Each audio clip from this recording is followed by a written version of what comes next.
received an emergency transmission from Hadawi, a Havoc nuclear engineer. Patching through.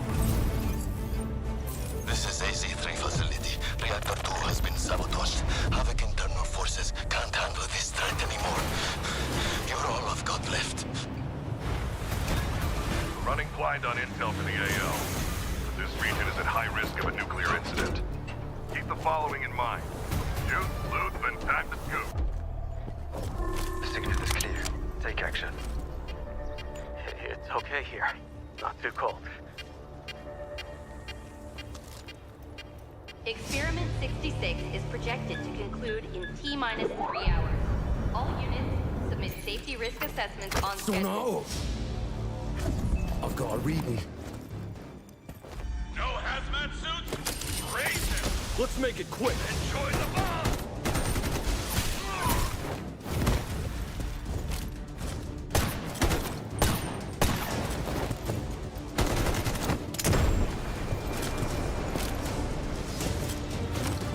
So eager to die. Excellent. I don't know what's happening, but reactor output is still climbing.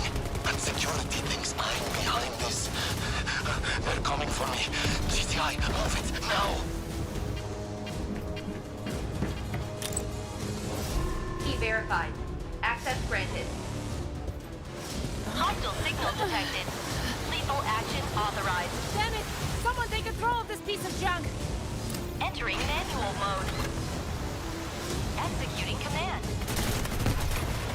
Those bastards in fusion research won't authorize shutdown because of their experiment timeline. I know better than anyone how important this research is. Hold this position. Once I finish calibration, use that console to insert the control rods immediately. Data set. Follow me. I know somewhere the signal can get through. Steam explosion at reactor 2. Incident level confirmed. Estimated contamination radius. Careful!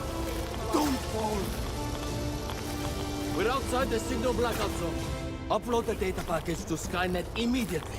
Encryption keys in the archive. Just send it! Critical alert. Reactor power output has critically exceeded safety thresholds. Core meltdown imminent. All personnel evacuate immediately.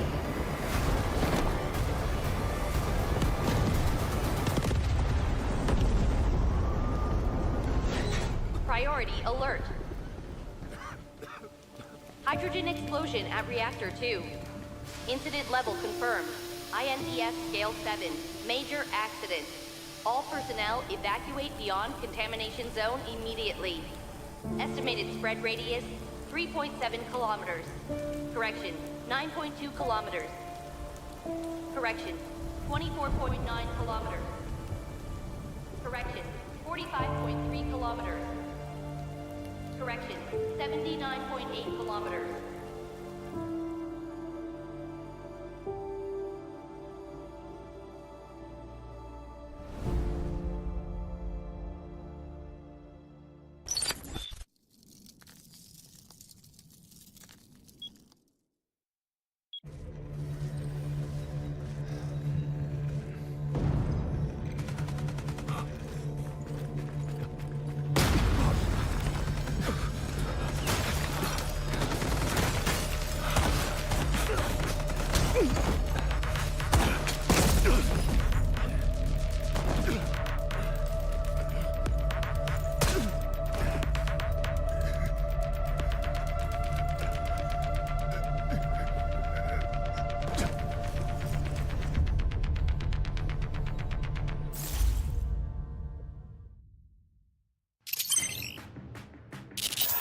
My hands are sweating.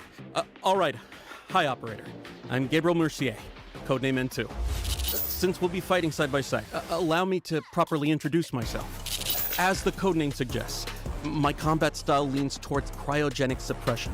My frost launcher paired with a cryo flask can quickly force enemies into a frost state, ensuring they pose no threat to us. If enemy positions are unknown, the homing stun grenade can precisely mark them as well.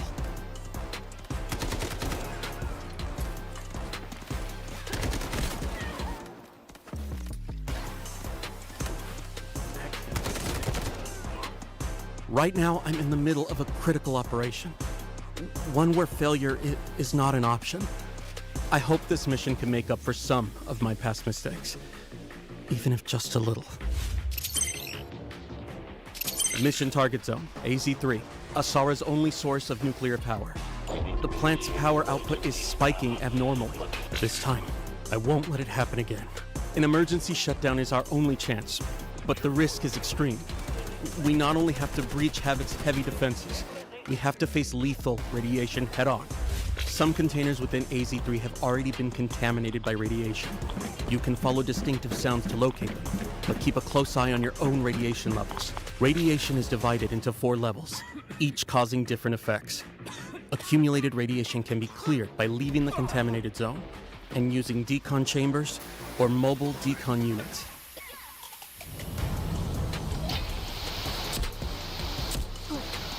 During the incident, some personnel lost their access keys. We can use these keys to infiltrate the classified zones and gather intel and supplies. Key verified. Access granted.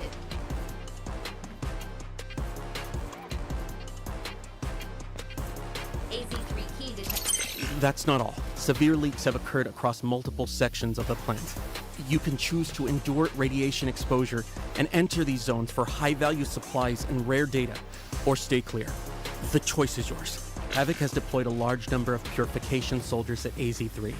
Once your position is exposed, heavy purifiers will apply debuffs like corrosion and slow movement, but attacking the weak spot on their back can neutralize them quickly. An even tougher threat comes from the relink agents. H-1000 personally leads H-47, H-800, and other agents to guard the facility, all of them connected through Skynet. They're extremely persistent. Stay on maximum alert. One final thing. If we do manage to shut down all the nuclear facilities, something unexpected might happen. Disabling attention. All AZ-3 terminals disabled. Of course, the nuclear plant has new collectibles too.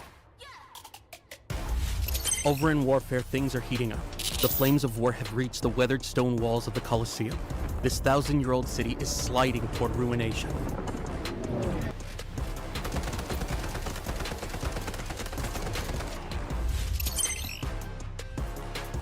We've got new weapons.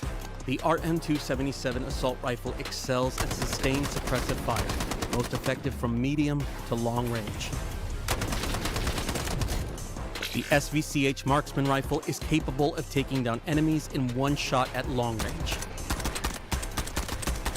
There are also some bonus events coming up. Play Ole Ole Ole to earn points and exchange them for sports-themed rewards and exclusive avatars. The Meltdown Season Pass includes various tactical supplies, including a new outfit for Tempest. The new season's Mandelbricks can yield the AKM assault rifle. Astromancy skin. Not bad.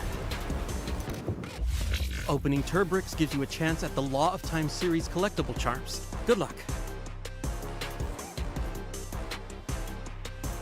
A new melee weapon, Elegy, the exclusive weapon of the Abyss Shark Reese. Pretty cool. Oh, and don't forget, the Rainbow Six Siege crossover is launching soon too. 3 new operator skins.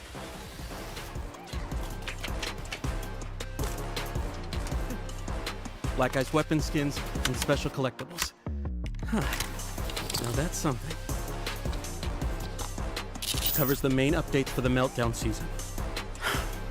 Don't mess this up. Don't mess this up.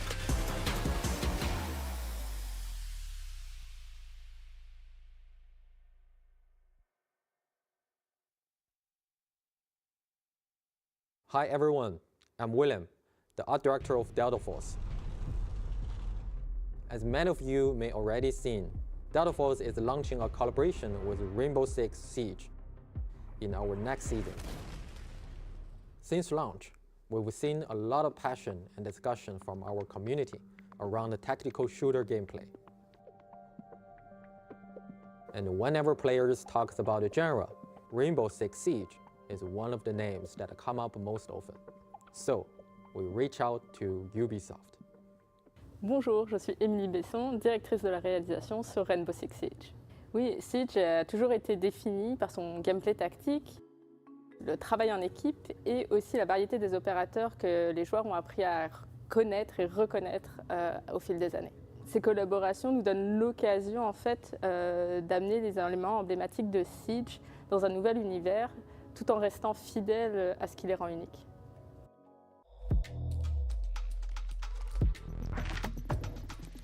In this collaboration, we focus on two things: operators and Rainbow Six Siege's iconic visual legacy. We selected 3 operators pairings who share the same combat philosophy. I'll be there you need me. 말보다는 행동이지. Call if you need a hand. For classic Siege elements, we choose to honor Black Ice, the Drone, and the Alpha Pack. Ce qui était essentiel pour nous de préserver dans la collaboration, c'était l'identité, l'authenticité de nos personnages. C'est ce qui les rend uniques. On a travaillé main dans la main avec l'équipe de Delta Force pour s'assurer que l'authenticité de Siege, l'identité de Siege s'intègre naturellement dans leur jeu. Both games share a realistic art direction, and finding distinct recognition within that shared aesthetic was actually the harder challenge. We started by preserving the core silhouette and a color framework of Siege operators. Doc and Motin's iconic deep navy uniforms, Vigil's signature custom-fitted gear, these stay true.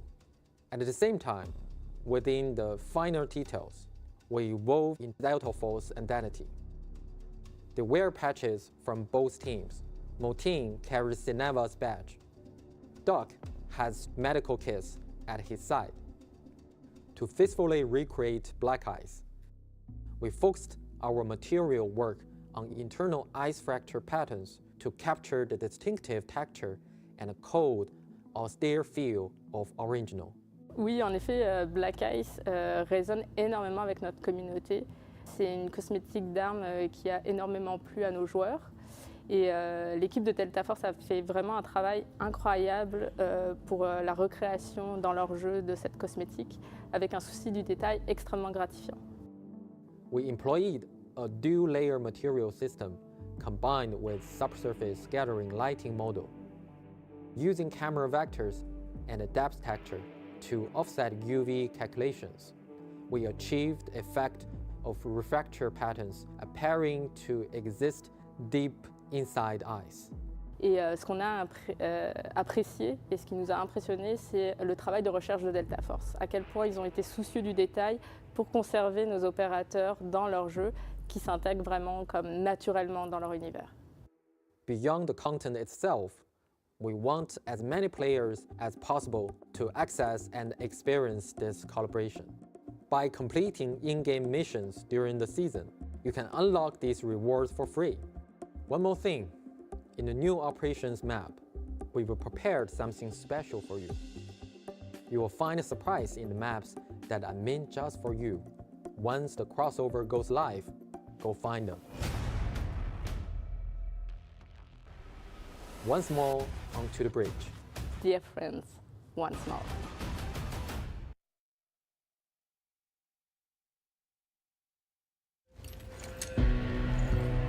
For some, success is measured by bodies in bags. Maybe that's it then.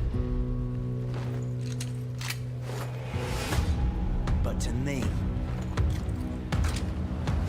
it's measured in hearts that keep beating.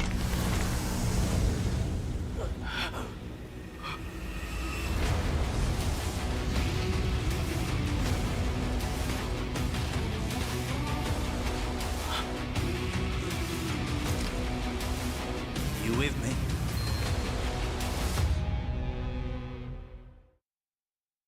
Operations. It all comes down to 3 simple rules. Search, fight, extract. Search decides how much loot you walk away with. Fight. Not every encounter needs to end in a shootout. You just need to clear whatever's standing between you and your treasure. Extract. That's the magic moment that turns everything in your pack into yours to keep. 3 phases, all connected. Miss one and the whole run falls apart. Gear up before you head out. The better you're geared, the harder you hit and the more you can carry. But the more you lose if you go down. Go in cheap and dying won't sting as much, but you'll miss out on those juicy, high-value supply zones. Gear up and go big, or go light and gamble. Your call. Once you're in the match, forget everything else. Loot, loot, and loot some more. Documents on desks, parts and cabinets, bird nests by the roadside, trash cans tucked in corners early on. Grab everything you can get your hands on. Priority targets, safes, and air cargo containers. Snag one high-value item, and boom! You've already covered your entry cost. Now, the real question, keep pushing your luck or cash out while you're ahead. Your pack's stuffed with goodies and you're ready to extract. Then, gunfire erupts ahead. What now? Charge in, slip past unseen, or hang back and let them wear each other down before you swoop in. Just remember, die and you lose everything in your backpack except what's safely tucked away in your safe box. You choose to slip away quietly. Smart move! Your pockets are already bursting, but you can't shake that nagging sound of footsteps nearby. Even distant gunfire's enough to send your heart racing. You finally reach the extraction point. The countdown starts. Hold your nerve, don't blow it with 2 seconds left. Extracted. That weight you've been carrying the whole run finally lifts off your shoulders. Sweet relief. Then, there's the ultimate wild card. You stumble on a mandel brick. This thing's worth a small fortune, but the second you pick it up, every player on the map knows exactly where you are. Everyone's coming for you. You go from treasure hunter to hunted in the blink of an eye. Your only goal now, stay alive long enough to decode it and cash in big. Whatever path you choose, it only counts if you make it out alive. That's operations for you. Every extraction is a story worth telling. Go make yours.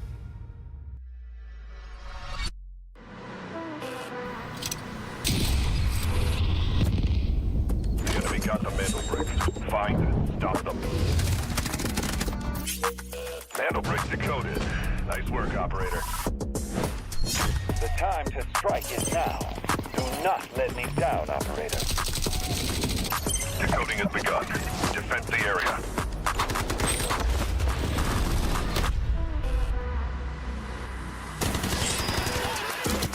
Is about to take the first brick of the tournament. And they're going to do it. What goes around, comes around. I'm not gonna do very much. You get barrel stuff. Skydie is getting aggressive. See what I did there? You ain't seen nothing yet. Let's knock them off their feet. There we go. There it is.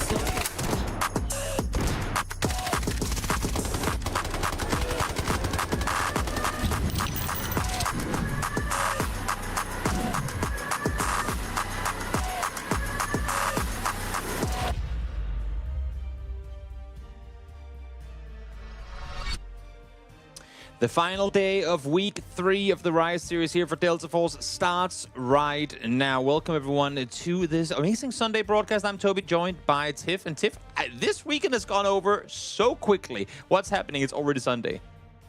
It truly has, and that's just because it's been an awesome weekend full of Delta Force. And it's not done yet, right? We're still ending week 3 here, but that means we have week 4 groups left to go, and then we get into our Survivor matches before the finals. It's gonna be epic. Definitely plenty more great Delta Force coming your way. And of course, today is going to be an absolutely incredible day. But before we get into the nitty-gritty of all the teams participating today, all the rule formats and whatnot, we've prepared a little video showcasing exactly what went down during yesterday's broadcast. So let's take a look. The timing is off by just a split second. But when the second time around, but it's going to be Crab in return, taking him out. And when you whiff like that, that is so tough for Nightmare. Equal down, equal out, and Nightmare have been wiped. Oh, you might want to use some util here, because you are about to get completely obliterated. Just a second from now, and there he goes. Blink and you miss it, Mumu. Good for 2. And that is the pressure that can happen. The snap onto W key forever.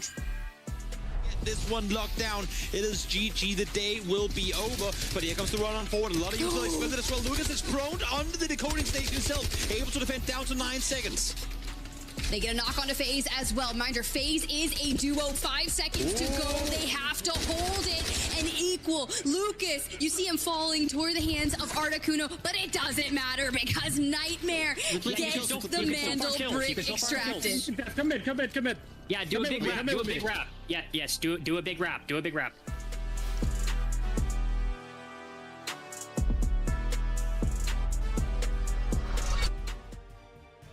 There you have it. Nightmare out with the double brick in game 6. What? Oh, sorry, game 5 made that. What an incredible day it was. But what a quick day it was as well. And fantastic to see some of the teams on the struggle bus through the start of the season really able to climb the board. Nightmare, FaZe Clan rocking on up the leaderboard, while Evil Geniuses and SSG are first and second seed respectively, having a little bit of a harder time here getting those bricks collected.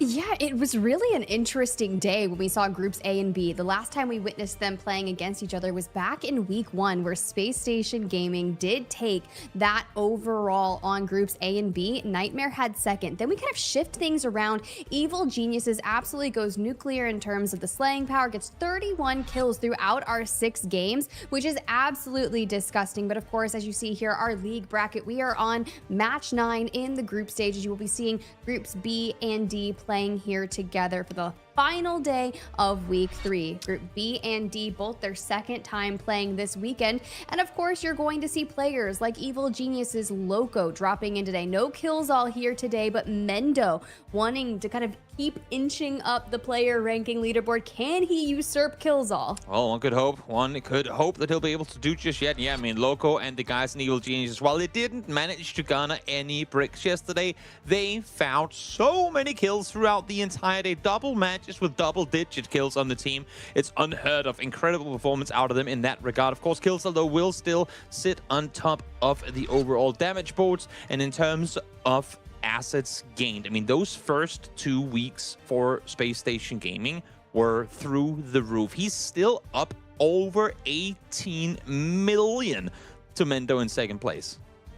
Absolutely disgusting. Like, that is just an incredibly strong performance. And of course, he's got 2 easy there, very comfortable, played with them for a very long time in terms of Delta Force eSports. But as we look at our overall leaderboard, as time is winding down in our group stage, this is where everything is the utmost importance. Oh, yeah. I'm looking at our bottom 2. You do not want to be inside the bottom 2 moving on, because you will be eliminated. No chance to play in that survivor match. So LSZ, who will not be playing here today, they are in Group A, but BTH Esports will be in the lobby here today. Need to at least jump over MW and then maybe catch up to FaZe. FaZe, who did exceptional yesterday. We really challenged them at the top of the show before we got into our broadcast yesterday in Group A and B. We're like, we need a really good performance from them.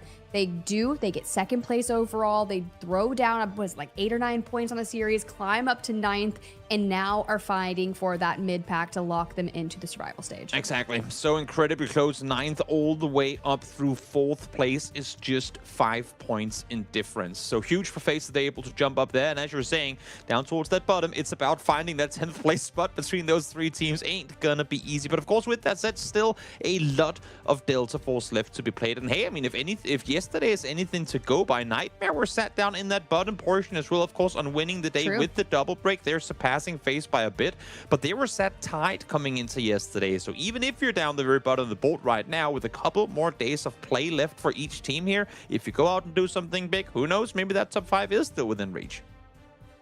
That's very true. I mean, we heard from Lucas just yesterday. He was like, yeah, we had a couple flop days, and that's okay to have so long as you back up. They took the practice in, they went hard on scrims, and next thing you know, they're winning a match day. Exactly. Well, here is the overall leaderboard for you. And with that all explained, we have another little video prepared for you explaining exactly how this tournament is structured. So watch along. Delta Force. 1 game, 2 regions, 1 shot at glory. This is the complete guide to Delta Force Rise Series EMEA and Americas Season 1. Everything you need to know, from the very first match to the last squad standing. The path is the same in both regions. It starts with the open qualifiers, open to any team that wants to compete. The best push through to the group stage, where the top 2 advance directly to the finals, bottom 2 eliminated, and the rest battle through the survivor stage to earn their spot. From the open qualifiers, 12 teams have fought their way into the season, and only 1 will lift the trophy. The group stage runs for 4 weeks, with matches every Friday, Saturday, and Sunday. The 12 teams are split into 4 groups, A, B, C, and D. 3 teams per group. Each broadcast day, 2 groups go head-to-head in a cross-group match. Every match is a 7-round format. 6 teams competing in the same lobby simultaneously, across up to 7 rounds on maps like Zero Dam, Brakkesh, Tide Prison, and Space City. Teams earn squad points by scoring eliminations and accumulating in-game total assets. And on brick rounds, they compete to collect and decode Mandel bricks, artifacts that decide the round winner. Decode 2 Mandel bricks in a match and the victory is locked in, no matter what round you're on. After 12 match days, the group stage standings are final. Places 1 to 2 go straight to the finals. Places 3 to 8 enter Survivor Stage Day 1. Places 9 to 10 drop into Survivor Stage Day 2. Places 11 to 12 are eliminated. The Survivor Stage is where the bracket narrows fast. Day 1 brings those 6 teams together for one 7-round match. The top 2 advance directly to the finals. Places 3 to 6 get one more shot. Day 2 mixes the 4 survivors from Day 1 with the 2 teams ranked 9th and 10th from the group stage. Again, 6 teams, one 7-round match. Top 2 go to the finals. Everyone else is out. 6 teams, 1 day, 1 lobby, 1 match. This is the finals, the ultimate showdown of the season. 2 teams earned it through the group stage. 2 more survived Day 1. The last 2 came through Day 2. Every team deserves to be there. The top 3 finishers earn an invitation to Season 2. Welcome to Delta Force Rise Series EMEA and America's Season 1. Loot, shoot, extract.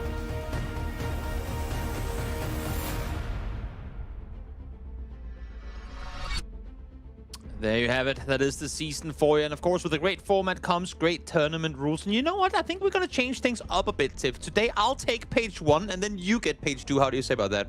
Slay it. I think you've got this. Sounds good. Let's go. Well, the tournament starts as a whole day starts with every player netting themselves 1.5 mil technical alloy to start things up. Of course, like with any other extraction in this game, if you die, you lose the gear that you have outside of what you've got in your safe box. Teams can win the whole thing by netting themselves the double mantle bricks. We have a whole slide dedicated to that, so stick on that for just a second. The round split is as follows. Round 1 and 3 will be airdrops only, also kind of an economy boost round. Round 2 will be a Mandel break and an airdrop round over on Brakkesh, and then 4 through 6 is Mandel bricks galore. Well, effectively through 7th as well. It's going to be Mandel bricks, and Mandel bricks galore. If any teams manages to get themselves 2 Mandel bricks before round 7 has concluded, they win the day then and there. And of course, for operator usage, you can use an operator twice for your whole team, unless if we go to round 7, then you get a full reset and you can use them all exactly as you want. Yeah, 100%. Haven't seen a Game 7 yet this weekend, but who knows if we'll get one, of course. Our starting supply for the tournament today is going to be 1.5 mil Technic Alloy per player. They're going to have that 3x3 ultimate safe box where they can store all the goodies, so in case they don't get to extract, you've got it, lo and behold, with you. They'll come in with a 12-slot card holder, as well as the fact that we've got the fixed supply ultimate safe box plus a 0.7 mil, 800k per elim. That's going to be a big deal here, where we saw Evil Geniuses just yesterday kind of farming the lobby, 31 kills over 6 games.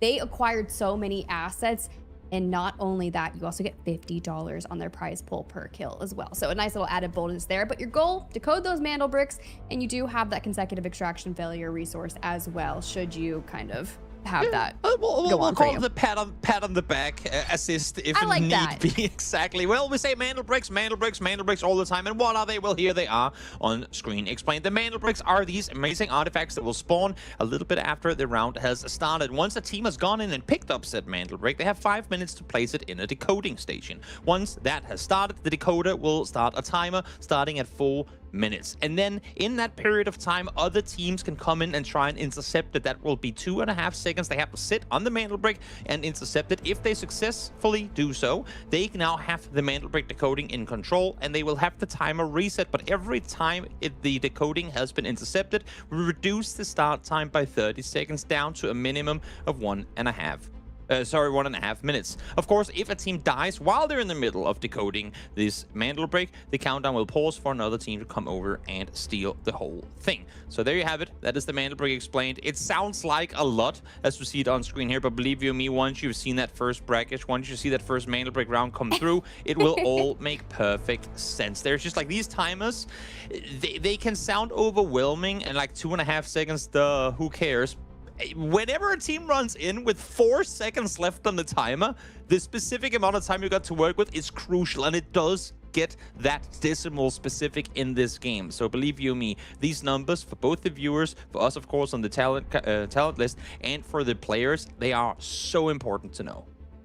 They truly are, and don't worry guys, we will keep you apprised as we see people swiping Mandel Brick decodes from one another throughout. But of course, our point scoring system for our group stage regular season, if you take the dub first place today, you're gonna walk away with 8 points. It's gonna scale all the way down with 6th place taking 0 points. But here's the deal guys, you get that added bonus for every Mandel Brick that is decoded. You will get a +1 point per Mandel Brick. So if you win the day and you've gotten 2 Mandel Bricks, you can walk away with double digits on your score line, which is great if you're situated near the bottom trying to lock in access to that initial survivor stage in just over a week.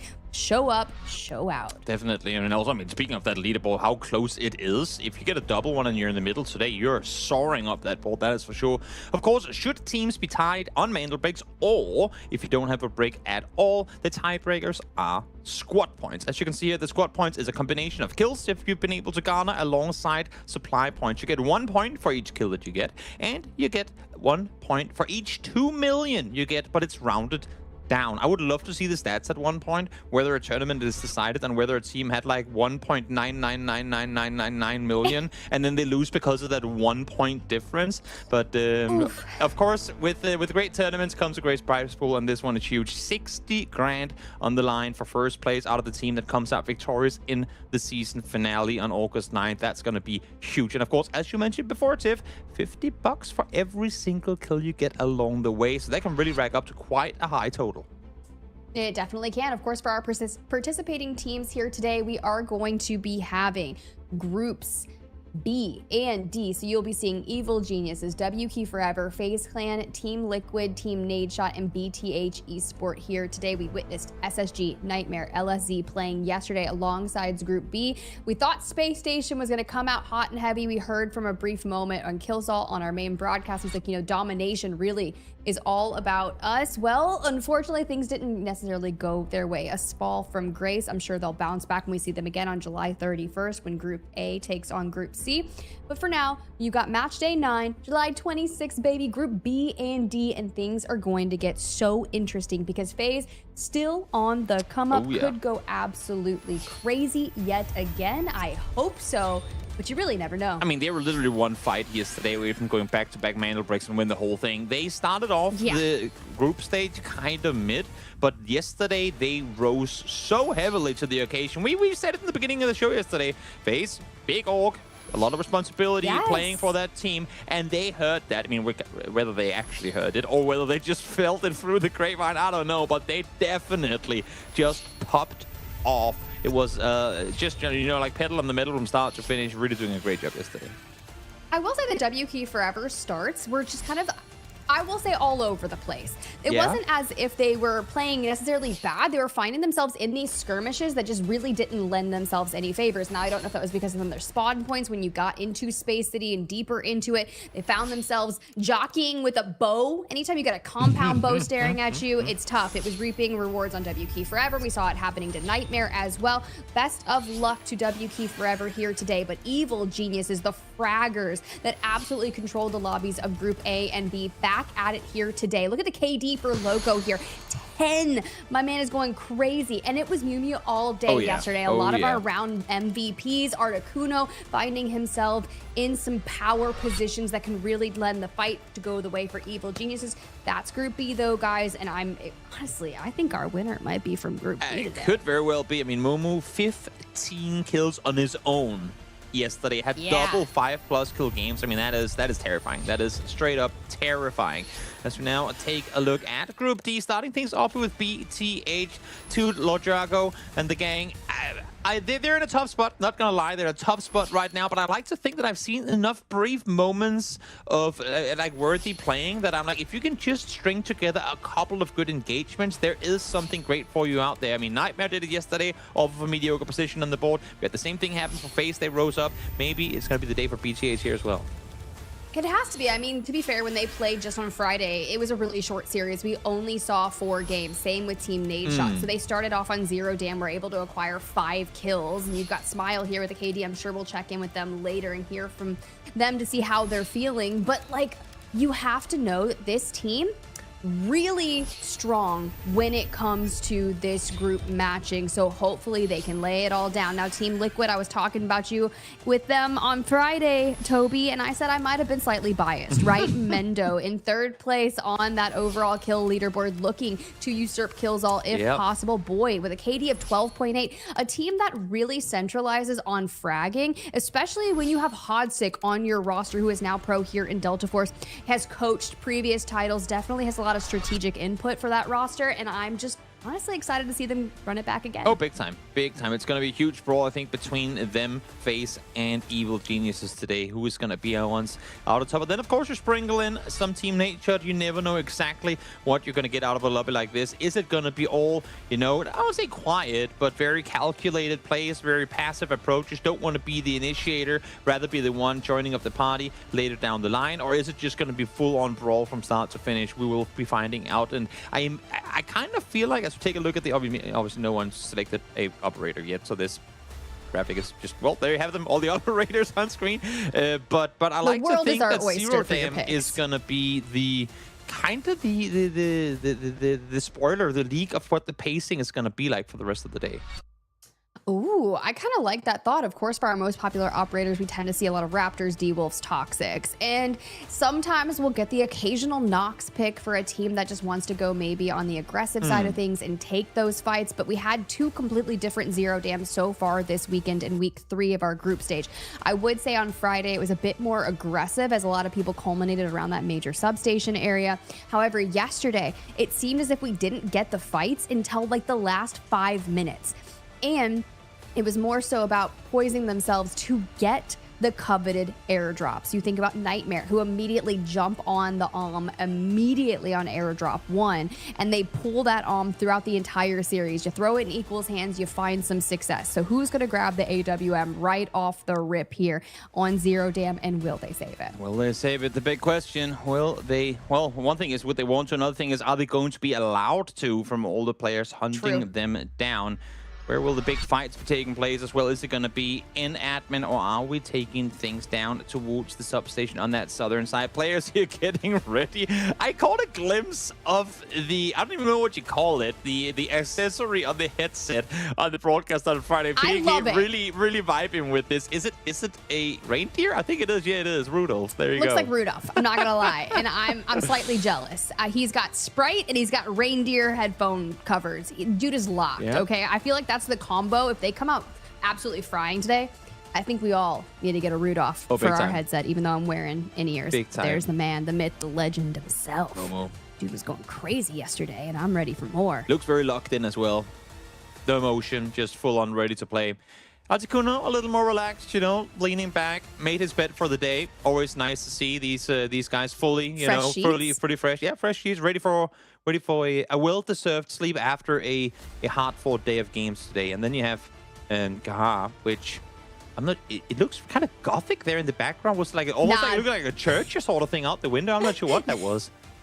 I thought it was his PC, bro. I'm not gonna lie. Oh wait. It could have I don't know if it was, but I thought it was. It looks like they're situated in a lair, and I don't know why. Lord Yakko here is giving me dorm room. For Smile, this is a crazy angle. It really is. Esports players have the most wild angles, and if you see them on LAN, 90% of these players will pull that monitor into their forehead. Oh, for sure. It's My like, man is like absolute gamer if status the right nose now. doesn't touch the screen, you ain't doing it right. That's how it is.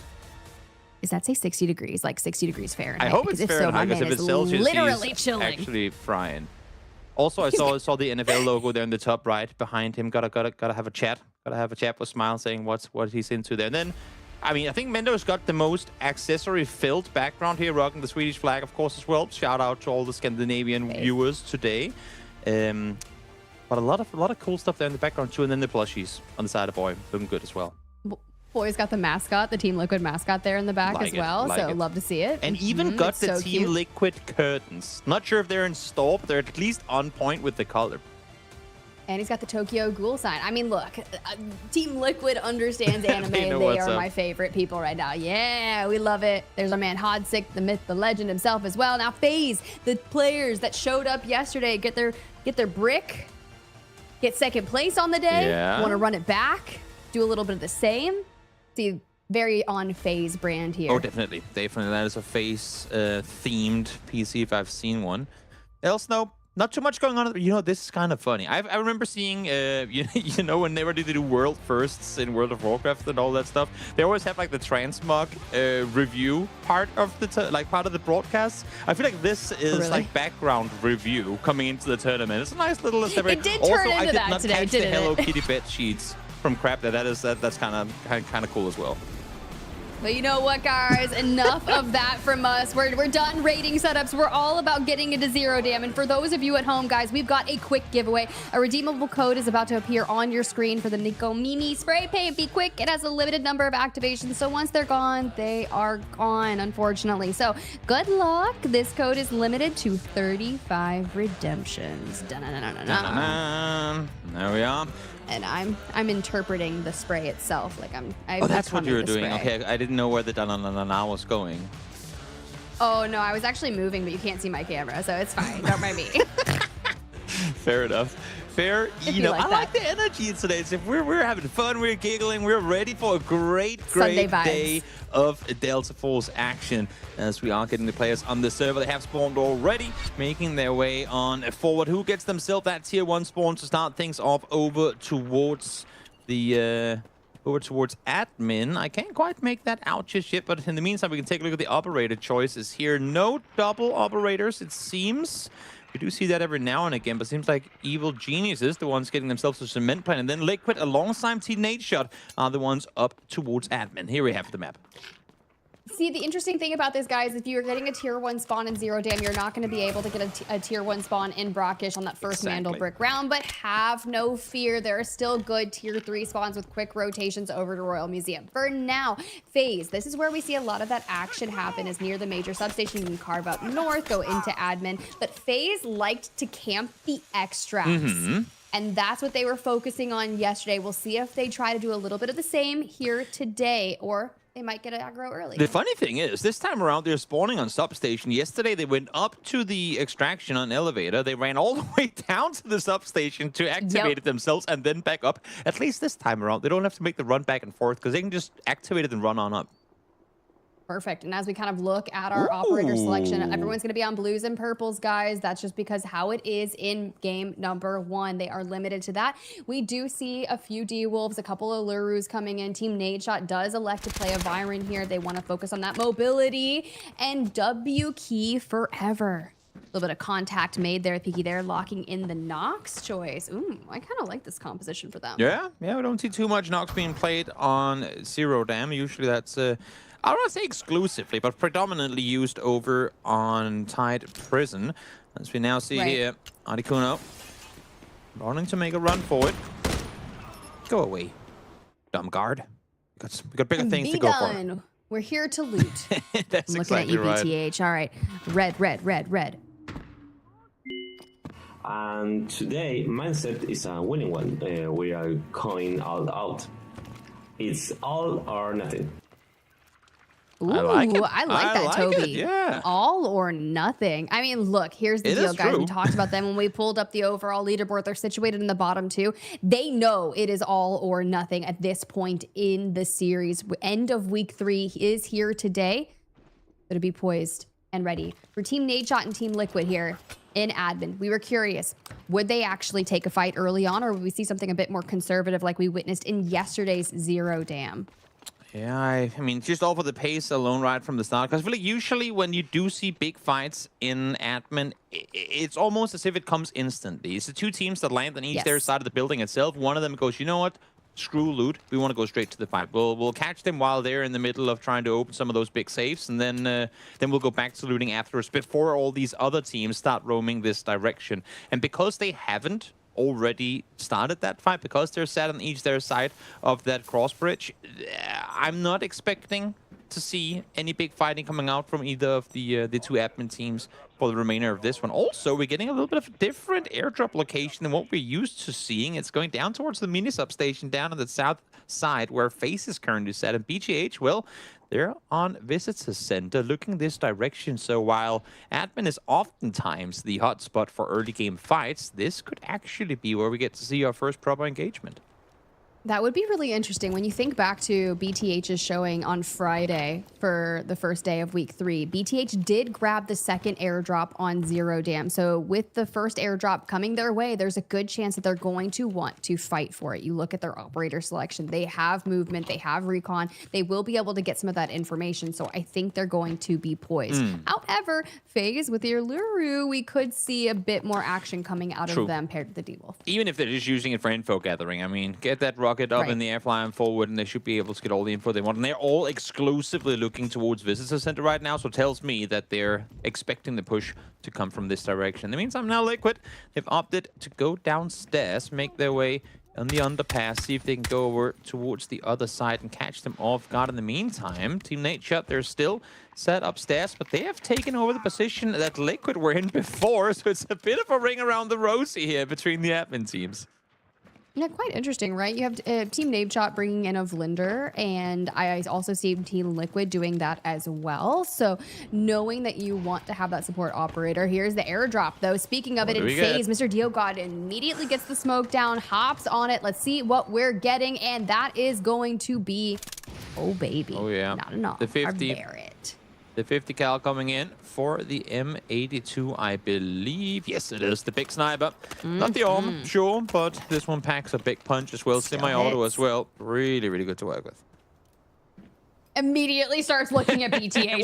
Bro, that BTH, I'm popping off my peak for this, and I'm just like, we know. Because if you're like, I'm not getting that airdrop, and they immediately take it, you disengage. You back away. For WK Forever and Evil Geniuses, they're kind of out on this left side here. And I like the play that they can make over by Cement Plant when you kind of wrap around construction site here for WK Forever. The issue, we split, we scoping out. I see you, Crab.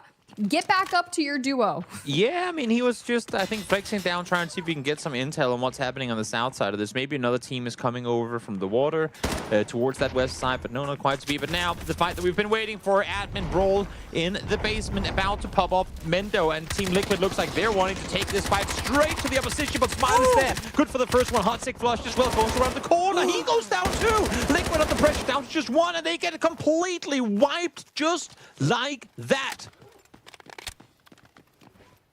The toughness of this. Wow. I do respect Team Liquid's aggression here because they want the kills. I will have to say, as Mendo swings that, we are immediately shooting. We're not connecting off the beginning. We run out of bullets, and there's 2 shooting at him.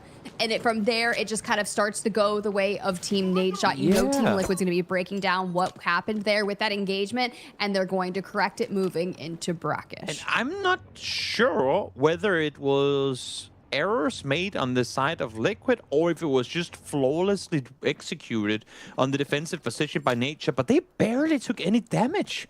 I mean, they were hitting everything, and usually, I mean, Liquid is good for at least a knock or two in any 2v2 that they set up. I've never seen an engagement where they just don't get anything on. So really, really well done by Nature there to not only win the fight, but do so swiftly and literally without taking any damage. Really good job.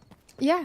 The best part is cleaning it up. You're right, with a minimal of damage in case as we pull up the map, you have players that are nearby. You have BTH that is rotated out from the northern area of visitors. They were looking at FaZe with that airdrop.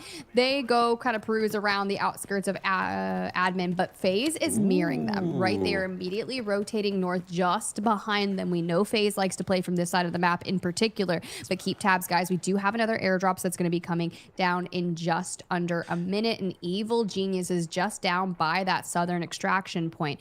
Could play to extract, or they could camp this, sit and wait for fight because they don't really have a lot of that. We trigger it. They're activating it to deny. We're baiting a fight. Yeah. They're activating it to deny the runoff. I think for others, it's that would be what makes sense in this position. They have the airdrop coming in real soon, and I love this position from FaZe. You know what? You just picked up the M82. Get up high, get some distance in between you and your opponents to see if you can get some early picks, and then send your team down, crashing into their position. I really like this positioning from FaZe. Look at this sneaky angles up high. That's disgusting. Also, they're back to exactly what you were saying when you called it early. They want to fight over that that elevator extract. This time around, though, because they're granted the weaponry that they are, they approach it differently. I like the idea, and I like your call on it. Good job on that. Yeah, they're going to play from the outside 100%. I like the high ground. I like the split. They did the split just yesterday as well. They even extracted only 2 players in Zero Dam yesterday and left 1 to kind of take some of those fights. Totally fine. For W Key Forever, you know they're going to be looking for some engagement. They've rotated outskirts of construction site, wrapped around, reunited in the north, and everyone finds themselves up top, aside from Evil Geniuses. A little disc. Anything else exciting? Yeah. I think they were hoping to get a little more value out of that one, but local. We take it. Yeah. We go up $500,000. We go up $500,000. What can you do? True. They will take what they can get. And, well, unfortunately for them, it wasn't all that much. BTH, though, while FaZe do sit outside, kind of in a guard position overlooking the elevator extract entryway, they're holding it safely. As I'm talking, Slept, well, he gets completely popped. Seabots finds him mid-transition. And now it's Smile, kind of caught here on his own, trying to make the run around. That's okay. You got the utility coming out from Toxic, immediately rotates upon it. Chris disengages, plays from the boxes, and Peaky on the knocks, trying to find Chris if he can. Hits and is good for the knockdown. Able to get themselves the second. Team Nature, they made a swift deal of Team Liquid. Well, this time around, they're the ones feeling the hurt. W Key Forever living up to the name right now. They've gotten 2 down already. They know they have a 3v1. They have to make an aggressive play on this Smile. Single-handedly around the corner, falls as well. And what Team Nature made look easy down in the basement. Well, W Key Forever does exactly that down here by the wall breaker. They were hunting for a minute there, and that was really smooth. Now you do still have BTH, FaZe, and W Key Forever up towards the north. Evil Geniuses down below. And now plenty of kills to be had. Evil Geniuses, who went 30+ kills in yesterday's group stage matchup, would love to do more of the same. Definitely. Keep this. Definitely. Kill that guard.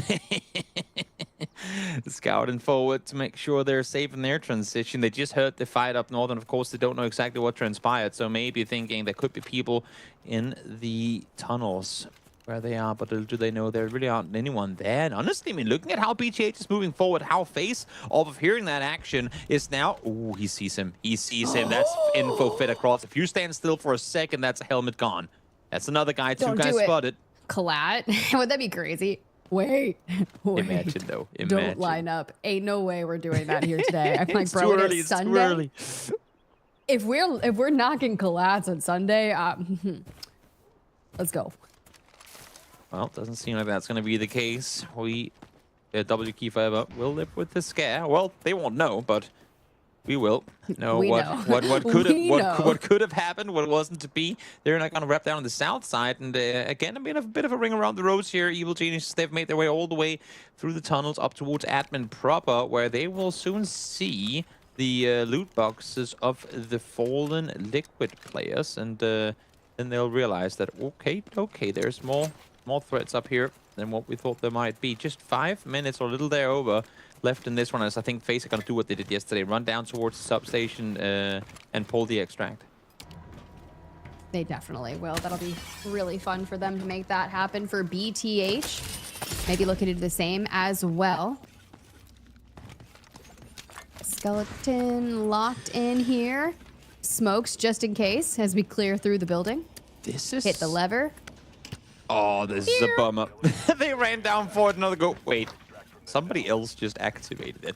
God damn it! Now they have to go all the way back again, and now they probably also know that great, it's gonna be occupied by the time we get there. And they will be late, for sure, considering 2 members of BTH are already up in the north working on clearing the guards out of this location. Third is going to be rotating in alongside them. Evil Geniuses, who are still up in admin, just looking for any kind of remnants and leftover goodies they can pad their pockets with. W Key Forever, 2.5 mil, BTH 2.4.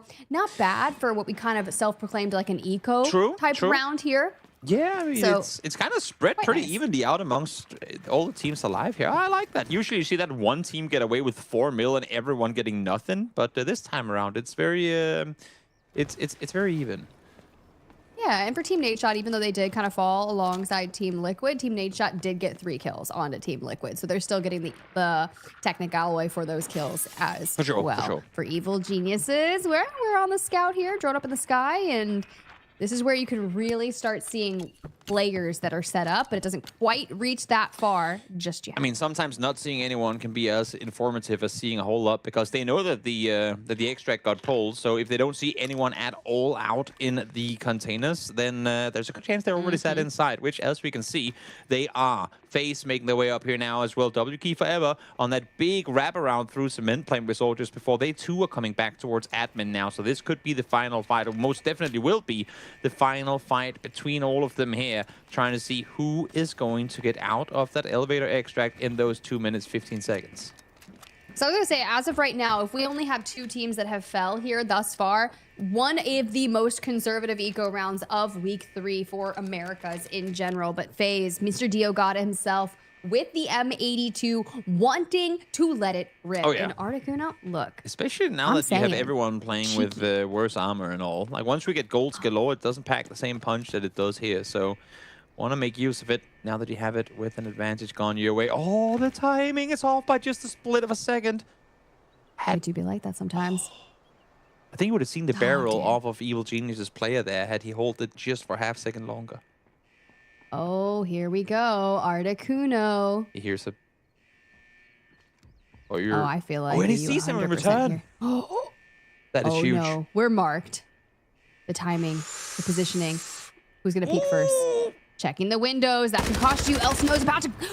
And there it is. He absolutely runs. Articuno gives the call out to his teammates and immediately disengages as well. But it's Mr. Diogod that could be the biggest question maker for a fight with FaZe. Definitely. We're down to just 1 minute. Oh, what a tap.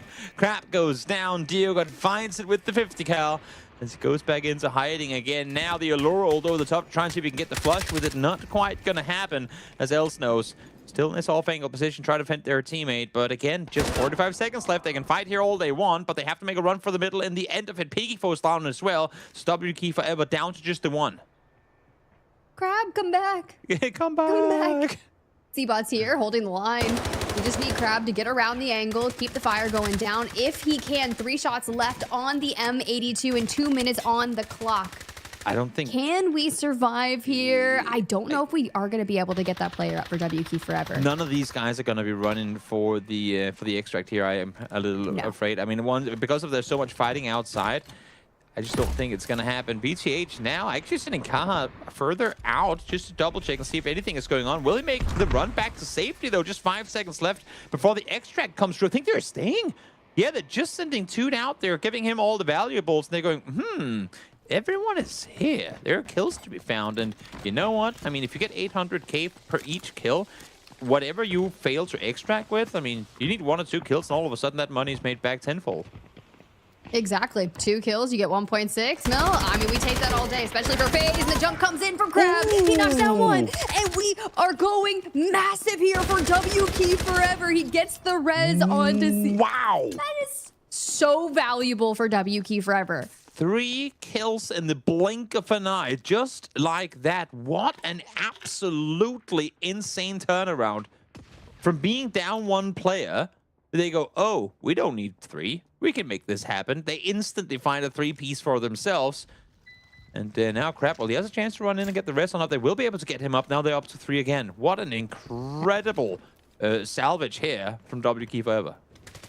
Oh, BTH, the 2 players looking to get involved. And now it's just left with Mr. Diogod, Triple Blaster going out. And you've got the M82 in hand. Can we find some value with it? Because we're down to a solo, and WK Forever is still putting the hurt down. FaZe eliminated. And now Evil Genius is looking to get in the mix. It's just Articuno left, however. Out they go, but no one will be able to get out of there with it. Down they go. The round over and done, but got hectic there in the last couple of minutes. I like to think BTH, I mean, they did something smart about this one. They sent 1 guy out with what valuables they were able to find.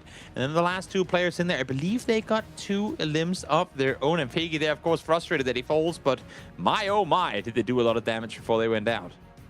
Hey, WK Forever turned that around exceptionally. You think about peeking from that angle, right? He peeks a corner, legitimately decimated in a half a second. Oh, yeah. There's only so much he could have did right there, but at least you have C-Bots there who is able to get Crab back up on their feet, and as a duo go massive to find some valuable kill points. Not only that, but they're getting the Technic Alloy, 800k per kill. Pretty exceptional. I will say FaZe as well. They did find that M82 off the first airdrop. Got a couple of good shots with it, I was right, but it was kind of an interesting round for all of our teams as we look at our best team, Toby. WK Forever 7. That went so quick at the end of it that I barely even called it. That is absolutely insane. Of course, they got the first fight gone their way as well first. And also keep in mind, FaZe had a chance of taking shots at them early on down towards that wall breaker position. And they didn't. They allowed for them to wrap around. They allowed for them to get out safe. And then the first fight, I mean, Liquid got literally melted down the basement by Team Nadeshot. Nadeshot looked flawless, but then they get completely torn to shreds themselves by WK Forever just moments later. That is actually so true. Out on towards the west side, outside, admin WK Forever with the 7 kills. C-Bots grabbing 4. Over to Team Nadeshot, Smile picks up 2. Evil Geniuses grab 2 and 1 kill for BTH eSport and none for Team Liquid and FaZe Clan. I wasn't sure if FaZe was able to grab one. We did see Mr. Dio God get a knock with the Barrett and unfortunately doesn't get an accredited kill with it because the res comes through. Our top killers of Zero Dam though on your screen. Yeah, C-Bots out on top. Good start for him. Smiles will let double down the basement against Liquid. That was so quick. So quick. Great done there.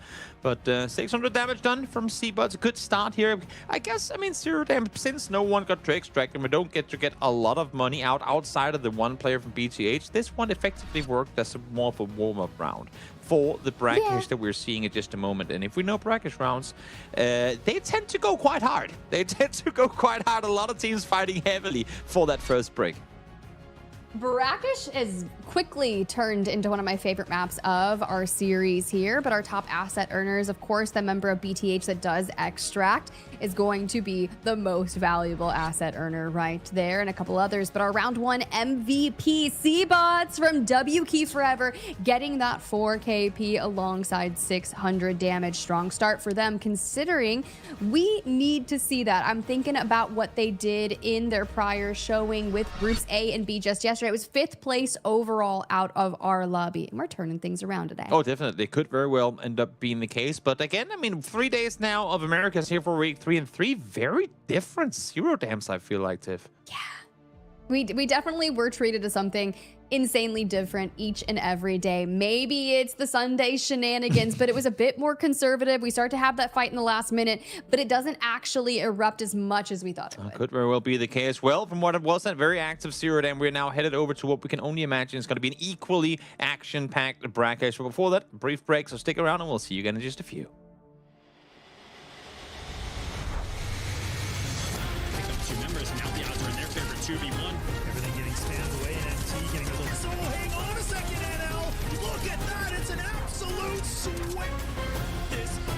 And Ellis got him over here, lines him up, even to the shot, you're nuts! For the last remaining 3 BOV, they find 2 instant knocks. The Helm's gonna be hopping off that.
Find and stop them. Mandel Brick decoded. Nice work, operator. The time to strike is now. Do not let me down, operator. Decoding has begun. Defend the area.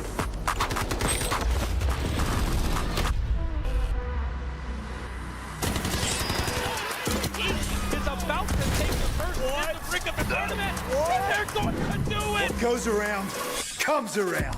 I'm not going to do very much, though. You get barrel stuff. Skydie is getting aggressive. See what I did there? You ain't seen nothing yet. Let's knock them off their feet. There we go. There it is.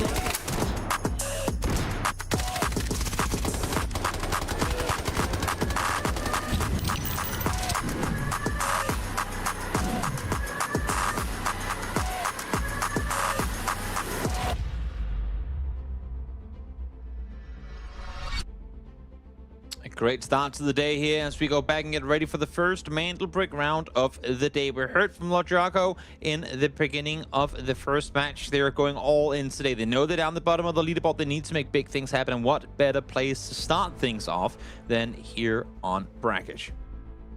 Oh, get us into Brakkesh. I was telling you, this is one of my favorites that we've been having all week 3.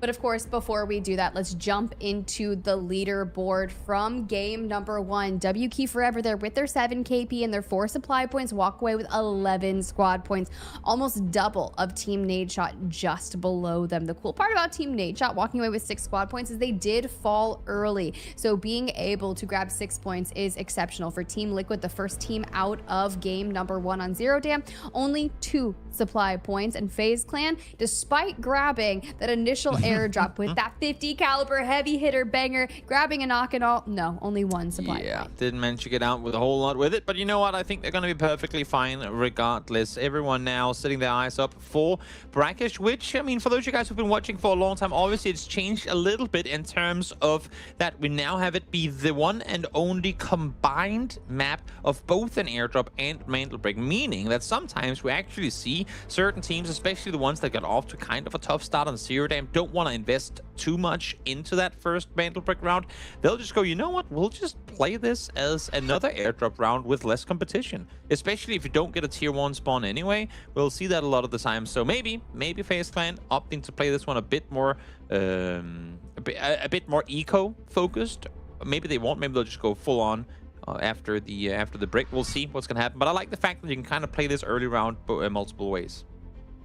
Yeah, definitely. Of course, as we look through our most popular operators, you can see Alluru, Gizmo, Raptor, very heavily centralized on Alluru for the defense of that Mandel Brick. Now, of course, we did say Team Liquid and Team Nadeshot garnered themselves that T1 spawn. When you think about it, they're not going to be able to get a tier 1 spawn here, but that tier 3 spawns up on the north sides, just as good in my opinion. You'll have quick rotates. Maybe you've been privy to that airdrop. Yesterday, we saw Nightmare grab the airdrop initially, dive down, and fight for that Mandel Brick and inevitably get it. But exactly, a small enough map that you can easily get into a good position early on regardless of your spawn tier. As we get ready for this one, of course, another giveaway coming up. So watch your screen. Here you have it, the SR3M Combat Ready skin. It is cool, and therefore, well, you got to be quick about it because there's only 25 redemptions on it. So get that code in as quick as you can. Net yourself a cool skin. Let us know in chat if you were indeed quick enough to obtain that skin for yourself, because if you were,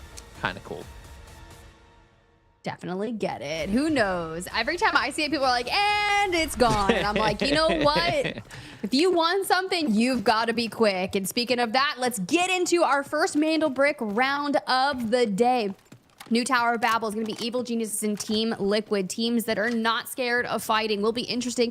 And for WK Forever and FaZe, boast the coveted T1 spawns in Royal Museum. Question is, once that Mandel Brick spawns in 30 seconds, is there going to be two teams here ready to fight for it? Or are we going to see some early action? Let's see what's going to be the case. Also, you know what? I kind of hope that we don't get the museum decode today.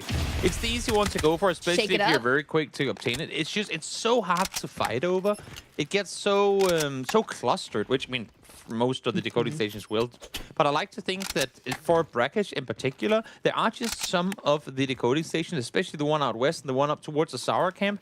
They're a little more open. They're a little, I don't know. I like them a little bit more, so we'll see. But given the fact that FaZe has full control over the position right now, I could only imagine, yeah, he's just going to run back in, isn't he? Yep, he is upstairs. Truly, I do love the Ostara Camp decoding station, but because of its openness, I fear people do tend to lean anywhere else. But still, one of my favorite ones for FaZe. All right, I see you guys. Let's pick it up, and we go straight into the Royal Museum decoding. So a little bit of the same of what we've been witnessing here for week 3, and you look kind of at our operator compositions. You've got the Raptor, you have the Allura, you have Gizmo. You're feeling pretty confident, but the aggressive, when you've got a Tempest coming out early from Team Nadeshot, you know they are going to be like, hey, let's pop the ulti, let's push the fight, see what we can get. But we already have 3 teams on the horizon for Royal Museum, which means it's going to get real wild, real quick. Definitely. Tempest is such a big impact operator on these on these rounds. But now we see a Team Nadeshot. Well, they get active early, and I barely even get to finish a sentence before 2 players already fall. If you're Slip, you better get out of here right now. They invested so much into this round in bringing in a Tempest for reasons I'll be explaining whenever I get a chance to catch my breath. But for now, Slip, you better get out of there. You better hide for a good while, because you will sit low, hopefully get some space in and around your fallen teammates so they can get back on their feet. But right now, from a big investment into this one, this looks very quickly like a plan gone wrong for Team Nadeshot. Hear me out, and all the while this is happening, Mendo's picking up reds. So Team Liquid's profits, we're skyrocketing, right? They are just looting the new Tower of Babel and trusting the process that this decode is going to change hands multiple times. Which we've seen, but we've also seen it not change hands at all. And then for all the teams that don't engage, you're to go like, guys, I thought you were going to give us time to get some looting done. But it does seem like right now a lot of teams have their eyes on this position. Let's see Butts with the bird in the air, looking for info early on, and will get a lot with it as well. They're looking towards FaZe position. They're opting to sit on the outside holding in here, which is a very strong position indeed. But more often than not, we'll see the team that is actually set where W Key Forever is be the ones to come out victorious with it. So we'll see what's going to end up happening, as I'm sure fights will be erupting any moment now. You did have Crab drop his crawler nest already, so not going to have that. Going to be on cooldown. Didn't really find too much value with it. Incendiary is going hard here, especially for him to go ahead and hit the mines down. FaZe, just under 2 minutes left on the decode. Who wants to be the player to jump for the steal? We talk about that 2.5 seconds to be able to interact and get it. I see Articuno out on the horizon from Evil Geniuses. Are they going to be the team that decides to chow? Ult's activated. They're making the run on up. Crab's going to go for it at the same time as Evil Geniuses is on the other side. They are going to be the ones to reset the local prone up there on the railing. We'll be able to take it away. So we're resetting the timer, of course, minus 30 seconds. So starting things at 3:30, so on and so forth down the line. But FaZe now still outside, allowing this one to play through. But helped a bit in the fact that one was taken out on the side of W Key Forever. Multiple now fall in as Articuno finds yet another one. All right, Evil Geniuses banking off the fact that they were exceptional in their fighting yesterday, looking a bit the same here in Royal Museum.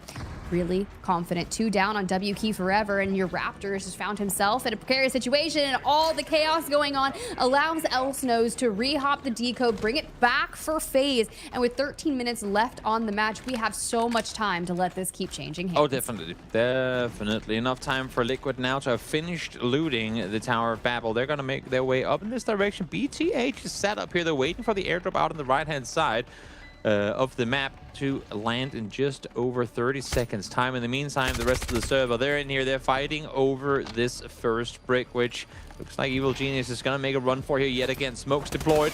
Going to make the run on up. There is an ult from them available, which they do pop. Yep, there you got it. The Sonic Blast going to be coming on through, forcing them to play it slow, but they're not going to make a run off it. Ooh, okay. back to around that 2-minute mark. The airdrop is going to be incoming. Not sure if anyone's going to look to grab it. BTH over by Ostra Camp, where it is dropping, will probably be the ones to siege it. They're going to grab themselves a nice weapon and likely look for some angles. For now, FaZe still trying to hold on to the Decode, who got their first Mandel bricks in the A and B group stage match yesterday. Really solid move for them. They got it in match 4 yesterday, so their initial Mandel brick was on Space City, but a Brakkesh could be nice. Definitely another M82 picked up, it seems like, for BTH. So a lot of weaponry to bring, and of course, not the most useful gun in these close quarter fights should they bring it into the museum proper. But who knows? Flick shots with snipers in close range. We've seen it time and time again.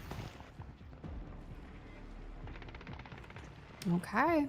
Z-Bots with the angles here. Wasn't able to retrieve Crab or Peaky.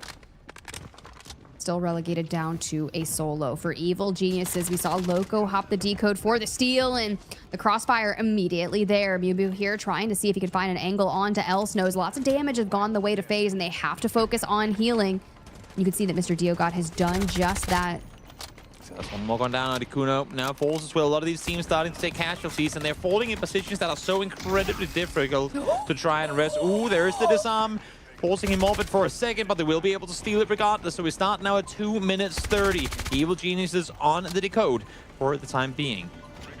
And crazy as I say that he got disoriented there. Yeah, I mean, it really do be like they did seize it, right? You already had Articuno down, so you have Evil Geniuses down to a duo. So the moment he's disoriented, he backs away post steal. We're on 2 minutes on the clock. But of course, we do still have BTH and Team Liquid as a full team of 3 alongside FaZe.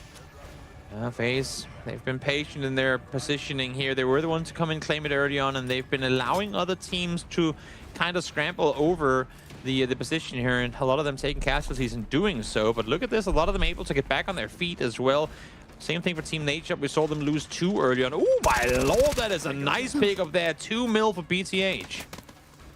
Oh my gosh, Articuno back up on his feet. Loco here getting a cheeky shot onto Slept. FaZe having casualties go their way. Aluru ult, and we find on just shy of 2 mil red. I saw that shoot straight up. Brilliance coming out. I believe that was to BTH.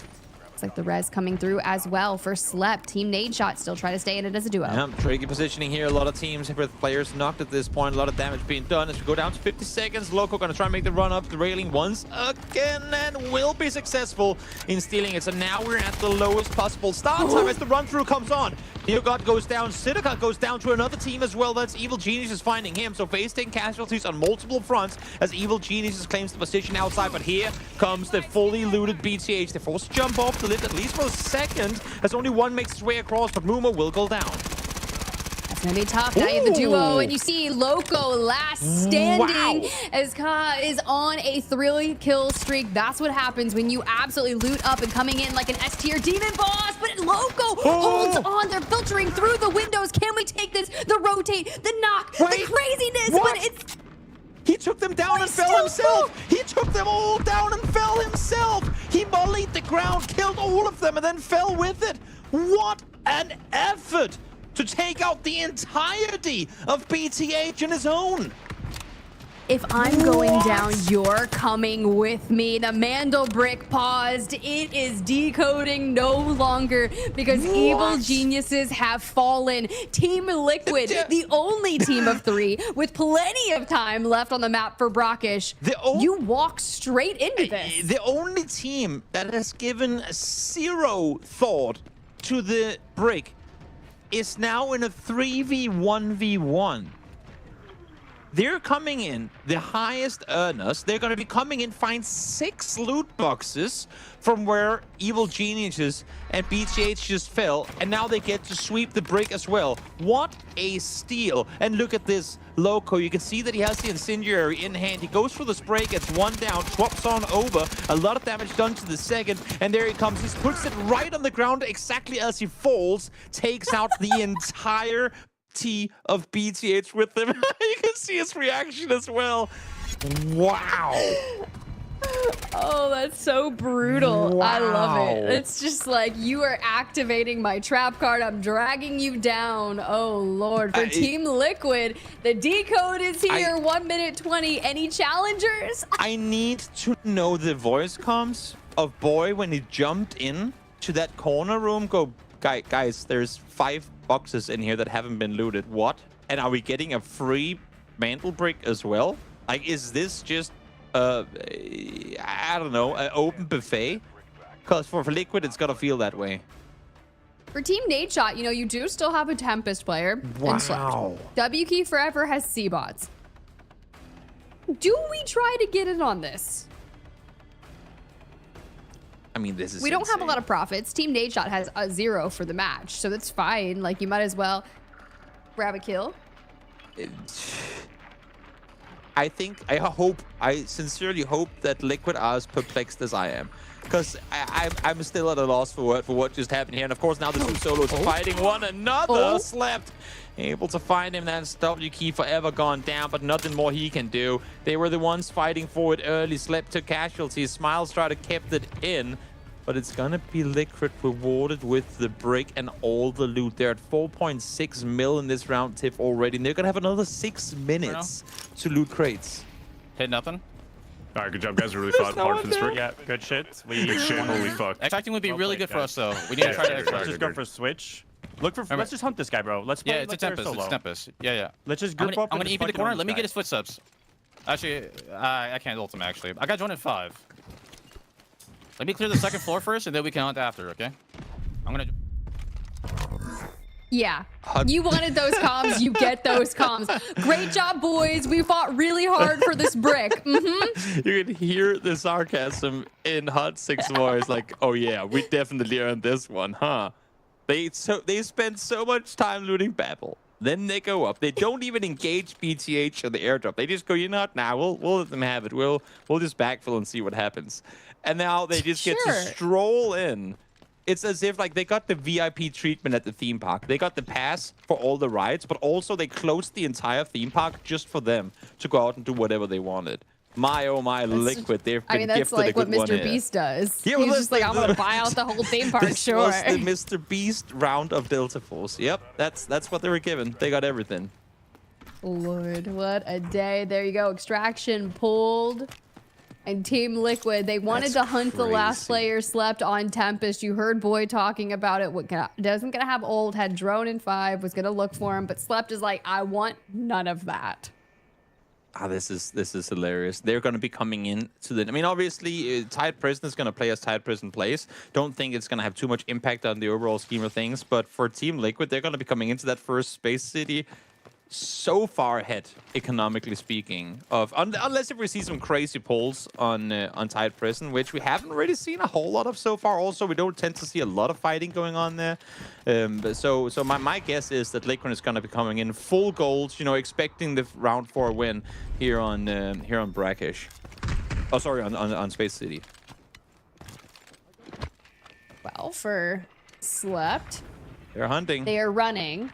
But Team Liquid on the move. The Predators of our lobby. Boy said he wanted to get the drone up, and he is full on chasing. And Slep's just gonna get the noties of being spotted. Yeah. Just like, why? Why is this my life? Yeah, this ain't easy. Maybe he's gonna make it to the backpackless extract, and I think that's what Liquid is calling now as well. Going, yeah, it's a solo. He's probably just gonna run for the extract and try and get out of here. And you know what? Good on you, Liquid, for letting him have that. At least he has that. He's alone. Can't find his friends, but at least he can drop a backpack and jump out. Yeah, definitely. I would 100% do that. And you could see Slept up on the north just ahead of the extract, making sure, checking all the angles, because you never know if Team Liquid is lurking amidst any of these checkpoints. But Team Liquid has returned back to Royal Museum. And honestly, you know their safe boxes are absolutely padded because we saw how much loot was coming out of the new Tower of Babel. Wait, there's another airdrop no one looted. Yeah, that's right, the high values. If they get this as well. It could. I mean, you see their profits are already 6.4 mil. I'm not sure what they have in their safe boxes. We can see on there. They're still looting. A couple reds, a gold pen. Yeah, you might as well maximize it. I mean, if they go out, get the north drop as well, maybe get themselves a nifty arm with it, and then go south, that would be absolutely insane. Because he slept here. He's waiting to see if they're still looking for him. Keep that backpack on for a moment, but nah. I think he's going to go out here saying, you know what? I did what I could, boys. Ain't going to be a whole lot. All he's going to get is the ammo that he brought in and a little bit of loot to boot, but not a whole lot to write home about as he gets himself off the server here. And then here we have it, the candy store for Liquid for another couple of minutes. Changing hands, seeing what they can do here, maximizing it all, and a really great round for them. Oh, definitely. And you heard it, right? It kind of just like fell into their arms based off that fight we had with Evil Geniuses. As soon as Loco drops the incendiary, it just opens the door for Team Liquid to walk in and just take it. Yep. Yeah, they're going to be talking about that one for a while. What a great one, boy. Able to get a luggage charm there as well, as they will now get down and try to get themselves out of this one. Just 30 seconds to go until this one comes to an end. Does boy? Ah, no, he doesn't realize up there. Got to make a run for the extract. 8.5 mil and the break. Now that's a round. Mm-hmm. I'd take that all day. That is a, like, from going from the first team out on 0 dam in game number 1 to this level of a bounce back. Yep. This is plot armor, to say the least, here for Team Liquid. Oh, for sure. Oh, for sure. 5 seconds to Spoil making in time. Oh, indeed he does. They will all get out. They will all call it as we leave the server with a minute left of playtime still, but all players gone off it. What a round for Team Liquid. There was probably like, what the heck was that? Yeah. Hot6 like, sip of water, sip, sip. We did that. We worked so hard. Mendo's like, yeah, cheesing. That like, is hilarious. Yeah. That is content right there. And you know what? Doesn't matter how you get it, as long as you get it. And Liquid sure as hell did. They're going to be very poised for the rounds coming up. Yeah, they are. I mean, we kind of go to this like reset of Tide Prison for players that are just looking to get maybe some kills across the way. Of course, 0 dam wasn't even as aggro as I thought we would be, but our best team of the day, of course, Team Liquid there in game number 2 for Brakkesh. 8.5 million assets gained. 1 kill though. Yeah, exactly. 1 singular kill and a mantle brick. The amount of value and a brick and only had to take out 1 player, that is unheard of. That is absolutely filthy. Sunday shenanigans oh, at yeah. its finest for Mendo, Hodzik, and Boy. And now look at the scoreboard here. Evil Geniuses lighting the path of that win for Team Liquid with 8 kills. Yeah. 8 kills. Mad. That is absolutely mad. They do exactly what they did yesterday. They find all the kills, they do all the damage, but those bricks are their nemesis. They literally eviscerate everyone inside of Royal Museum. Yep. Including and themselves. And then go down with it. They're just dragging them down through the ground. You see top killers of the day. BTH is here in Brakkesh for 3 kills. Loco, Articuno tied alongside 3. That's a crazy round. A lot of damage come through. Articuno 800 plus. Loco the same thing. Mumu. I mean, they're all sat there all alone on the top. Evil Geniuses. If just they found a way to get bricks on board with all the damage that they do, they would be in for an absolute treat. Oh, all right. Even the assisters go the way of Evil Geniuses with BTH there as well. Now, of course, we did have 1 member of Team Nadeshot get out via that extract. But yeah, this is what the new Tower of Babel brings, right? And especially when you walk up to Royal Museum and you just have casualties everywhere, you're just like, all right, let's see what you had on you. Yep. Of course, you're going to walk out with an absolute banger. But our round 2 MVP goes the way of Articuno in lieu of anyone from Team Liquid, solely because of the kill points, okay? It's the damage, it's the kill points, it's finding your value with 800k per kill. So a nice 2.4 mil for Articuno. Still trying to wrap my head around the end of this round. I feel like I've seen a lot of different outcomes, because even though the purpose of not every but most rounds in Delta Force tend to be the same, the outcome and the way that they play out can vary so incredibly. And this was not on my bingo card for how things were going to go down today. But you know what? I am all for it. Keep them coming. Keep giving us the crazy rounds like the one that we saw here. Maybe, I mean, you know what? I feel like, Tiff, I feel like it's Tide Prison's turn to give us something spicy. And you know what, Tiff? Maybe we're going to get that. But before that, we're going to go to a break. So stick around and we'll see you in just a few. Two members, now the odds are in their favor. 2v1. Everything getting spammed away, and MT getting a little solo. Hang on a second, NL. Look at that. It's an absolute sweat. This. And LG's gotta know that they're here. Lines them up, even through the shot. You're a nut. For the last remaining 3 BOV, they find 2 instant knocks. The Helm's gonna be hopping out for that.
Got the Mandel bricks.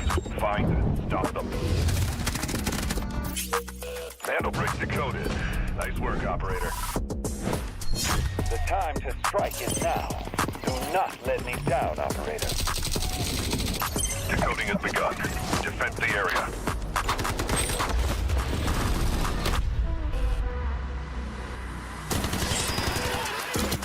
Is about to take the first step to bring up the tournament, and they're going to do it! What goes around, comes around. Oh, I'm not gonna do very much. Though. You get barrel stuff. Skydie is getting aggressive. See what I did there? You ain't seen nothing yet. Let's knock them off their feet. There we go. So much damage, and there it is.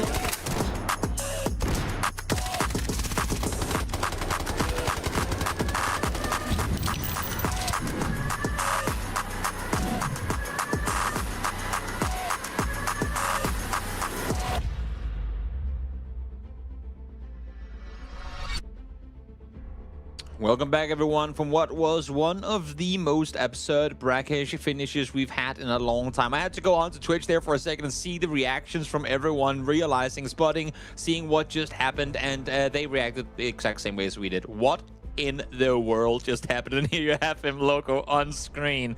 The absolute king throwing down that molly. And somebody was pointing out as well, Tiff, had he been able to get that molly just around the back corner, he might actually have survived that against all of them. I wonder if that's what he was intending to do, but in that split second, it's just like, no, burn, baby, burn. But that's okay. Regardless, it was a good time as we pull up that leaderboard from round 2 on Brakkesh. Of course, Team Liquid, the Mandel Brick, 1 KP, 7 supply points, walk with 8 squad points for W Key Forever, and Evil Geniuses find some good value in terms of the fragging potential. And especially with, I believe it was like Articuno and them grabbing a couple of players, had 3 kills each on EG. So 12 squad points for them. BTH, we saw some asset earners for them. They do grab a couple of those airdrops. They get the ammo. Don't really find too much value in the M82 throughout it. Slow start for FaZe Clan there on Brakkesh. But that's okay, guys, because we're going to Tide Prison.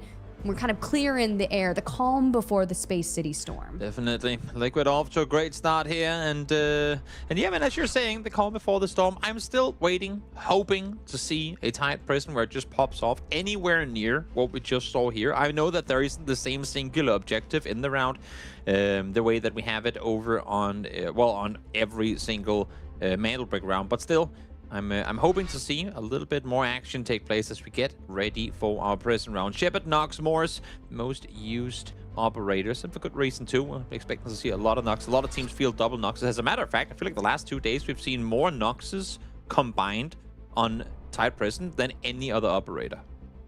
Yeah, I would say that it is going to stick to the method of what we've been witnessing for our tier 1 spawns. You had WQ Forever and FaZe Clan grabbing that, so they will not be eligible here on Tide Prism, which is okay because once we move back into the Mandelbrick rounds, they will once again be eligible to make that happen.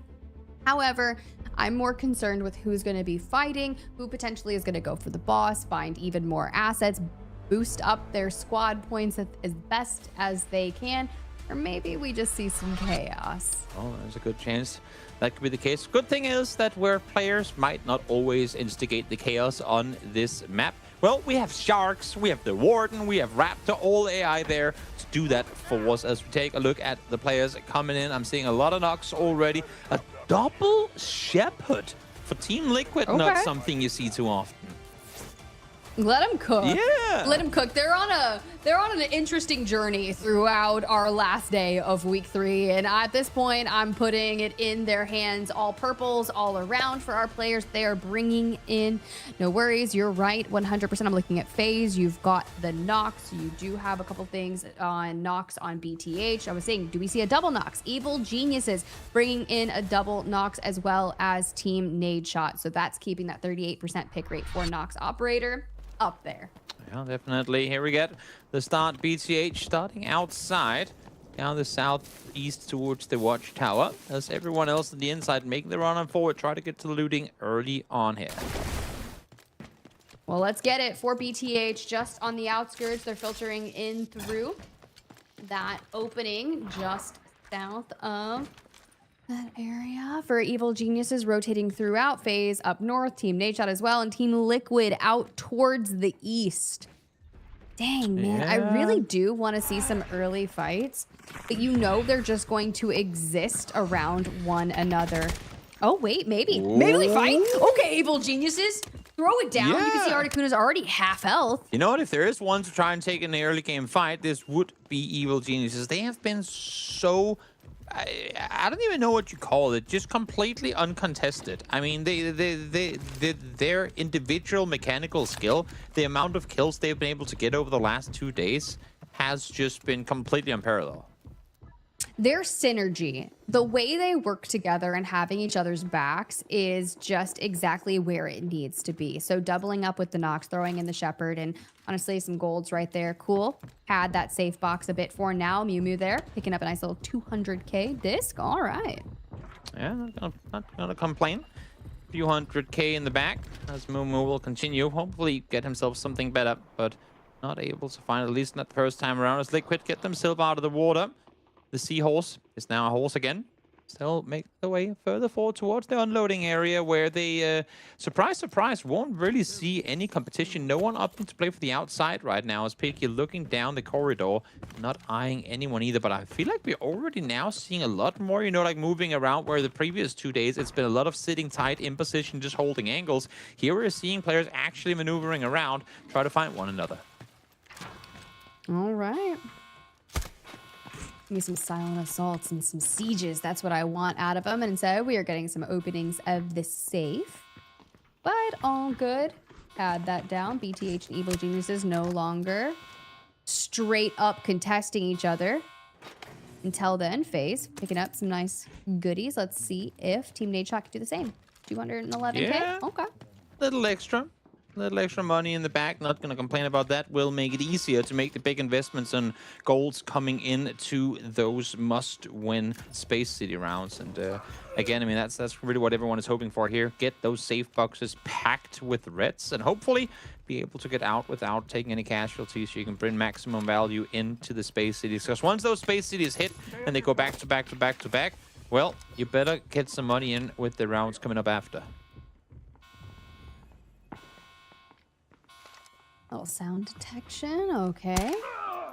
Evil Geniuses knows like one thing and one thing only, and it is just absolute carnage and taking teams down. Oh yeah. For now, they're dealing with some of the map favorites here. BDH as well.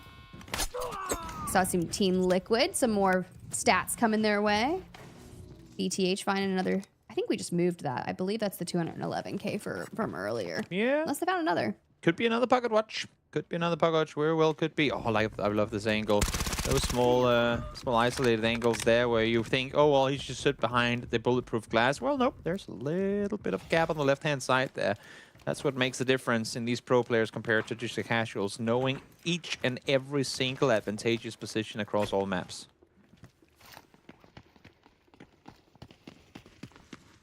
And there's the Warden on the horizon.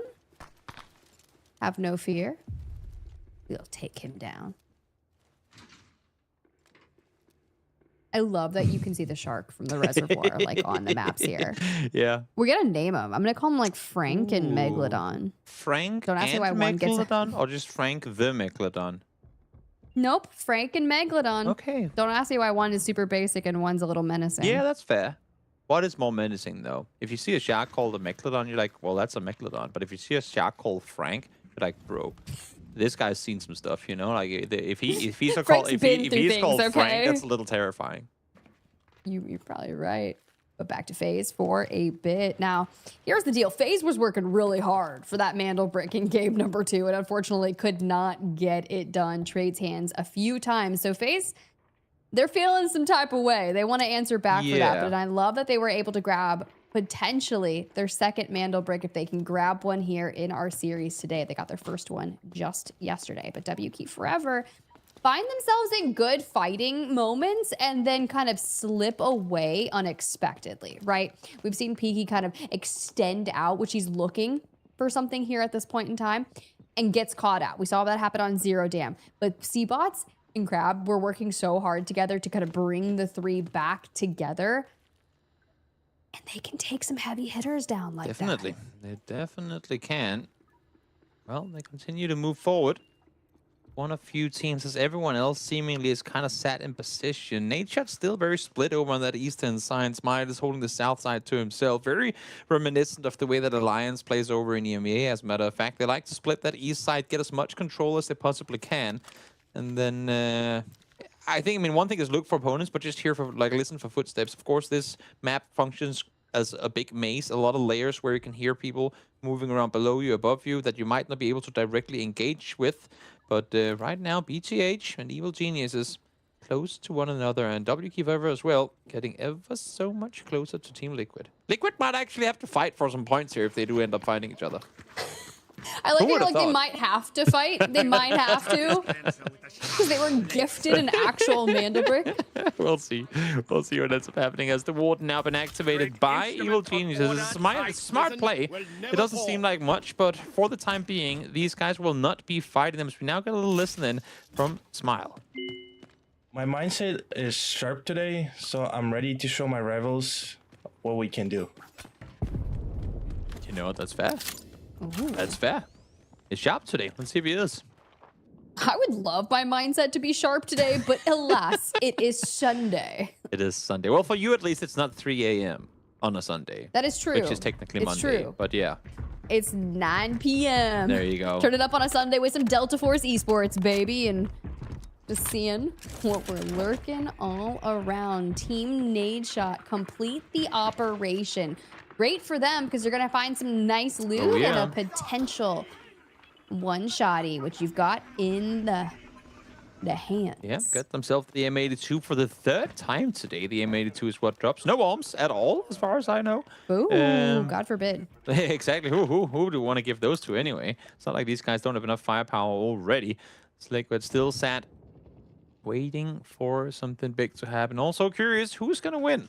Groth or Raven? How do things go down today? Let's see. That's our halftime show for Type Prison, by the way, guys. Chip in. Who do you think is going to win the big brawl between the bots? If it even comes to that. Actually curious. Okay. Well, this is playing out very substantially to what we've been witnessing for Type Prison. A lot of movement throughout the map, some loot being had. You've got BTH and Team Nadeshot with 2.7, 2.4, 1.5 for Team Liquid. You'll see their scoreline at the top. They do have a Mandel brick, and that is totally chill because it was so well earned there on Brakkesh.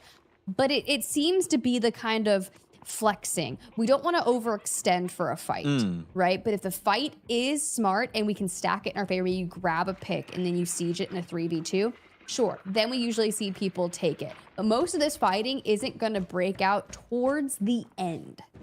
That's true. Once they realize, great. So we're not gonna extract anyway. We might as well see if we can get some of those 800k limbs before we get eliminated due to the timer, which we only have 9 minutes left of. Half the round has gone by as a new airdrop lands on the outside. No one really in position. I mean, oftentimes when we get these airdrops landing, there will be a team or a player at least very close to quickly snatch it. But this time around, no one's there. BTH is kind of in the vicinity, but not really opting to go for it yet either.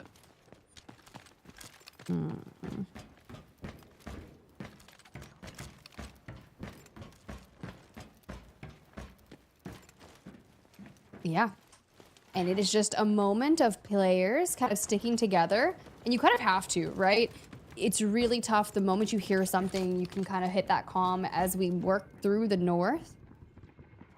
The W key forever. The silent assassins. Yeah.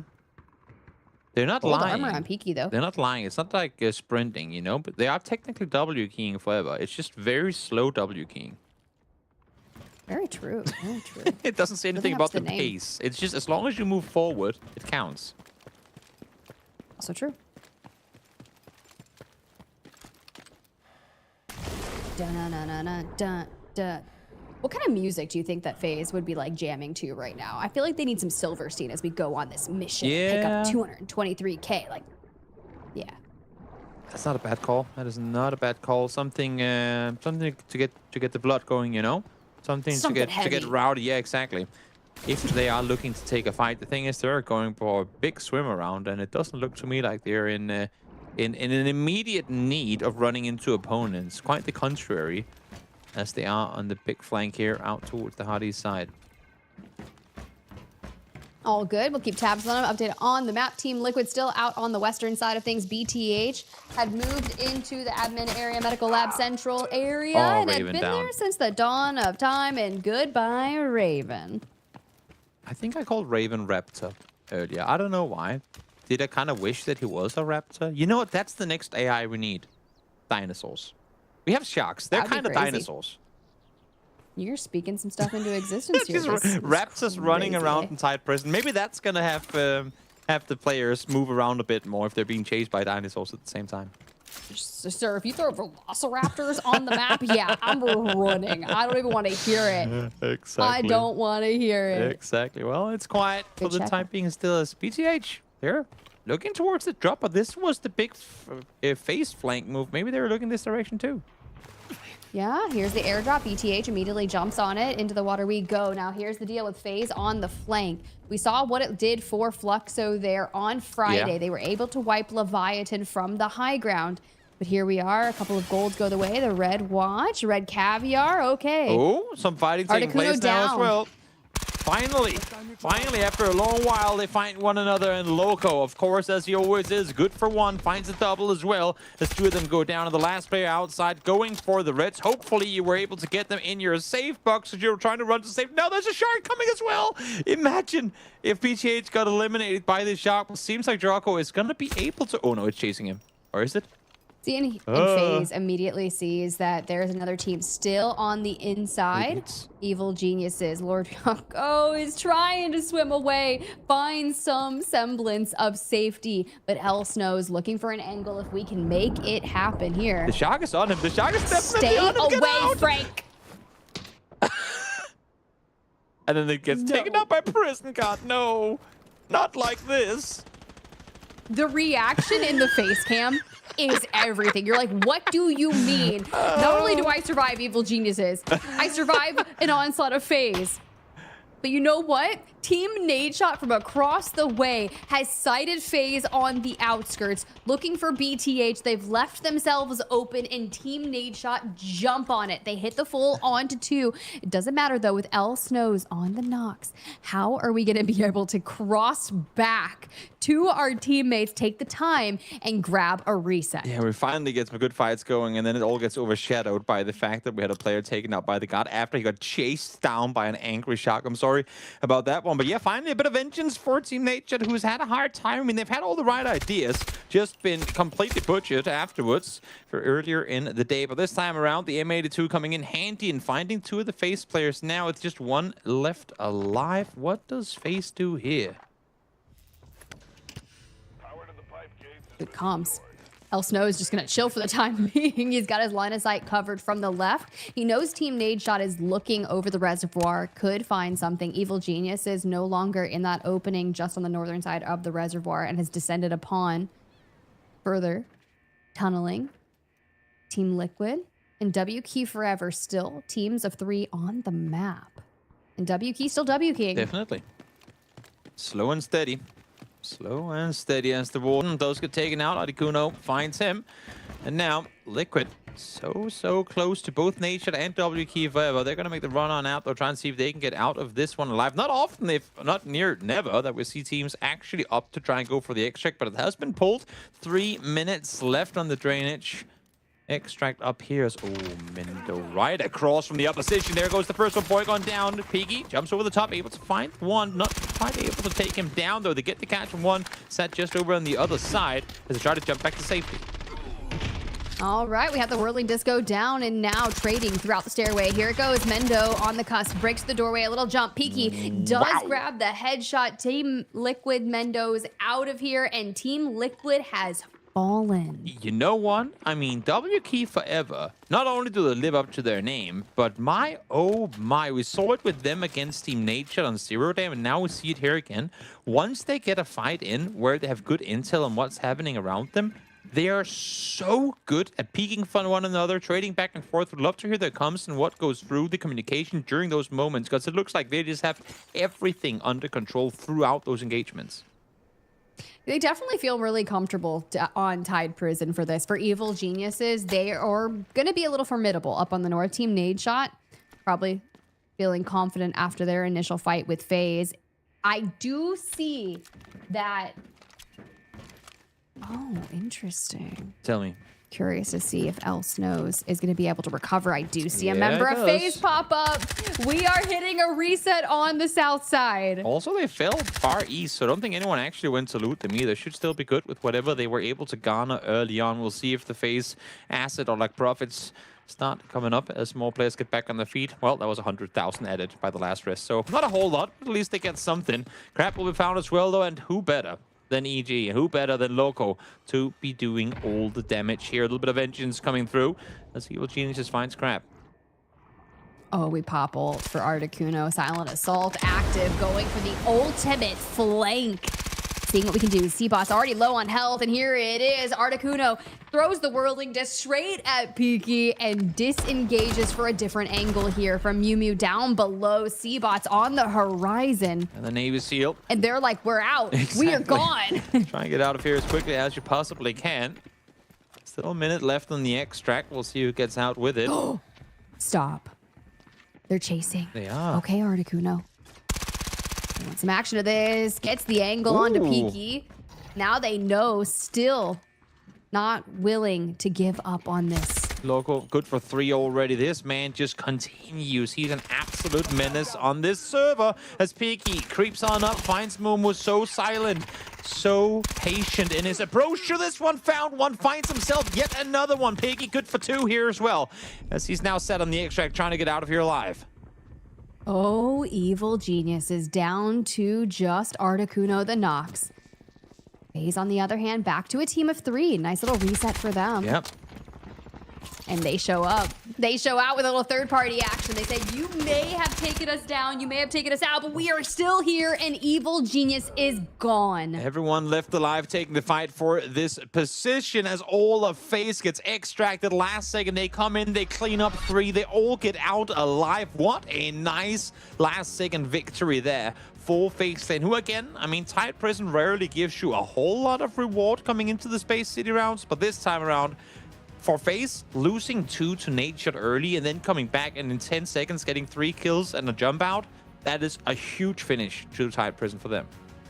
Yeah, but W Key Forever also gets some KP in there as well, so 800k will be associated per one for them. Evil Genius is constantly finding themselves in these engagements, but I don't feel like they're walking away with anything other than the value of those kills. Yeah. I would love to see them kind of amp that up in Space City, net themselves a Mandel brick, and then bring us to the distance. Maybe we go to a game 6 here today. Yeah, there's a good chance that we could. There's a good chance that we could. Evil Genius is out victorious here in the end of it. 5 kills, 3 of them, if not 4, from Loco this time around. Yesterday was all Mumu show, but today Loco is the one stealing all the highlight moments. This one, yet another game for him.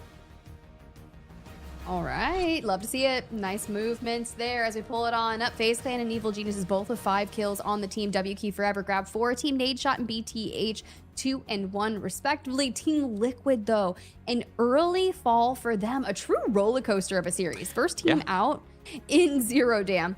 The easiest Mandel brick of their life. Then we kind of have this interesting performance yet again on Tide Prison.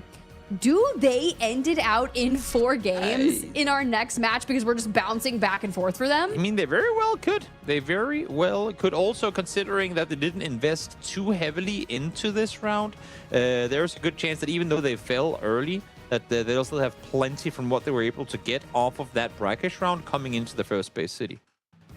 Well, let's look at our round 3 top killers. Loco at the top and a top damage dealer as well. Throw Peaky in there, finding some good moves just towards that extract. El Snow's coming back on the regain there towards the end prior to the extract. Finds some damage, and you can see making his way there in the top assisters. Definitely the one to get his players back on their feet in the end of it as well. Effectively, had he not been there, well, that would have been FaZe all and done. So good on him to be able to make that happen. Draco as well, despite falling, he was the one to get to the airdrop before being taken out by that guard after being chased by the shark called Frank. And he's able to get himself out of there with 2.2 mil. And there's our round 3 MVP, El Snows, with 3 kills on the game. Showing what a silent assault can do there. But I mean, look, I'm ready. Tide Prison, I don't know what is in the air today for our final day of week 3 group stages in the Americas, but something is amok, dude. It is wild. Definitely hoping for a good showing over in Space City, and I feel like the last couple of Space Cities have definitely given us exactly that. Will it be the fight for that same outdoor decoding station in and around the ramp, or will we see something new? I like to think that we need a little bit more variety in what we're seeing with these decoding stations, Tiff. Would love to see some variety, but honestly, we get the same old the majority of the time when it comes to Space City. So who knows, guys? We could see something. We'll see. We'll see what's going to happen. First, though, a quick break before we get into Space City, then some more Space City, and then we finish off with some more Space City.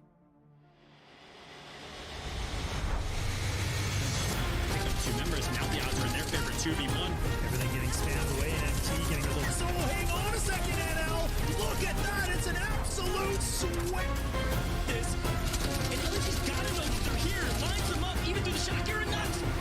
The last remaining 3 BOB, they find 2 instant knocks. The Elm's gonna be hopping off that.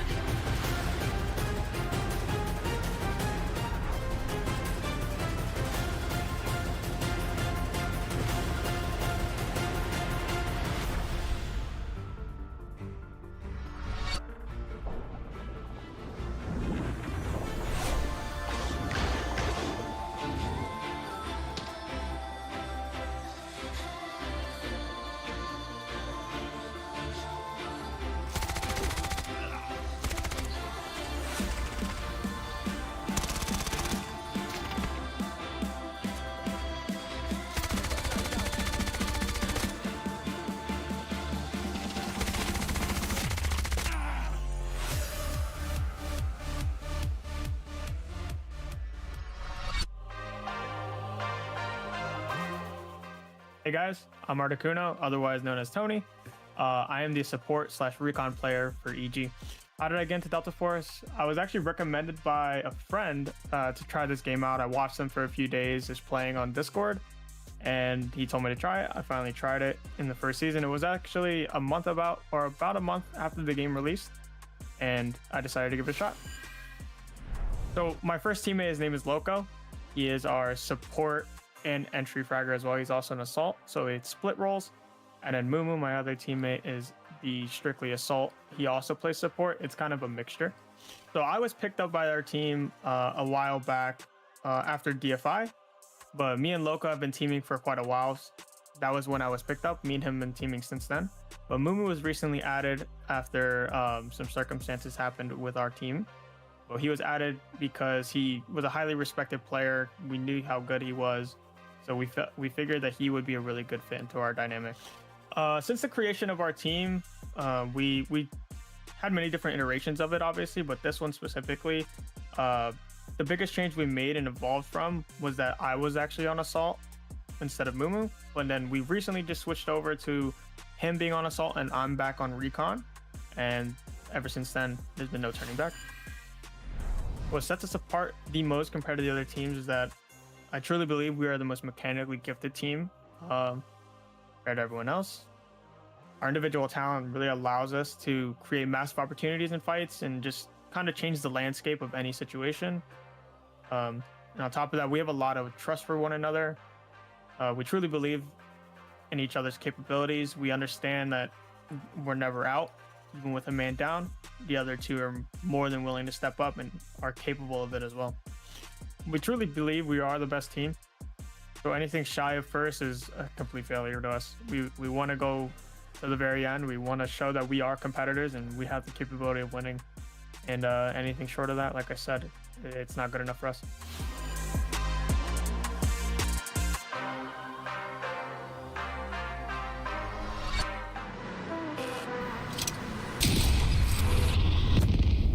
The enemy got the mantle bricks. Find it. Stop them. Mantle bricks decoded. Nice work, operator. The time to strike is now. Do not let me down, operator. Decoding has begun. Defend the area.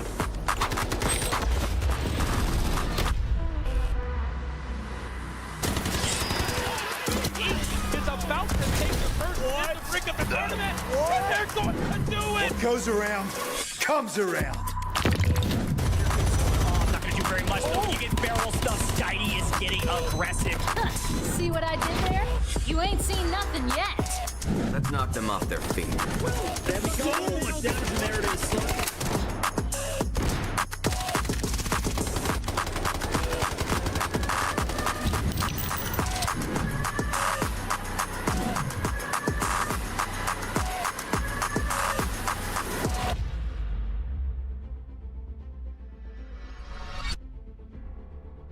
We asked for it. We said that Tide Prison would be the map where if players don't go out and make it fun, well, at least the Scavs can. And Scavs sure did. We saw BG8 being taken down by the lone sniper up high in all of chat going out saying, give the man his $50 because he earned it. And sure he did. But another team who's earned a lot of those 50s are Evil Geniuses. They're popping off on the fragging board. Issue is they have not had success finding bricks. But maybe, just maybe that's all going to change now, Tiff, as we get over to Space City.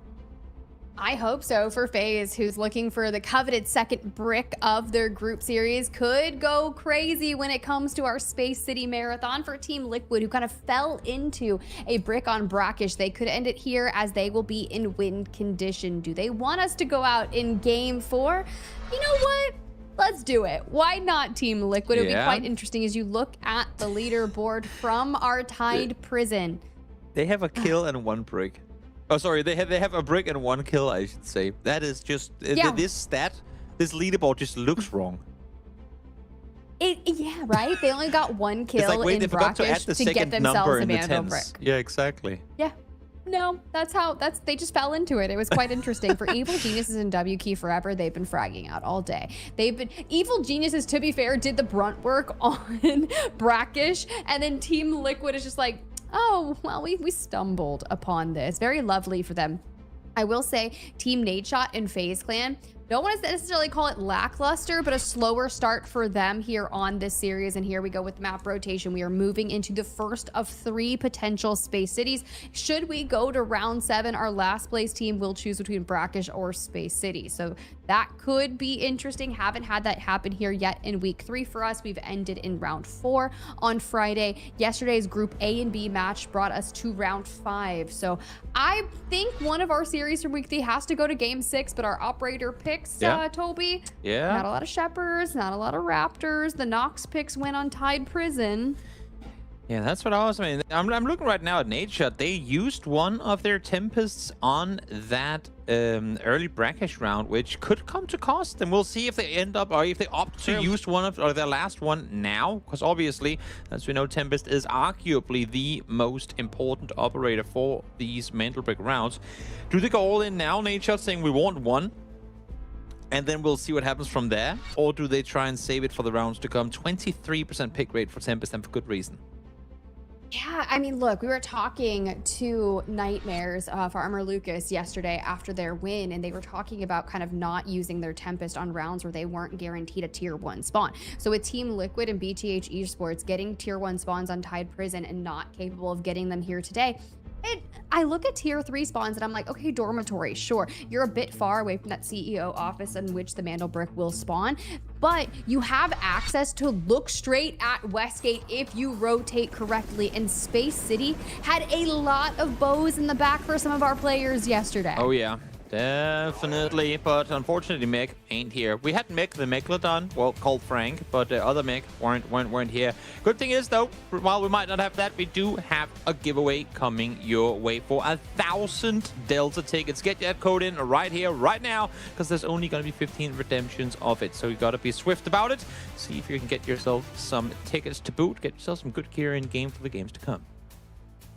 Get in there, guys, and they're probably gone already. No. Have no fear, though. The Mandel Brick will be underway in just a few moments as our players are getting locked in, getting ready. Do we end here or do we get one more game? That answer can only be solved by Team Liquid. Definitely. It looked like BTH alongside W Key Forever. It's going to be the two teams to invest fully in golds coming into this one. As we see, this one, oftentimes the first engagements are going to be down towards that Westgate where Liquid are sat right now. So they come into a match point game with a brick in hand already and a tier 1 spawn. We'll see what they can make of it as they have made the crossing possible. Boy, just waiting out the utility spam here. It goes, okay, well, that's another one, and they should be all out now. Great, I can cross. Exactly. I mean, if you're going to have Westgate, you know immediately that the dormitory building, people are going to run full at you. For FaZe, on the other hand, Evil Geniuses across the way. Poked Prada, we get Articuno down and out. It still can be reset, but Loco and Mumu have gone down with so much damage. You have to hide and regain. We know what Loco can do in solo shenanigans moments, but you've got to keep tabs. For Team Liquid, we bring in the Tempest, a bit of gold across the way. They're investing heavy and closing us out in 4. Yep. Team Liquid bringing the M82 into this round as well, probably hoping to win the whole thing here. We can't really see what they're wielding in terms of their Kevlar helmets, as I'm sure they've had that in their backpacks coming into the round, sharing it amongst them after spawning. But would you imagine that if they bring in the M82 and the Tempest, that maybe there is going to be some gold armor on there as well? Well, battles on the horizon. Mendo, Hodsik, boy, the Luna Tempest Stinger combo to be expected here on Space City. For Evil Geniuses, our fighting squad that has looked so good. You heard from Articuno just ahead of this map talking about how they believe they're the most mechanically gifted squad out there, and their fighting has definitely shown it, but not the best start for them here on our first Space City. As you can see now with that map, you got Team Nadeshot out towards the left, WQ Forever coming out of the horizontal test workshop side of things, and Evil Geniuses, Team Liquid, and FaZe kind of surrounding the area in which Mandel Bricks will be. Exactly, and look at this tip. We got ourselves a new brick station down on the south side towards the horizontal test workshop. So a little bit of variety is coming out for the day as Evil Geniuses are found. Boy did what he could. Logo swings the corner, gets one in return, but then he is good for another. Boy with a double takes out EG early on here. So gotta sit back, watch the rest of this one, and hope that Liquid doesn't end the day here and there. Not what Evil Geniuses wants. Oh, no. Evil Geniuses wants to get involved on the swapping of the decode, right? W Key Forever just around that 3-minute margin. We saw FaZe break out the Tempest pullback. Likely gonna see what they can pull alongside that. Smile here. And tabs on W Key Forever. We were looking at their rotation down to potentially steal it away, but breaching this. Thank God you've got the Luna. I mean, Liquid is fighting literally everyone right now, and they're not taking casualties. This is terrifying. If you're anyone on the server going, guys, we got to stop them. We kind of want to keep playing this one. Imagine if this becomes a weekend of a 4-mapper, a 5er, and then a 4 again. That's a swift weekend if I've seen one.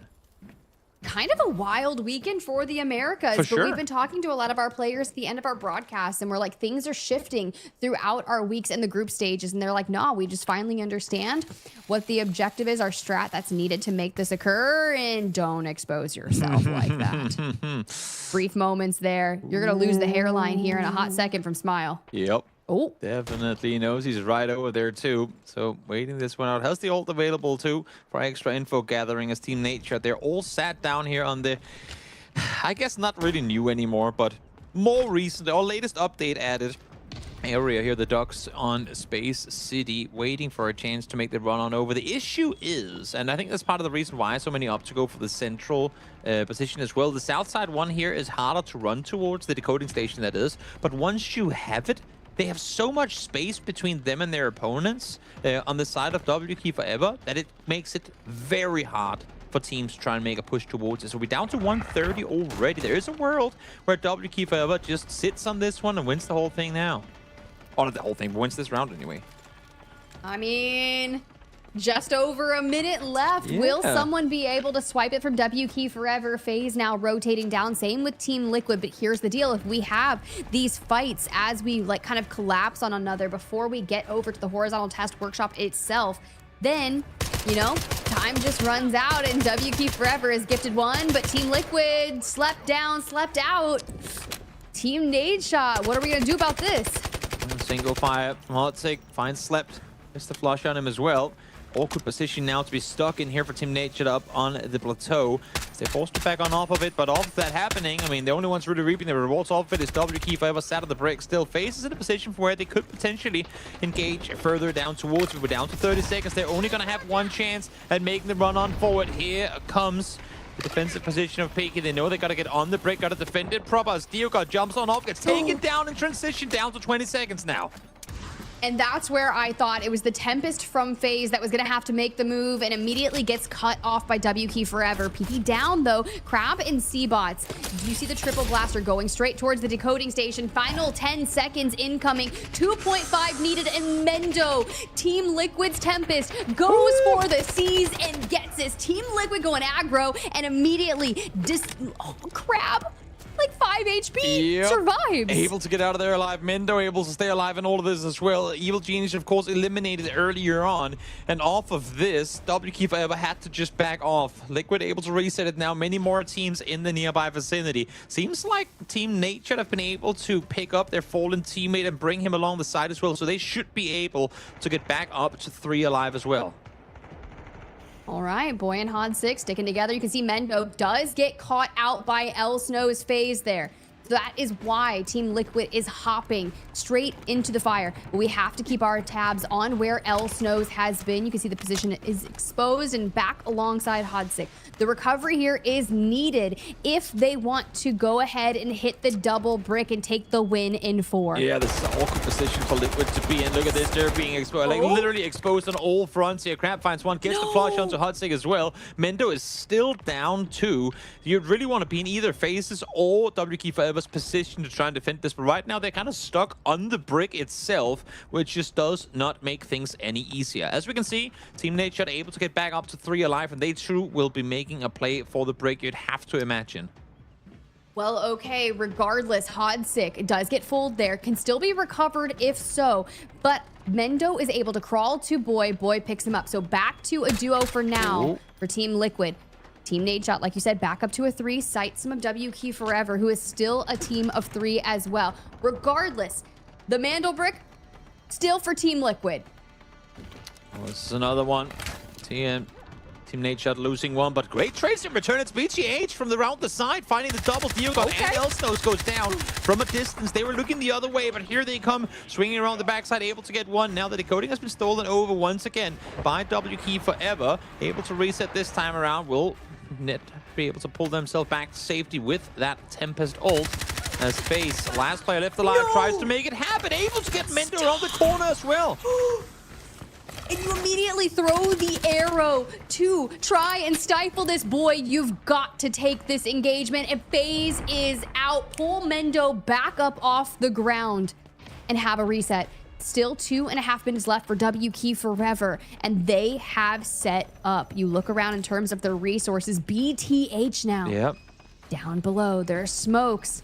They heard the fighting, and Lord Jocko is gonna pull it. Here's the reset. Now Boy has to hold on, gets the immediate knock onto it, but regardless, Team Liquid is out. BTH's push was exceptional. They're gonna get Lord Jocko back up on their feet, and that's the power of having your teammates back. Definitely 5 maps guaranteed as the match point holders of Team Liquid will be taken out, but 3 teams still, make that 2 teams still with 3 left alive.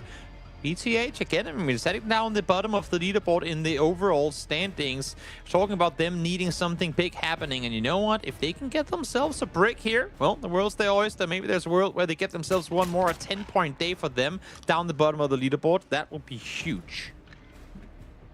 That's true. Team Nadeshot, BTH, and W Key Forever could be the ones. And so far, it's W Key Forever with the best chance of getting that Mandel brick, as they are just 1 minute and 20 seconds away.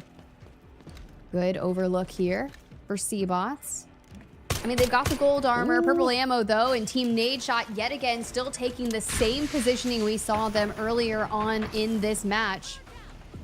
There runs Tempest, making the run towards it. Oh, so much damage taken. More triple blasters coming in. Should be enough to get him down. Indeed it is. They went for the run early, but not able to get it done. Lord Jocko falls down, is able to pull back to safety off of the ult, but does get taken down in doing so. Nice movement there from Crab to be able to get the finishing blow on. You can see Smile peeking on up, lobbing the nade up over the horizon, but W Key Forever is just 35 seconds away from the first Mandel brick of the day for them. Yeah, given the fact that the ult isn't available in the Tempest from BTH, you'd have to imagine that it's going to be on Team Nature to try and make a run for this one, but they don't have a Tempest at all to try and make this happen, so it's going to be on to D-Wolf to try and make the run on up, down to 15 seconds now as Chris makes the run forward. Let's see if they're able to get this one gone down. Smile falls yet again. Seabots finding another one with the sniper in hand. Here's the run on forward. They have one on the brick itself. Piggy gets himself one more down to just 5 seconds. Now has to commit to it in the end of it, but not going to happen. W Key Forever takes out Team Nadeshot on the brick, and they're able to get it extracted.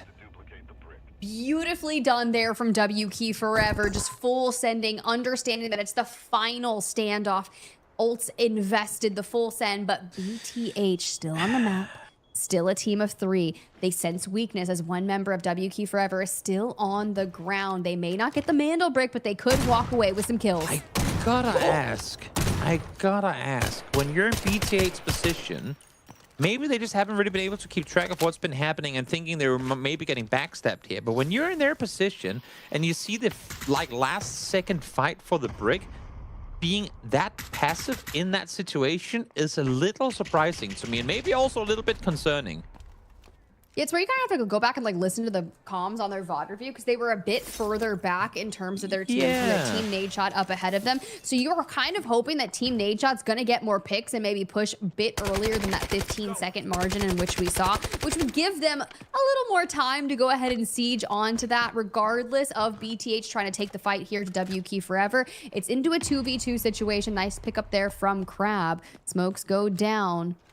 They just seem a little disjointed. I mean, we're just complimenting BTH down the basement of how they were able to take the fight to Liquid, and this time around, they're just a bit scattered. Seems a bit, yeah, I'm not sure exactly what the word is for it, but...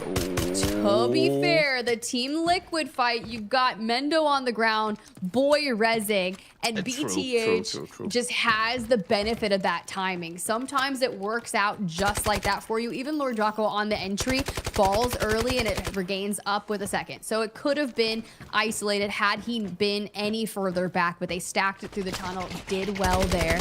But for now, BTH, here's the Chow on the bridge, finds Seabots into a still 2v2 because W Key Forever was able to get Peaky back up on his feet throughout the duration of this. And here we go. Peaky wants to get aggro. Yeah, W Key Forever, I mean, they got the break already. Ain't nothing to lose here for them outside of course, the weapons. And, you know, Tube still has a pretty healthy golden helmet, at least. The vest just got destroyed.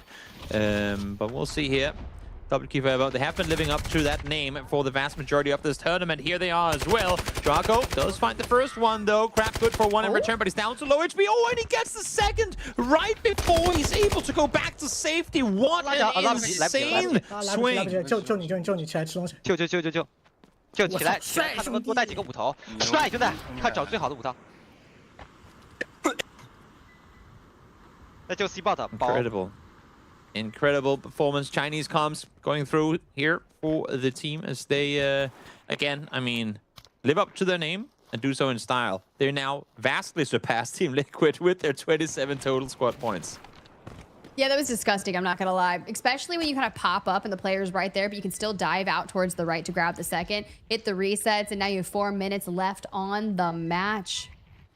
Just go ahead and peruse and see what you could find to throw in your safe box to go alongside your beautiful mantle brick. Also, I mean, because we didn't have the central decoding station be used, if they want, I think there is a boatload of loot and saves to be taken up in and around the center of the map. Plenty of time to make it work too. Honestly, this decoding station seemed easier to defend because they got there so quickly, took it over to the outside of horizontal test drop, and they set up this like Bermuda Triangle of chaos to defend it. It's that. And sure, you had some. Wait, what are you gonna say? About No, go. I'm just like, sure, we had Tempest full-blown run at it, but their angles were allowing them to go ahead and pick it up. And there we run it back with Crab's replay. Immediately finds the one out towards the left. Lord Jocko peeks out like 40 HP. And the reaction. Yeah. I did that. Exactly. Understandable that they're proud of that one. Good effort from them. So yeah, I mean, what I was about to say is that plaza that you have to come across, this like the down staircase towards the decoding position itself. Not only are you exposed to the team defending it, but you're effectively probably going to get shot at and utility lobbed at by 3 different teams. It's so incredibly hard to try and push while not also being engaged on by literally the entire server.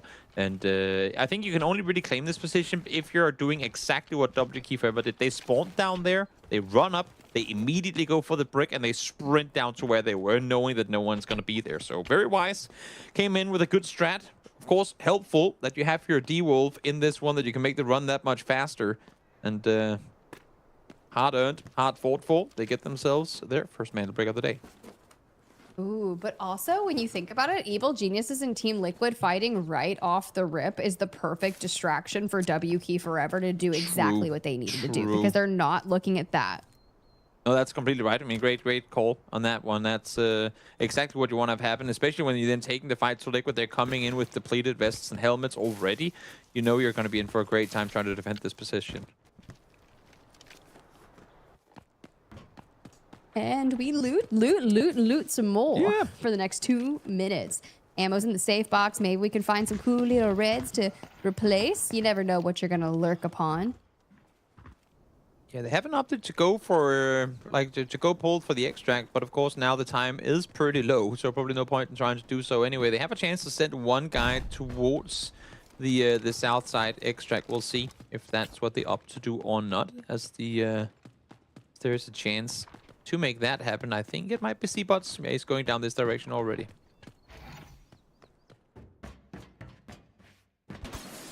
Oh yeah, 100%. Perfect timing. Totally fine. At least send one out. Prioritize the squad points, baby. Get your loot up, because now we're going to be looking at those squad points for the tiebreaker between Team Liquid and WQ Forever, now that they both have a coveted mantle brick. And since we are in our Space City Marathon, we know we're going to a Game 5, and it's going to be both of those 2 teams in win condition. Also nice we saw that he gets out with 2 completely fresh golden helmets. That is nice, not having to purchase for the rounds to come. You maybe don't get all the cool red artifacts and whatnot, but getting those Kevlar helmets out full and fresh and ready to go for the rounds to come, that means you can afford even better to take a loss on a round, for example in the upcoming one, as we see here. Just the last couple of seconds worth of sprinting around. And again, I don't think any of this has been looted at all. And we can see that it hasn't been. So might as well go check it out. Up to 8 mil already. Can they increase that with just 10 seconds left? No, Page is... I think this is him shooting and telling me that no, they're in fact not gonna.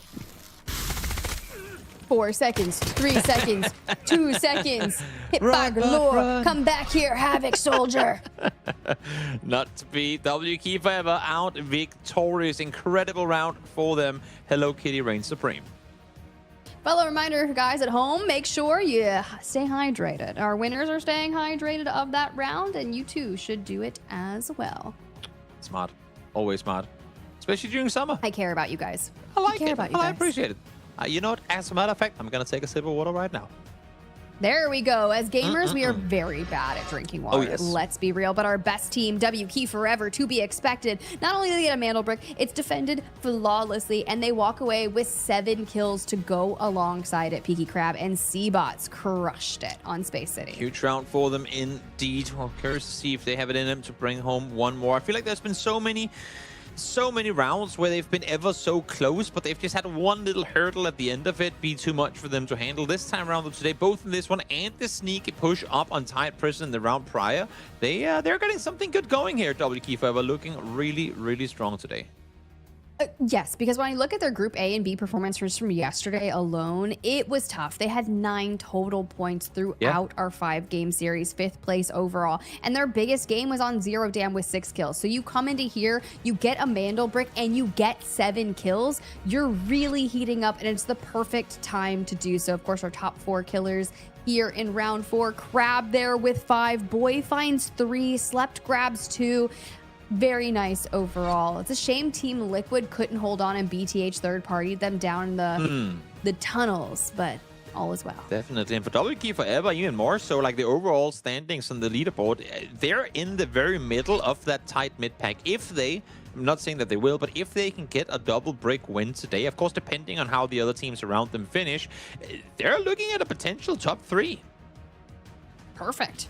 That's actually really solid for them as we keep going through. Top asset earners here. Seabots from W Key Forever, 3.8 million.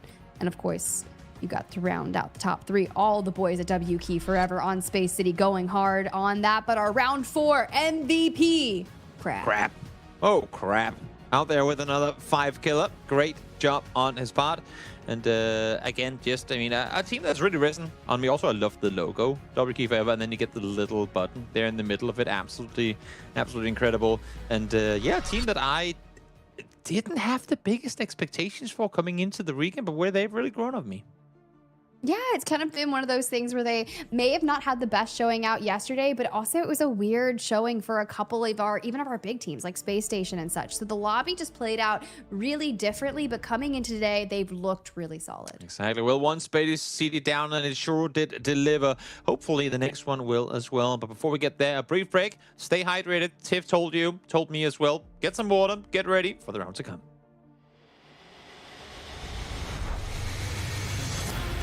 Members, now the odds are in their favor, 2v1.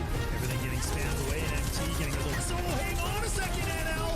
Look at that. It's an absolute sweat. This. And LG's gotta know that they're here. Lines them up, even through the shot. You're nuts. The last remaining 3 BOV, they find 2 instant knocks. The Elm's gonna be hopping out to that.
Mandel brick decoded. Nice work, operator. The time to strike is now. Do not let me down, operator. Decoding has begun. Defend the area.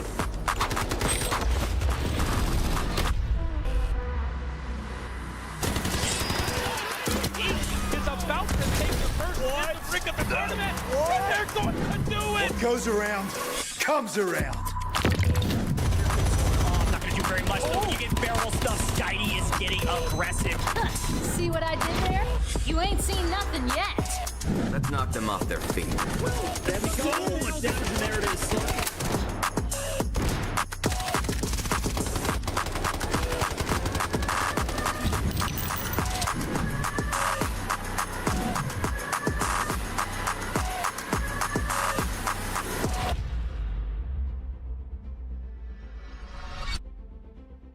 While everyone was busy sprinting for the center of Space City, WK Forever snuck in, grabbed the Mandel brick, ran down south, and sat tight in position, winning that round. Great job by them, as we now have two teams at match point coming into round number 5. It's Liquid and it's WK Forever, hoping both of them, of course, to be able to finish it here in round 5. But I'm looking at Team Nadeshot, looking at Faceland, thinking, there are some teams that are definitely going to be in having something to say about that before this is all said and done.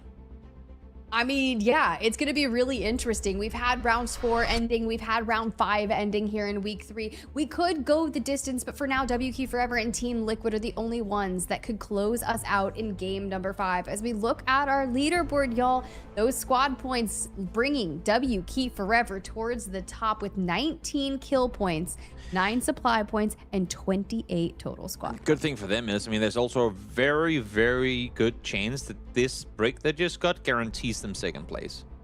I mean, unless if we go to around 6 where a bottom team comes up and surpasses them somehow, then you'd have to imagine that with the amount of squad points they've got already, unless if Liquid pulls off something huge, that's a second place guaranteed for WK Forever. That's a big turnaround for them, and they must need very needed time of the group stage here. It's going to be a really interesting Space City. As you can see, our map rotation, WK Forever and Team Liquid, where they got their Mandel bricks. Team Liquid back in Brakkesh when they kind of rolled into it. At one point, they were decoding for our brick before they fell. Our operators that are going to be available moving into our round 5 on Space City. Not a lot of Shepherds, not a lot of Nox, but that's okay because you're not typically going to see them here. Tempest picks starting to show up here on Space City. It was super viable for the steals there. You can see Stinger, Luna, Tempest. That's kind of the name of the game once you move into these Mandel bricked rounds. I'm curious to see who's going to be expending their last Tempest, or do you try to get a Mandel brick without a Tempest here in game 5? Yeah, game 6 always get very spicy for that exact reason. Teams have been completely depleted on their operators of choice and just gotta send something crazy. That's normally where you see the D-Wolves come into play, but we actually saw a fair few D-Wolves in this previous round. So curious to see, as you're saying, how many dare to go all in now, or how many risk it all for potential game 6 to come.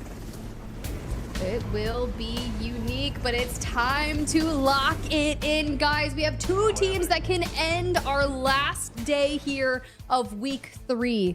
Who's going to make that happen? And if you are loving what you're seeing, guys, and you want to know more about the Delta Force side of esports, their page is up on their website. Go to playdeltaforce.com, click on the esports tab, check out the Rise series, tournament schedule, teams, results, all the things that you need to know to stay up to date on the Delta Force Rise series for the Americas. And of course, if you're interested in the EMEA side of things as well, that'll be on there. Exactly. You can see here, Evil Geniuses spawning in with full golds. They want a brick, and they want it now. They've had a hard time this weekend getting to one, but this time around they're looking to try and claim one. As we see, DTH trying to make the sprint through the west gate and successful in making the transition, and off of that doesn't seem like anyone else is really going to be fighting. There is a world though where Liquid and Team Nadeshot find each other yet again. They really have been running into one another a whole hell of a lot today.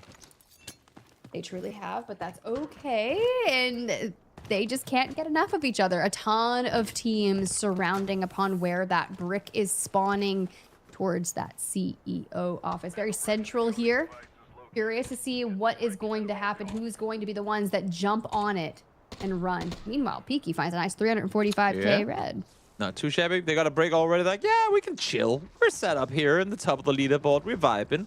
We'll let the other guys fight for it early on, and then we'll come say hi a little bit later, which you could only imagine that they will.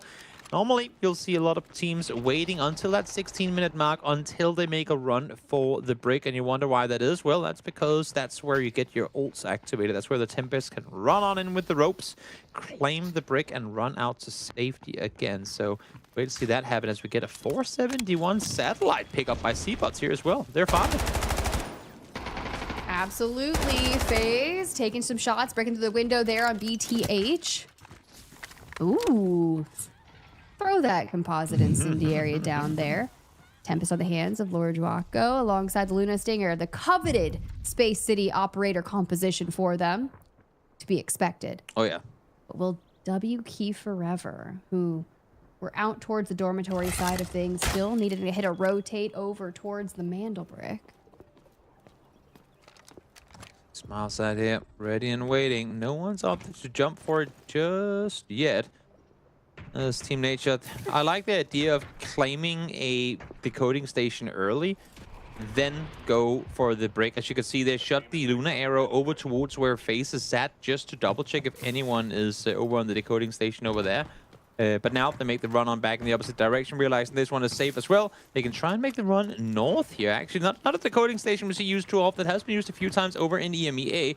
Very successful for the teams getting the initial plant down. So we'll see if they do up to make the run towards that employee passage 2 up on the north side, which it looks like it's going to be the case with WK Forever. They're here and they're seeing this bridge transition as well. And there go the shots immediately out from Seabots.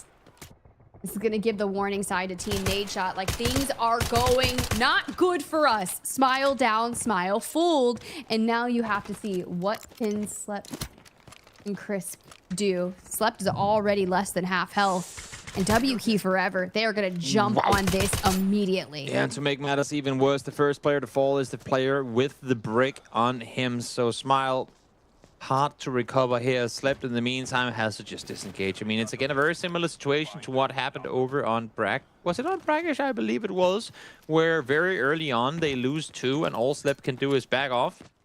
Go, great. I guess I'm just gonna stall for a bit. Interesting thing now, though, is that WK Forever, they spawned up in the dormitory building. They literally were the ones chilling, looting, getting the half-mil reds, going, nah, we'll join in later. Now they come down. They just say, oh, we'll take that mantle break off you, Smile. Thank you so much. And now they can completely uncontested run to the dormitory building and plant it. If they go back-to-back bricks here, that'd be huge. That would be. That's a pretty dominant showing on Space City for sure. And it just seems as if our teams acquiring the Mandel bricks, they're really just, I'm not going to say falling into it, because this is why they are the pros and they are just getting lucky with their spawns and taking advantage of every situation. If Team Nadeshot isn't running up to the employee passage 2, this looks completely different. But as soon as W Key Forever gets over towards the dormitory side of things, FaZe says, we are here, Crab. Immediately targeted. Peaky trying to answer back for the teammates and finding the angles, lobbing the utility straight towards him. But Peaky's not going to give up. There's so many hard crossfire angles you have to cut across in these positions. They do get one in return. Nice taking Dio got down. Maybe that's going to slow them down enough that they'll be able to get the reset, get the player back up alive, and get the get into a proper defensive position, having already planted the mantle brick in the decoding station. But it's so hard, like all these transitions, because of these open pathways, like lines of sights, that are just literally impossible to try and predict what's going to happen. Oh, they're hunting. Loco is fishing. Mm-hmm. Can we find him? Give him in. And Loco jumps into the water himself. Elsewhere, FaZe still trying to go crazy. Finds Seabots. Peaky hits the res onto Crab. And W Key Forever with less than 3 minutes on the decode, trying to hold stable. And it's another really, really difficult decoding station to breach into. It's hard to get to early, as you can see, WK Forever having to risk a lot to try and get over there to begin with. but it plays out very similar to the decoding station on that south side. An open area, hard to push, but also equally hard to defend for the team there. The thing is, for the teams trying to get over there, the same transitions that we saw being difficult to run across early to get into the main island, well, they're equally hard to cross out of now for all these teams trying to get to the break. Team Liquid still quite central on the map. Will be one of the last teams to rotate up this way. For Evil Geniuses, still alive and feeling really aggressive here. Make the wrap onto FaZe. The smokes are the only thing keeping them alive for now, biding their time as Mew Mew makes the call out, says exactly where FaZe is. You can see them start to spread out. Yep. WKFab, they're playing a very defensive position towards that north side, but Team Liquid can get out of Westgate and make their way south around here. That could be huge, and there's the shock. Oh no. It took him down. Yeah, it did. It flushed him. That's a feels bad, man. That's all right. Frank was just hungry. Frank, he hopped on a plane. He went to Space City as well, because that's just how it is. He just wants to get password stamps, all right? Back to Evil Genius and the chaos they've been causing. Still trying to hunt down the remnants of FaZe if they can. But that's okay. Find guards on the meantime. This is going to alert WK Forever of where Evil Genius should be approaching from. And with just over a minute to go, they're going to have to ice up. Oh, yeah. Definitely. They rested everything into this one. One of only two teams to invest full goals into this round. They see them from upstairs, but the bulletproof glass won't allow for a big engagement here. Kraft closing the door just in time to stay safe as the triple blaster comes through. We'll be able to back up. We're under 1 minute now on the timer here as Momo swings the corner, finds one. Loco Articuno, good for one each as well. And just like that, Evil Geniuses slaughter WK Forever. Decoding interrupted. Easy for the taking now. They're all on their own on the dormitory. That was actually a beautiful breakdown done by Evil Geniuses. The way that they paced that, attacked it, flanked them. Even though they try to block the door on it, the wrap is there. Team Liquid have now moved away from the CEO office, have gone through Westgate side of things. FaZe still up back to a team of 3 on the move after rescuing Sudoka there from the macro shark. Now, with 3 minutes 20 seconds on the clock, who will be next on the horizon to steal the decode? Incredible execution there by Evil Genius. Now they have to do something we haven't seen them have a chance to do too much. Try and defend a decoding station. They usually haven't even gotten to that point. Oh, a couple of times they have, but oftentimes they've fallen very quickly thereafter. We'll see if they can do it this time around. They're so incredibly good when it comes to pushing and taking aggro fights. Now it's their turn to sit in position and wait for teams to come to them. I love that you had Team Liquid going for the full wraparound on the south side of this area, checking every angle in which someone could be perched. BTH likely going to do the same from the north. FaZe kind of disengaging and looking for an approach. So you're going to have FaZe and BTH running into each other. And it's going to be Team Liquid likely to make first contact with Evil Geniuses.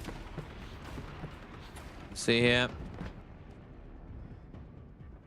Rocket comes in, doesn't really connect the whole lot, but here's FaZe on the south side, sniper in hand, looking for something. They've gotten all back to all 3 up. Remember, they were down to just 1 player at one point, but they've been able to fully reset, and now comes Liquid with a potential backstab push coming in. Well, not so much a backstab anymore, because they are using all their util and making this crossing happen, so they will sure know on the side of Evil Geniuses that Liquid are here. And they just have to lay low. Yeah. They're sticking together, holding different angles, popping all the things to help them. Now, here's the deal. We did see FaZe use an Alluru ult towards Evil Geniuses, and Team Nadeshot even looking for some of angles throughout that bridge. So, for now, with 1:30 left, that usually is the time frame in which the fight breaks out. We'll see who's going to be the instigators of it. BTH have opted to make their way north around. They know that FaZe were close to them, but because FaZe opted to fall back, that allows for them to play for the brig itself. Here comes Liquid. Util up on forward. FaZe do lose 1, but that's elsewhere on the map. Not too impactful in terms of the brig itself. But we have BTH close by now. Here comes the push on forward. That's a quick shutdown of Mendo. That is the ult wasted. I could call it not wasted, but used early and taken down on the side of their Tempest. All it does is give them the information in which Mew Mew is holding. So now Team Liquid likely looking for the res. Get Mendo back up on his feet. Hodsik throwing the frags up. Evil Genius is now having to fend off against BTH and Team Liquid. The threats are coming from all angles. And with our Aluru from FaZe keeping the pressure with the ults onto Evil Geniuses as well, giving them the info. The Mandel Brick has been seized by BTH. Timer up to 3 yet again. Yeah, Liquid going to be very pleased with a little bit of help coming out of BTH here. They didn't get any help from them in the previous round, but this time around, Liquid will now have a chance of making a run for it themselves again. Get that Tempest ult back on 2 minutes in, and we'll see them make a run for it any moment. In the meantime, FaZe able to survive, taking out one from Team Nadeshot, so Crisp is going to be all on his own for the remainder of this game. And now the duo can make their way up, backfill BTH, and we'll see if that's going to be a fight that brings any attention from the surrounding teams in with it. Still, this staircase has been very detrimental towards their push. Evil Geniuses, smokes are down, looking for the retake. There it is, to 2 minutes, 30 seconds, decreased by 30 seconds there. BTH trying to guard from the distance, and now Team Liquid. Darts going out there from the hands of Hodsik. Still waiting to see what the siege looks like. Yeah, they're hoping that some of these other teams start fighting one another, just waiting it out, waiting for gunshots, but not a whole lot happening right now outside of the Brick changing hands a couple of times. Of course, smart on Boy to go back towards the south side position just to make sure they're not getting flanked themselves.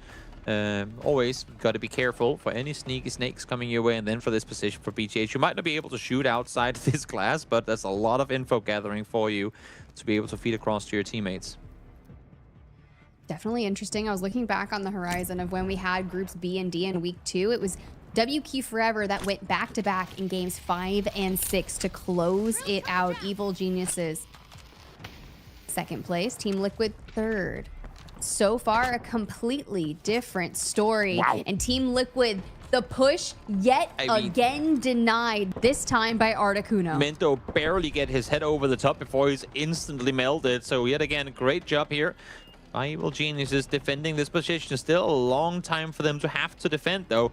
But for Team Liquid, I'm not sure if Mendo actually popped his ult before he ran over or if it happened before. So maybe there's a chance for the Tempest ult to be used by Liquid again before this minute is over. Shoot, Crisp, come on. No! And now they know there's a snake in their midst.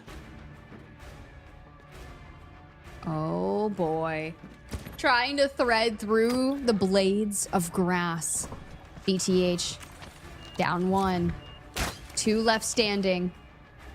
And the time on the match in general is dwindling. Yep. And 30 seconds for Evil Geniuses to be able to get themselves their first Mandel Brick of week 3, day 3. This could very well be a Evil Genius win. They're all three making the run up the staircase, but this utility from the Moors is being so impactful. There is the solo player, Crisp, sending it around the corner, finding the first one. Team Liquid trying to win it here and now, but it's just making it so difficult. Down to 10 seconds now. They have to make the run forward. But here's Spaceland trying to make a play for it themselves as well. BGH now all outside the building. We're down to 3 seconds. Not going to happen. Simply not enough time on the clock. And Evil Genius is finally able to get their first break of the weekend. There we go. Evil Genius is well fought, hard earned, and now the entire lobby over here on the dormitory side of things looking for their valued kills if we can get it for Crisp last standing. You have to think how difficult this was for Team Liquid, who've been working their way up this staircase, and then Team Nadeshot comes up and thwarts their like 4th push onto Evil Geniuses. And even with the timings from BTH and FaZe to make something happen, Evil Genius just holds steady. Now, will anyone actually get out of here alive, or is it just going to be a complete annihilation in dormitory? We'll see what's going to be the case or not. Evil Genius, of course, out victorious with the brick secured. Are they making a run for it? Potentially they are. I mean, they invested everything into this round. Full goals as one of only 2 teams to do so. So good on them for being able to claim it as Crisp solo finds yet another one again. I mean, it's much needed points, much needed money in the back here for Team Nadeshot to secure to get full investments in for the round to come, but he will fall in the end of it. Ooh, okay. EG trying to rack up some kills here with BTH, and there it is. Even with Team Nadeshot looking towards FaZe as well. FaZe fully wiped. Joined WKey Forever back in the lobby. And Evil Geniuses, the menaces they are when it comes to engaging. Honestly, if I'm Team Liquid, I'm going on a straight revenge tour. Yeah, I mean, you might as well. You might as well at this point try and see if you can go and get yourself something more with it. With 3 teams now able to claim Mantle Bricks, Liquid drops down to 3rd place, of course.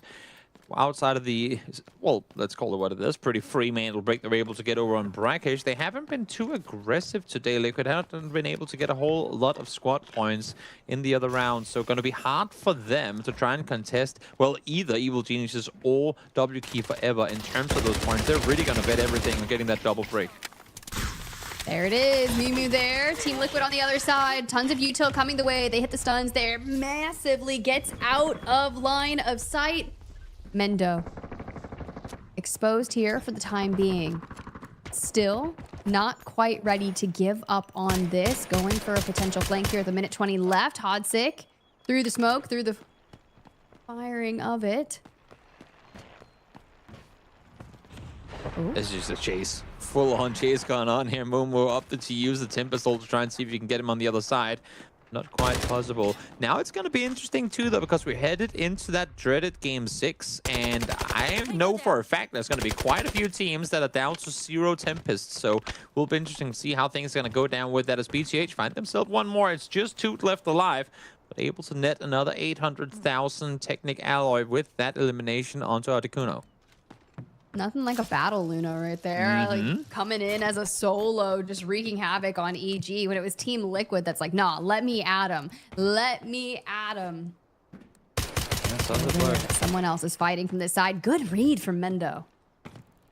Definitely. 25 seconds left to work with. Pops his own Tempest ult now as well to try and make an aggressive play move forward. Has Toot right down here, but Toot will undoubtedly get the first shot off. Doesn't quite connect though. Now with the drill charge, forced to back off, but get taken with it anyway. I thought he had the distance to be safe from it, but now the chase is on Mendo. On the run on up, he's down to this arm, goes for the shot and finds him. Incredible reaction there from Toot. That is what you want to see. The time is done. Time is out. And here are the reactions after that Space City. What a game. What a game. A 3rd team now in as Evil Geniuses do what they've struggled to do all weekend long. Get themselves a Mantle Break, and now at match point position as well. I mean, look. Group B and D in week 2, 2nd place without getting a Mantle Brick. Had a ton of value. They had an 8-kill game, an 11-kill game, and now you get all the way to week 3, where you just have such a wild performance. You play yesterday, you get 31 kills on the day, and then keep on bringing the momentum, matching it alongside the Mantle Bricks. 8 kills on this game, and their first brick of the day. I mean, I just gotta say, Evil Genius, their tenacity to fail on bricks time and time again, but continue to just plow down a position. I mean, again, an 8-kill game here. I mean, they just never 5 kills and below. Just that's not the Evil Genius way of playing this game. They always go out hard, even when they fall. But this time around, finally, they're able to get themselves a brick as well. Definitely pays off for sure. WKey Forever grabbed 3 kills, and although doing everything they could, the swiping of the brick, as you saw Team Nadeshot trying to take it up towards the northeast, they swipe it, they take it over to dormitory, we change hands. Evil Geniuses ultimately wins out, and you see our top killers here from round 5. Yumu there, Holden down with 3, tied with Articuno. WKey Forever C-Bots gets in the top 3 with 2. And Momo is just crazy. I mean, literally this week has just been Momo skyrocketing towards the top of that damage and kill leaderboard. He was, I think, somewhere in the 20s coming into this weekend. Then he gets 15 kills yesterday, gets the double now with the 3 here as well, and then leads the assists too. I mean, this is just, again, an all Evil Geniuses board. It's just never looked that pretty because we always go, but they didn't get the brick. It's nice that they get the stats, but they didn't get the brick. Well, this time around, that's a whole different tale. They got it. They got it. That's all that matters. Our top asset earners are going to be WKey Forever, C-Bots, Peaky, and then BTH rounding out the top 3. And our round 5 MVP. We were hyping him up. We saw him at the top of some of those leaderboards, and Mew Mew Evil Geniuses on the come up. I mean, look, they've been fragging all weekend, Oh, yeah. but could we see them get their first double brick? You know what? Yes. That's the short, simple answer. Yeah. Yes, we could. Without their playing, there's definitely a very, very good possibility that happens. Having said that, though, they have some incredibly fierce competition with how WK Forever has been playing. Without Liquid, I mean, while not overly aggressive, they're just so wise about every single decision that they make. Structure it right. Don't get third-partied when you're about to run on up. Liquid could easily do it as well, Tiff. I mean, it's just surprising, right? You think back to week 2 in groups B and C, Evil Geniuses ended a series in 4 games. So they're back to that dominant form potentially. Definitely. No, as a word, well, that could be the case. We'll see if they're going to be able to get it here in Game 6 or if we're going all the way to Game 7, where there is a world that we head back to Brakkesh. Not that I think so, but it could very well be the case. We'll see if that's going to be the case or not, though. And enough about cases for now. First, a break, then more Space City.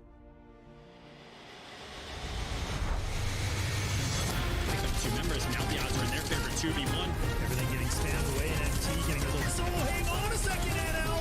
Look at that. It's an absolute swing. This. And LG's gotta know that they're here. Lines them up, even through the shot. You're a nut. For the last remaining 3 BOB, they find 2 instant knocks. The Elm's gonna be hopping off that.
Got the Mandel brick. Find it. Stop them. Mandel brick's decoded. Nice work, operator. The time to strike is now. Do not let me down, operator. Decoding has begun. Defend the area.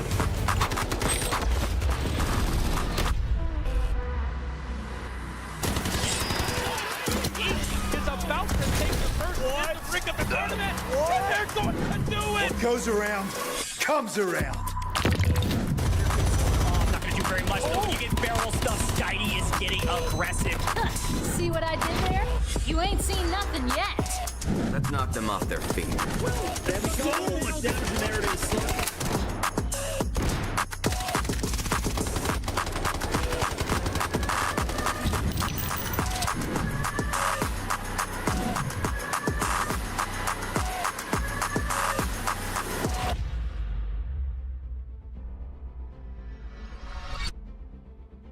We've done something that we haven't done all weekend long. We have made it to the dreaded, the exhausted, the depleted Game 6, where teams have to think outside the box for the most part, because the always picked operators, well, there might not be a whole lot of them left available, as Evil Geniuses now make their way on the match point board alongside Team Liquid and WK Forever. Here's a look at the leaderboard, and Tiff, my oh my, we are in for a good one.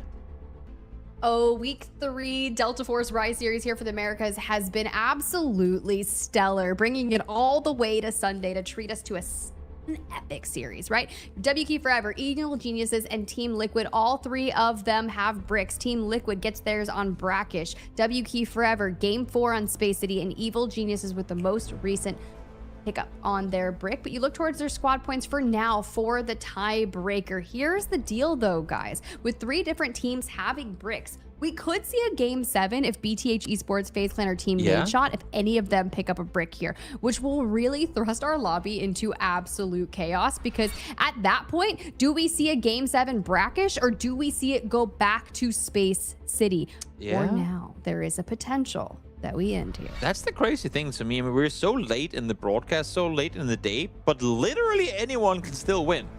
That's how theoretically we're looking. As we now see here, a lot of teams, of course, saving a Tempest for game 6. So it's only going to be Liquid and BTH that are not going to be in with 1. A lot of Lunas depleted as well, but Evil Geniuses and WK Forever, both teams with match point position, do have 1 available as well. So a nice little split of who's got what available, especially amongst the Lunas and Tempest here on the board.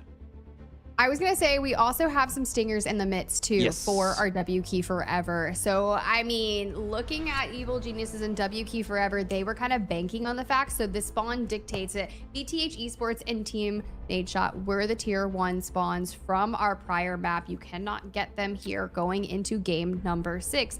So for the likes of Team Liquid, we could see that potentially happen for them. FaZe Clan, WK Forever, and Evil Geniuses. That means we're guaranteed a match point team in the tier 1 spawn. Yeah. Interesting. Interesting. Looking at what people are rocking in with Team Nadeshot, full golds galore. FaZe double goals. Outside of that, though, everyone playing purples. So kind of interesting again. I mean, everyone is depleted. Everyone is exhausted. Everything they had available to try and win it earlier in the day, but they're all battered and bruised now, and here we are with the only 2 teams, or 2 of the teams, I should say, without a brick so far, being the ones going all in here in round 6. Well, here's the deal, guys. Evil Geniuses gets the West Gate spawn. Team Liquid grab Dormitory Building, which is going to have a nice line of sight on Evil Geniuses for a brief moment in time. You can already see Boy taking some shots there at WK Forever as they filter through the Central Command Bridge. FaZe Clan out on the other side of the test room, which is going to be interesting if they decide to pop the Mandel brick early. Yeah, I mean, Liquid spawned up here around prior, and they did the same thing. They actually just allowed for the Westgate team to run on through and focused on the bridge crossing instead, which this time around doesn't really grant them a whole lot. WK Forever does manage to make their cross on over. We're down to 10 seconds before the brick does spawn. Who's going to get it? Who's going to decide which decoding station we're headed towards? For Evil Geniuses on the horizon. They're running straight towards FaZe. You've got the drill charges going out. And look at Mew Mew just on the other side. Mr. Dio God getting peppered from afar. Tries to shoot through the foliage there to find the angles. Doesn't quite get it. The read on it has to disengage. Yep, able to run out safely with it. Having said that, though, Mew Mew does get taken down at a distance. That's Team Nadeshot. Able to find him in transition from the far southern side. So good job on them for slowing things down as the player with the brick in hand that is currently down on the ground. And Team Nadeshot, a team without a Mandelbrick on this series, could really draw us to a game 7. But Evil Geniuses have to stand tall here. Mew Mew needs to get back up on his feet, joins the horizon, but we lose Slept in the process because Team Nadeshot full sends straight into Evil Geniuses. Move down, Articuno down as well. Mumu does manage to get back up alive. They're able to get 1 down as Team Nadeshot now in trouble. Just 1 left on their side. On the backside, tries to go for the rest. Does get him up just barely as they're now able to run on back and reset as well. The brick has been stolen over, though. FaZe able to pick it up in the midst of all the chaos. And BTH finding some shiny things, just shy of what, 400K on that. So we'll see what they do as they are over in the assembly room getting crazy. For now, the chaos around the brick as FaZe tries to escort it. Yeah, this is where there used to be a decoding station, but it ain't here no more. Now it's over on the west side instead. So where does FaZe up to go with this? I'm not too sure. I mean, again, they're in a pretty desperate situation of we need to get a brick here, or, well, we're definitely not going to get the double brick win. That's just impossible. But are they trying to go north? Because if you make that run on over, BTH is actually still sat over on the hoistering side of things, waiting this one out, looking at the brick on the map, going, Is it coming our way or what's happening here? But FaZe, I'm not sure if this is them being indecisive or if they're just being patient, going, you know what, let's wait this one out. We're technically not really in a hurry. Everyone knows where we are. Everyone knows we have the brick, sure. But let's just hope that somebody's not fighting one another, and then we'll make our decision later over that. I kind of like the patience on this one.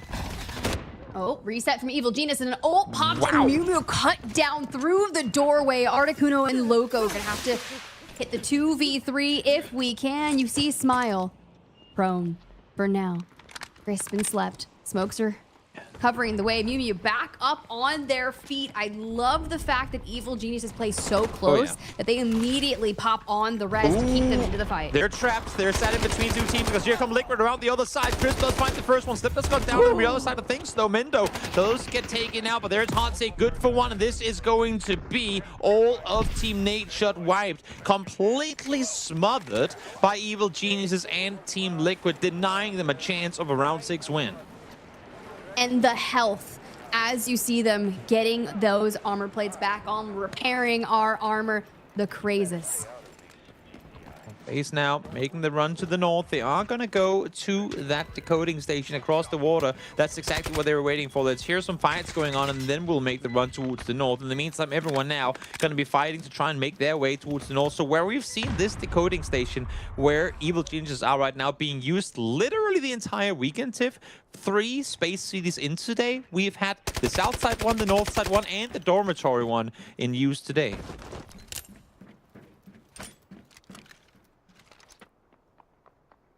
All right. Kind of interesting. Back towards where we are going. 3 minutes, 30 seconds on the clock. They actually make it up towards the north. BTH, you're right, will be potentially the closest, but it looks like Evil Geniuses will be filtering through that employee passage 1 and will carve their way east.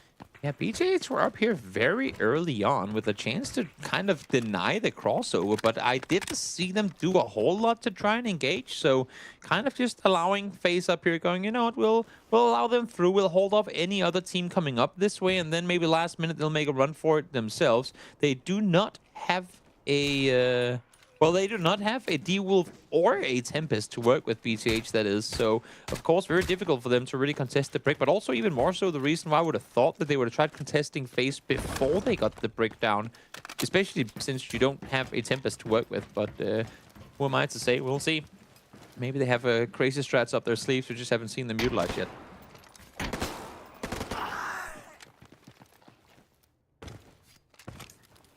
Well, time is on the horizon. It's cost them a minute just to get into the Central Command building. And now they have to figure out what the siege is going to look like on to FaZe.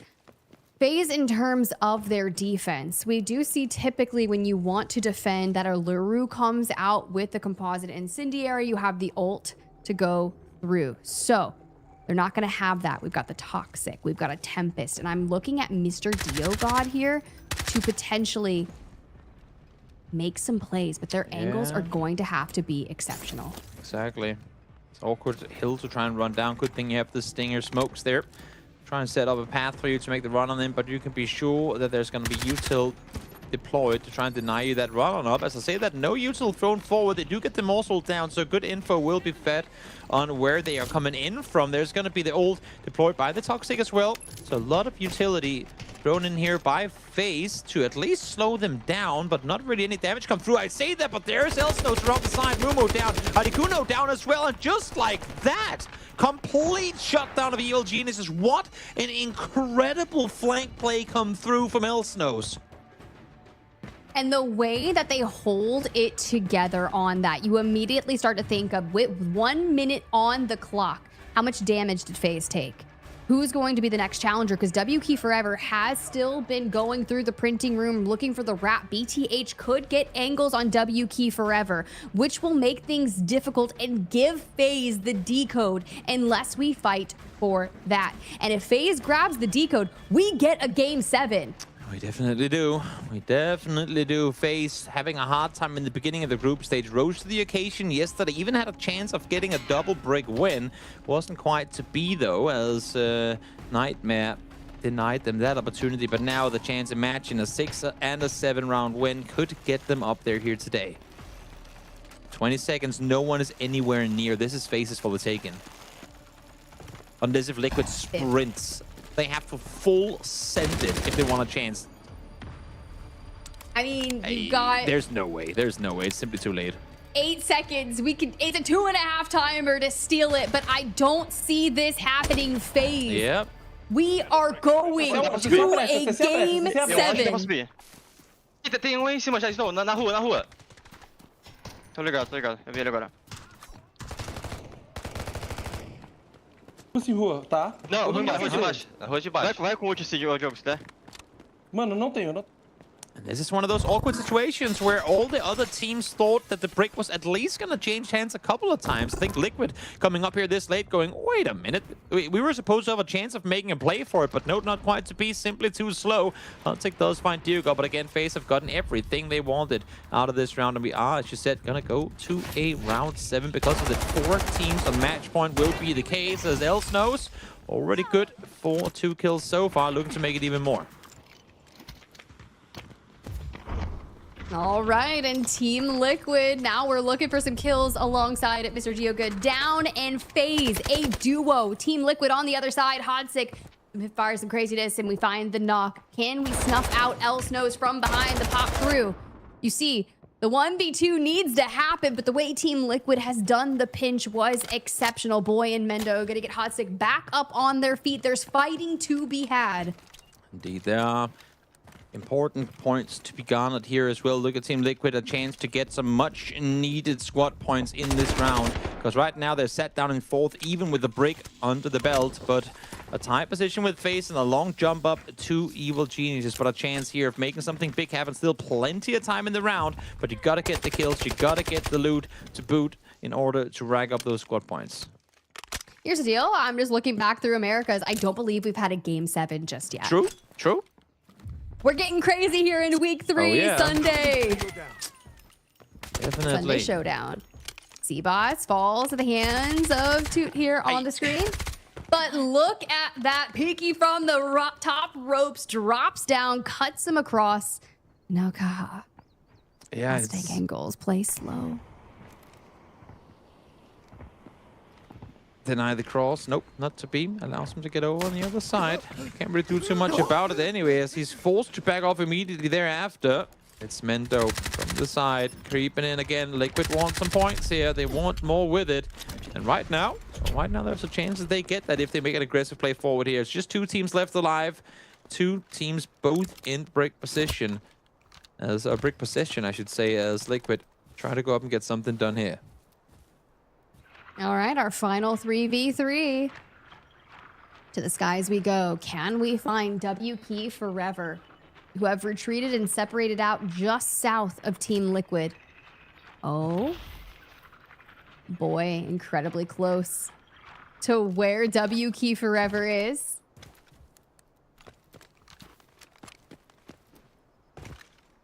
The angles. They're just set tight here. I mean, Crab is in such an off-angle position. They're expecting people to potentially be coming in from the south side as well. As Crab now looking to hold the cross. It's a very narrow peak, but we'll see. Mendo spots one in transition. Few shots fired, but can't quite connect. Paints an outline around him. For now, still holding. We're preserving our gold. We came in kitted to take this. We're up to 4 kills on the team. Some bullets there. We see the connections. About 75% on the health, but it allows Mendo to get closer. Crab, though, immediately on the cross. The fact that we keep Mendo up on his feet is good. Definitely. Definitely. Oh.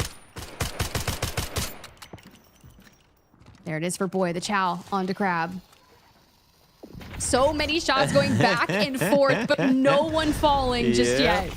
Oh, now we have the Tempest ult activated. We get the Triple Blast around the side as well. This should be the aggression that we're waiting to see. Boy, it does get Peaky down, and now with one gone down with the 3v2 advantage, you have to imagine that Liquid is going to try and make an aggressive play moving forward. They come around the corner. There's the T-Wolf round in. Mendo finds the first one. Now just one more left alive to be dealt with to get him gone down now as well. And where is the final one? Crab trying to make a run for the assembly room. Crab on the slow escape. But you know what Team Liquid does the moment they stack things and the numbers in their favor? Yeah, I'm not seeing him at all. They track. I'm repairing my... He's got to be over here. I saw him go into assembly, so... He could have gone this way too, like far towards bridge. Yeah, it's possible. He's not in the middle right now. He's like Yeah, far left or far right. smoke. Okay. Okay. He's gonna go for no back, maybe? No, he's holding me from lift. Okay. Wipe. Nice. Don't ever chow me again, buddy. No back still option. Probably Yeah, Mendo, yeah. you run faster than us, so... Yeah. I have a just load me up as much as I can. decent I have a decent dick helmet on me. I have a... I love the comms here. They had full understanding of where he could be, and then as soon as they see the smoke, all eyes south. And as soon as they get the wipe as well, the game ain't done yet. We need as much as we can possibly get. Send one for the backless extract, get him all the valuables, and then see what you can make of it. Because again, look at the points that they have. They just surpassed FaZe If, and potentially with a crazy last round, even if they don't get the double break, they could surpass Evil Geniuses as well. Still good kills. 7 Yeah. KP on the game 6 as well. It is coming down to the wire because if they do not get a Mandel brick in game number 7, you're right. It's coming down to the squad points to break into as high as they can on that leaderboard. Trying to send Mendo out towards the bagless extract with 3 minutes, 40 seconds left on the clock. You got to send him down south and make him run. They're like, you run faster than us all. Get moving. Get moving, D-Wolf. Exactly. Exactly. Well, we'll see here. That's Hotzik does make a run for it. Try to see what more he can claim. He knows that their team fell up here before. The thing is, no one's really spent time looting at all. We saw one satellite be pulled, which I don't even remember what team it was that got that. Was it maybe actually Team Liquid that got it early? I'm not sure. One thing's for certain, though. Teams will be so poor coming into this final one. Good thing is they'll have all the operators available for round 7. Of course, it does reset. Also, we don't know whether it's going to be Brakkesh or Space City, but in terms of economy, there is not going to be a whole lot to work with. It's going to be a little bit of a shamble. We're going to put it that way. But Yeah. you're right. They do get their operators selections refreshed. Our team in last place on the leaderboard for the day will get to select whether or not we're going to Brakkesh or Space City. Personally, I'm kind of hoping for a Brakkesh. Yeah, I'm with you. I wouldn't mind a little jump back to Brakkesh. Not that I don't like Space City, because I do like that. I do think it plays out really nicely. Also, thank you, Americas, for giving us such a big variety on the decoding stations today. That's not something we see too often. 3 Space Cities in, 3 different decoding stations used, and none of them being the one in the center. Yeah, the match has definitely provided a lot of variety here today. It's like we kind of went the distance, right? On Friday, we end in game 4. On Saturday, we end in game 5. And you know what? These groups were just like, we're B&D. We're different. We're going the whole distance. We're shifting things around on Space City. Sure, a little bit of the same on Brakkesh, but still the action was so exciting. Definitely. I'm curious to see what this final one is going to bring, as we see them running for safety down towards the south. It's going to be Mendo with the backless extract, able to get it. He's on it already. Here's see how much value they get out of here with total assets earned 20 mil overall. So he will get out with a fair bit of things. Now what? Now what do we get in the last couple of seconds? 1 minute left to loot as much as you possibly can. 1 minute left. 1 minute left. Speed run, speed run. Actually, a bit surprising. None of them opted to go. I mean, maybe send one towards the center island, because I don't think, again, I don't think a lot of it was actually looted. Teams are so heavily, for good reason, focused on getting the mantle brick that usually we don't see a whole lot of looting. But of course, if the big saves are taken already, there ain't a whole lot more for you to come for. But maybe Hotzik, with 30 seconds left, can make a run for it. Oh, nope, just gonna go fight. Parkour. Go fight Frank. Woo. Find him. Where's Frank? I like the dive. I was expecting just a really solid dive. Yeah.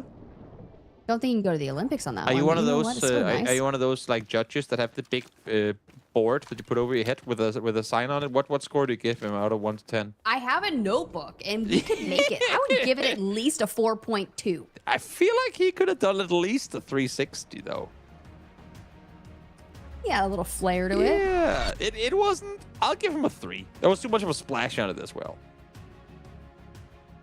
Still, Team Liquid locked in, Oh, yeah. ready to go. We're getting that game 7. The tides are changing here in the Americas for the Delta Force Rise series. And now the question is, will it be FaZe? Will it be Evil Geniuses? Do we see W Key Forever or Team Liquid end it out? Or does someone else grab a Vandal Brick? I mean, that's literally all the options available, and I couldn't tell you. That's the biggest thing. Everyone have had their ups and downs. The way that Evil Geniuses have been playing literally flawless close quarter combat the entire weekend. And then this one here. I can't really fault them because I think they thought there were going to be more teams joining in, so FaZe couldn't like dedicate all their utility to fighting EG. But the way that they were all stuck behind one container, making it very easy for FaZe to come out victorious. They're just not something you've seen out of Evil Geniuses a whole lot over the course of this weekend. But FaZe, of course, out victorious. 3 kills. That is the entirety of Evil Geniuses eliminated and the break for themselves. Solid hold with 1,000 damage there. So good to see them be the next team emerging with a Mandel Brick. Got their first Mandel Brick of the Americas just yesterday, and they double down and get another one here on Sunday. In terms of the scoreboard, you can see Team Liquid walk away with 7 kills, finding 5.2 million in value. They get Mendo out through the bagless extract. WQ Forever does get 3 kills, as well as Team Nadeshot going 2. Can't forget about Evil Geniuses 3 as well. A lot of fighting there on that Space City. But now I'm curious on who is going to be that deciding factor for whether or not we play Brakkesh or Space City. Yeah, that is true. That is true. Who will get to make the decision as Hot Sick jumps up into first place on the top killers of that Space City round. 4 kills for him. Solid performance. Crab able to get the double, then Elsnow's getting those 2 so important ones on Evil Geniuses just before they made the final push for the decoding station. Yeah, 100%. Those nice damage dealers there across the way. And as we keep perusing through our top leaderboards from round 6, who is it going to be for the top assisters? Okay, Hot Sick. Doing the workout here. Not only were you on the top kill, you're top assisting as well. Boy, there right in second with a member of FaZe rounding out the top 3. Nice work for them. Definitely. Top asset earners, of course, is going to be Team Liquid, last alive on the map, and sending Mendo out through the backless extract will do that for you. I mean, Liquid has literally played the opposite day of Evil Geniuses. They have gotten themselves the break very early on, but they have struggled so hard to get any squad points. This game changes that drastically. I think they're going to total 10 squad points off of this one map alone. So where they were guaranteed, I mean, you're going to get 4th, potentially even 5th if you don't get the double break here. All of a sudden now, Liquid is now in a position from where they could be contesting for 2nd or maybe even 1st, should it be a round 7 where we don't get a double break win. Look, I'm just excited to see how this is going to end here for week 3. Week 3 proving to be so much action here for the Americas. But with one more game to go, Toby, who's taking the dub? Yeah, you never know how many you're going to get in a game of Delta Force. But for the final time to say I can confirm it, say we have one more match left to play. One more potential Space City will be Brakkesh. We'll know in just a few. Before that, brief breaks. See you again in just a few.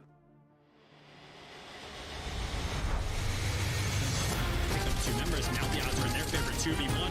Everything getting spammed away, and NT getting a little solo. Hang on a second, NL. Look at that. It's an absolute sweat. This. And LG's gotta know that they're here. Lines them up, even through the shot. You're nuts. The last remaining 3 BOV, they find 2 instant knocks. The Elm's gonna be hopping out for that.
Bridge decoded. Nice work, operator. The time to strike is now. Do not let me down, operator. Decoding has begun. Defend the area.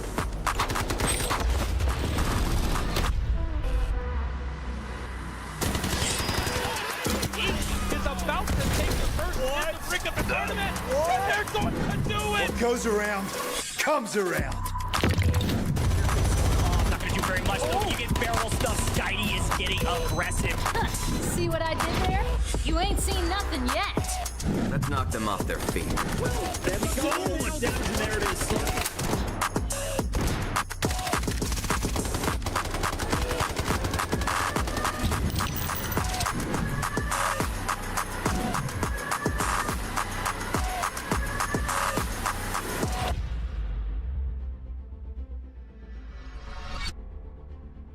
One more map to decide who comes out victorious here on the final day of week 3. Prayers being said by all teams here as we set up for the final potential Space City. Potentially Brakkesh, the last place team, will decide. Welcome back, everyone, to this broadcast that has led us all the way to round number 7. We're getting ready for it, and my oh my, Tiff, I have absolutely no clue who's going to win this.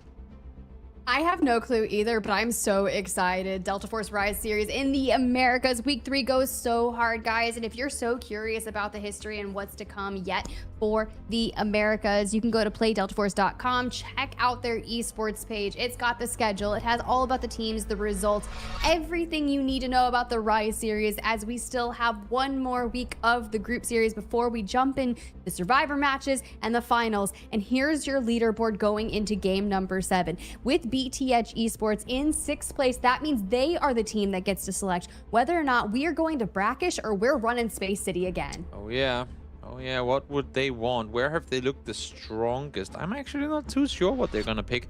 We'll see in just a moment. It is gonna be Brakkesh. Okay, a little change of scenery. I am all for it. We go back, and if you're Liquid, you're going, guys, can we please have one more of those where we do nothing and then we get a mental break? That'd be kind of cool. But as you can see here, everything up for grabs. Are we seeing the double Tempests used? Also, this graphic is gonna be completely fake, because this graphic is based on the fact that everyone is expecting to play a couple of Space Cities right after. I am very sure that everyone's gonna be rocking Tempests. Maybe not so much the Lunas, but at least the Tempest guaranteed across all teams. That's exactly what to be had. FaZe Clan, Evil Geniuses had the tier 1 spawns on our previous Space Cities, so not able to get them here on Brakkesh. It'd be really tough if you get a new Tower of Babel spawn and you have to yeet yourself up to Royal Museum to contend for that Mandel brick. But for the teams that maybe get the tier 3s, honestly, I feel like that's where I'd kind of want to be. Not immediately on the Mandel brick, but looking for a retake. Well, that's what Liquid did, and look what that gave them. One more match, though, now left to play here. Again, economically, that's a tricky word to say at almost 5 a.m. Economically speaking, these teams are all kind of in the bin. I'm looking right now, I only see one player, not one team, one player rocking golden armor and helmet. So we are in for an absolute brawl here in Brakkesh. Get us in. It's going to be a banger of a matchup here on Brakkesh. And yes, guys, there will be airdrops as well as we look at our operator compositions. Tempest. You get a Tempest. Evil Geniuses and Team Liquid, no Tempest locked in, but get us in to game number 7. I guess I stand corrected then. I thought for sure that everyone's going to play a Tempest into this one, but not quite to be. Team Nadeshot alongside BTH, the ones with the best spawn, and you know what? I kind of like that. The two teams without bricks gets the tier 1 spawn. Scriptwriters be working hard this season here for Americas in week 3. Now, we'll see what that looks like for them. But for FaZe and Team Liquid down in the new Tower of Babel, Evil Geniuses and WK Forever up on the northern side. You can see Evil Geniuses has already filtered through Asura Camp, trying to get towards Royal Museum as quickly as humanly possible with 4 teams with Mandel bricks. One of those teams could end with the 2, get the extra point that goes nicely on the series leaderboard. Or who knows? Maybe Team Nadeshot or BTH, because you've got Team Nadeshot picking it up, could bring it down to squad points for the deciding factor. And they immediately make a run for it, and I could only imagine where they're gonna run with it. Upstairs we go. Over to the decoding station we go, and where we got all the variety of Space Station, Space City today, we did not have any of it. Oh, that's a little terrifying, staring down a guy with a RPG. But looks like they will get it down. Reliable. Yep, we are going inside Museum once again. All reliable. Team Nadeshot setting up for the defense. BTH still in Royal Museum. Evil Geniuses just on the outskirts, and Team Liquid have left the new Tower of Babel and have began their journey up towards the north. You can see the loadouts here as you have it. Team Liquid, like we said, not bringing in the Tempest as well as Evil Geniuses. Honestly, I like to think that bringing in some extra engineers for Evil Geniuses, knowing that they're going to be contending for that close range battle inside Royal Museum. Yeah, it's not too bad a shout. I mean, they're all obviously going to have a massive impact when so close quarters, and Tempest, well, while an amazing operator, you're so close to the brick anyway when you're hiding in all the different rooms and whatnot that maybe those ropes won't get you what the likes of a Shepard or Lure will. Ooh. That's sick. Down the barrel at a member of Evil Genius. After a couple of shots says, yeah, Mom, it's no longer safe here. I think I might go back to the museum. Yep. Wanting to play it safe makes perfect sense as we go down to 2 minutes 30, a minute and a half already off the clock on this one as Team Nadeshot Imagine, though. Wait, when did we last? We had one in EMEA, I know, but when is the last time in Americas we've had a round 7 finish with no one getting a double break? It hasn't happened this season. Didn't see a game 7. Yeah, but I'm trying to think even further back into the groups in the early, like in the previous series as well. It's just not something you see too often, if ever at all.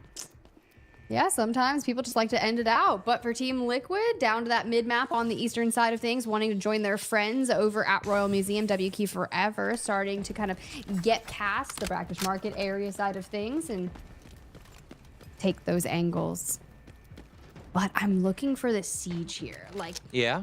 How are we going to break this? Because you know everyone needs to get in there. Time is of the essence. And if Team Nadeshot gets this decode now that we're south of 2 minutes, we completely crack open the leaderboard, and WK Forever, if they have more squad points, definitely going to net themselves the victory overall. Yeah. And one thing is for certain, no one's going to sit back this time around. No one's going to go, we'll play for the next one, because there is not a next one to play for. And even more excitingly, if Team Nadeshot or BTH do come out victorious with the brick, all of a sudden the fight for the top, those 4 squad points in difference between WK Forever and Evil Geniuses, that's going to be such a close fight. Same thing to be said between, especially if Nadeshot or TBH gets it, there's 3 teams fighting with only 5 points in difference from 3rd all the way down to 6th place. All right. Less than a minute. Time is of the essence. FaZe on the horizon as well, but Team Nadeshot trying to hold through. See who's going to get it early on. Liquid still, I mean, big time expecting there to be other teams able to get the break because they're nowhere near the Royal Museum right now. So expecting to have other teams help them out a bit here as we see the run on forward. 25 seconds left to work with. Here it is. You've got to run, and you've got to run now. Util going back and forth. The visual clutter is inevitable. But with 15 seconds remaining, BTH are the ones on the forefront to hop the decode to steal it. But Team Nadeshot says, no way, we're going right back with it. And here comes Evil Geniuses straight out from the opposing corner. Composite Incendiary out and through the fire, through the flames. Chris trying to hold an angle. You know what I think I just saw for the first time? But not only today, but for the whole tournament so far. Evil Geniuses, they were up there on top of things looking forward. They saw one of the players go in and claim, like sitting up on that railing on the backside of the bookshelf, claiming it and not shooting at him. They knew if he doesn't We get have the timing. yeah, exactly. We gotta help him out here. If we take him out now, that is just whatever team is set on it right now, winning the whole thing. We gotta reset for another run at it. So smart on them for not shooting at the guy decoding while they easily could have. Yeah, because if not, we're absolutely chalked. Yeah. Side note, guys, the airdrop has landed just south of Asura camp. For now, we're just gonna let it be. Let it ride. It is what it is, because it's all about the Mandel brick going down at the museum. What a night at the museum for our teams here in the Americas. Definitely. Definitely. As we see here, ironically enough, the two teams that are nowhere near the brick right now are the ones fighting. WK Forever and Team Liquid sat outside waiting, hoping both that other teams would be getting wounded at the brick so that they could run in and take them out. But now they're the ones fighting, trying to stay alive, and maybe realizing in doing so, why in the world are we fighting when we're sat outside here, nowhere near the main objective of this game? Yeah, they're gonna run off. Smart to disengage here. I say that actually, but no, boy turns around, finds C-bots. Nice little pick up there, and as we start seeing some things that we can grab, hello, baby. Pulling in some heavy hitting, Articuno. Can we see some value in the M82 for now? Less than a minute on the clock. And back to the insides we go for Team Nadeshot. Chris, Slept, and Smile spread out through the layers. Slept and Chris, the front lines. BTH makes a run for it. Gets talked down. Holy, Team Nadeshot could hold through if no one else is there to chow this. That's the first Tempest gone down. One ult dismantled as we see FaZe now making a run for it themselves as well. You have Evil Genius up here trying to make a run for it as well, but there too are getting taken down. Mr. Theo got swung in the corner. He's been taken down. The kill feed is like a rainbow. All teams getting kills, all teams taking casualties as we make our way down to 20 seconds left alive. But it still takes time to hit the decode phase, make their presence known, and Team Nadeshot Slept last alive, trying to hold on. Less than 10, you're right. Will this be the 5th team to grab a Mandel brick? Evil Genius it can be is on stolen, but it's done. Team Nadeshot. No, wait. They get it. They get it. Evil Geniuses stall the timer at less than 2 seconds and steal it. Wow, and you can't even fold Team Nadeshot for how they played this one. Slept was there. Slept took out the guy on the brick, but little did he know, Evil Geniuses sent 2 players running forward, and with under a second left, they get to start the decoding. And as I said in the pre-show, and we gotta look at all the slides, if you start the steal, the intercept, before the timer hits zeros, and as long as you commit all the way through, you can still do it. That is what we saw right there. Under a second left, and they were able to take it over. And immediately, Team Nadeshot jumps right back on it. Of course. Back up to a minute 30 and disengages. Wow. We're still a solo. You see FaZe picking up a res here, so back to a duo for the time being. And then just trying to heal up for the next shebang on this, because when we're at that minute mark and Team Liquid hasn't even shown face in the museum just yet, it's gonna come down to our teams of 3. Evil Geniuses, Team Liquid, and BTH. Exactly. While all that was going down, we lose WK Forever, so they're now without a chance to get more. They're going to be stuck at 31 points. It's going to be up to Evil Geniuses whether or not they get the double break to try and see if they can surpass WK Forever in this game, as we're down to under a minute. As you were saying, here is the run yet again. It's Lord Draco trying to make a run for the steal. Prones up high, gets on down, tries to seize it, should be successful. Indeed, he is up to 1 minute 30 once more. And down and away we go. But we are a literal pixel of health right there. Yep. Doesn't matter. We still have it. Decoding interrupted. That's Team Nadeshot eliminated. They will fall in what most likely will be 6th place guaranteed, unless if BTH falls here without getting anything else done, then they should fall below them in that position. But they go out, They were under a second away from securing a brick and netting themselves a 5th place guaranteed, but unfortunately not quite to be. Back to FaZe with full control. FaZe getting the Mandel brick in game number 6. Could go back to back in 6 and 7 to be victorious on the day.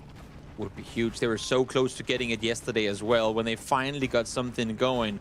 So close. Maybe they do it here, but Liquid are the ones in the best position to try and defend, to make a run on up. The smoke's deployed. The run should be coming in a moment. Remember, they don't have a Tempest, so it's more of a commitment when you make the run on in, and they do manage to steal it and immediately run back out of the balcony. Perfect way to hold as well, because they've cleared out their backside, knowing that this is free and clear and they have to focus forward. But Evil Geniuses, they said that the best mechanically in the lobby, they believe it, and they think that they can lock this one down. A brilliant jump here alongside the teammate, looking to reclaim the decode station for themselves. There's 3 teams fighting here right now. FaZe have kind of given up on the initial fight. They know it's going to be changing hands a couple more times, so let these teams fight it over. You're down to 2 players. Let them get wounded. Let them have the brawl on, and then we will hop on in and join the party last second. We're down to 6 minutes. Remember, there is a world where we don't get a decoding in this one. If it resets at under 1 minute 30, no one will be getting the brick. There is a very real chance that that could end up being the case here. But I'm hoping for someone to net themselves another brick, or maybe BTH to get one of their own. Hodzik and Co from the backside of things, still holding steady with 20 seconds on the clock. Look at Lord Yako with the peek through. Who's going to be able to chow that angle? Not going to. The Tempest pulling him back, and BTH have stolen. I mean, gotta give it to Lord Yako. He has saved the lobby so many times now. I think he alone has taken the brick over 3 or 4 times in this game. That is absolutely insane. But how they cannot defend it from here. That's the issue. They can take it some more, but if they're committing to sitting on this staircase, it's so hard, if not near impossible, to properly defend. They gotta get into a better position. It's going to be tough for them to be able to do so. Team Liquid wanting to get back in there with 5 minutes total on the match left, and BTH under a minute. There it is, Team Liquid on the steal, but at what cost? An incendiary takes down Boy, Hodzik, and Mendo, trying to get out of the util and stabilize. Ooh, does Evil Genius actually make an aggressive play towards Liquid and not to the brick now? There's a world where that happens. They know that they have a 3v2 in their favor, but do they make the aggressive play here or not? Also, keep in mind, FaZe Clan in a position from where they can still easily jump out with the 2 players that they have left alive to make something big happen. We're at 1 minute now. Liquid in control. They had the brick on Brakkesh earlier today. They want to make it 2 for 2, but here comes BTH finally going aggressive in their positioning. And the final battles beginning. Down to that duo still. FaZe, a duo. BTH lose out on 1, a duo. And Evil Geniuses, being the team of 3 they are, control the main area of where the decode is. And with 30 seconds left, when will they turn the tide? Articuno, 1 minute 30 back up. Yep. They steal it over. Issue now is, though, for BTH, they lost their Tempest. So the run from now on... Oh, do they actually get the rest up? I think they're committing to it as we speak. Yes, okay, they do. Draco is back on the server, able to get back on his feet. An important reclaim there as FaZe now realize, wait, we've waited so long. Now we gotta go eventually, right? And, well, here they are, FaZe peeking on forward. They know that they have them sat with their back turned as Mindo pulls down early on here. With the time being so low, it can only change hands just maybe 1 or 2 more times, depending on when you go for it. And Team Liquid's a solo, and Evil Genius is even with BTH hopping on it. They're literally you see Lord Jocko fall. They're literally sat on the brick right now, trying to defend it. They know they have to make an aggressive play outside, but it's not working out for them. Mumu able to get himself the double kill, and not the wipe just yet, but at least secure themselves 2-2, able to back off in time, as Lord Jocko has been able to get back on his feet too, but the utility over the top from Articuno takes him down as well. Evil Genius just wanting to make this one theirs, and theirs alone. Super aggressive positioning on their sides here, and now it's up to Liquid to try and make something happen. 10 seconds left in this one as Evil Genius is wanting to win it all. Are they going to make a run for it? It's just Hodzik with a chance to try and make a play happen here. FaZe set outside their poised with conceding this one, and it is going to go the way of Evil Genius, is netting themselves their double brick in round number 7. coming in with the plan, staying steady and holding to everything that they need now to rack up some kills to go alongside their double brick for the day. Phenomenal performance, north of 30 kills just yesterday. They come into this lobby wanting to put everything together, and they do here in a game 6, the solo of Hodsick trying to find some value for Team Liquid on the leaderboard, but it's still Evil Genius all day. We knew it was just a matter of time with the amount of pressure that Evil Genius applied on the server yesterday and today for that matter. With the amount of pressure, the amount of kills they were able to get, as you were saying, it was only going to be a matter of time before the mantle breaks would come their way as well. And today, finally, they make it happen. Slow, and I saw you swing with the arm out, bro. You're a psycho. He hit my trap. He's at the bottom of the stairs. Bang. I'm behind you, Tony. He's in this room. He's outside. Go upstairs. Top of stairs. I'm not pushing that. I'm going outside. Come here. Come here. Someone come with me. We double swing out. No more stun. No more stun. That's a rep, Loki. Good job. Amazingly job. Amazing job. Good fucking job, dude. Let's go. Let's go. Double. I can't wait to send. Hard fought for, well earned as well for Evil Genius to take out FaZe. I was just going to say there's a world where the last remaining member on FaZe could potentially surpass Team Liquid for that third place spot, but not to be. Evil Genius shut him down loco. Yet another 6-kill game here. I mean, they're insane. And there they come, the helicopters cheering them on. I love when you get to see this. When the team that gets the double brick also is the last team alive on the server, they get the salute from the entire Blue Hawk squadron. This is amazing. Congratulations, Evil Geniuses, on a great day played. And you just hear the excitement and the hype between them, and they're just like, you guys just absolutely crushed it. The comm that I wanted finished was, I can't wait to send this. And I was like, what are we sending? To whom? To whom's? A little humble brag. The Evil Geniuses today. Guys, you deserve it. Exactly. They most definitely do. Hard fought for, well earned, as they now get out of this one in victory. All the util depleted as they successfully get themselves a double break for the first time here and a win in week 3. Celebrations all around. An exceptional performance in week 3. 30+ kills yesterday, 2 bricks today, taking it all the way to a game 7. Brakkesh does not disappoint, but for the teams that were so close to netting themselves double brick, getting extra points for the group stage, with 1 week left before we dive into Survivor matches and the potential finals there. So much money on the line, so many bragging rights to claim the first Delta Force Rise series for Americas here.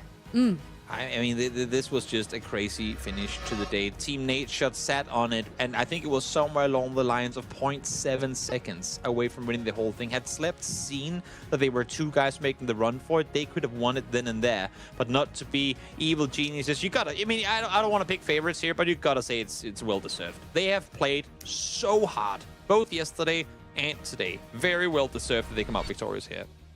Been looking pretty good. I told you guys, they even took us to game 4, closing it out so quickly back in the prior week 2, group B and C. But when it comes to group B and D, things were getting wild. They were 2nd place on that showing. They topped the leaderboard here today. Loco, our round 7 top killer, there with 6. Articuno in 3rd with 2. FaZe kind of sliding into the middle there.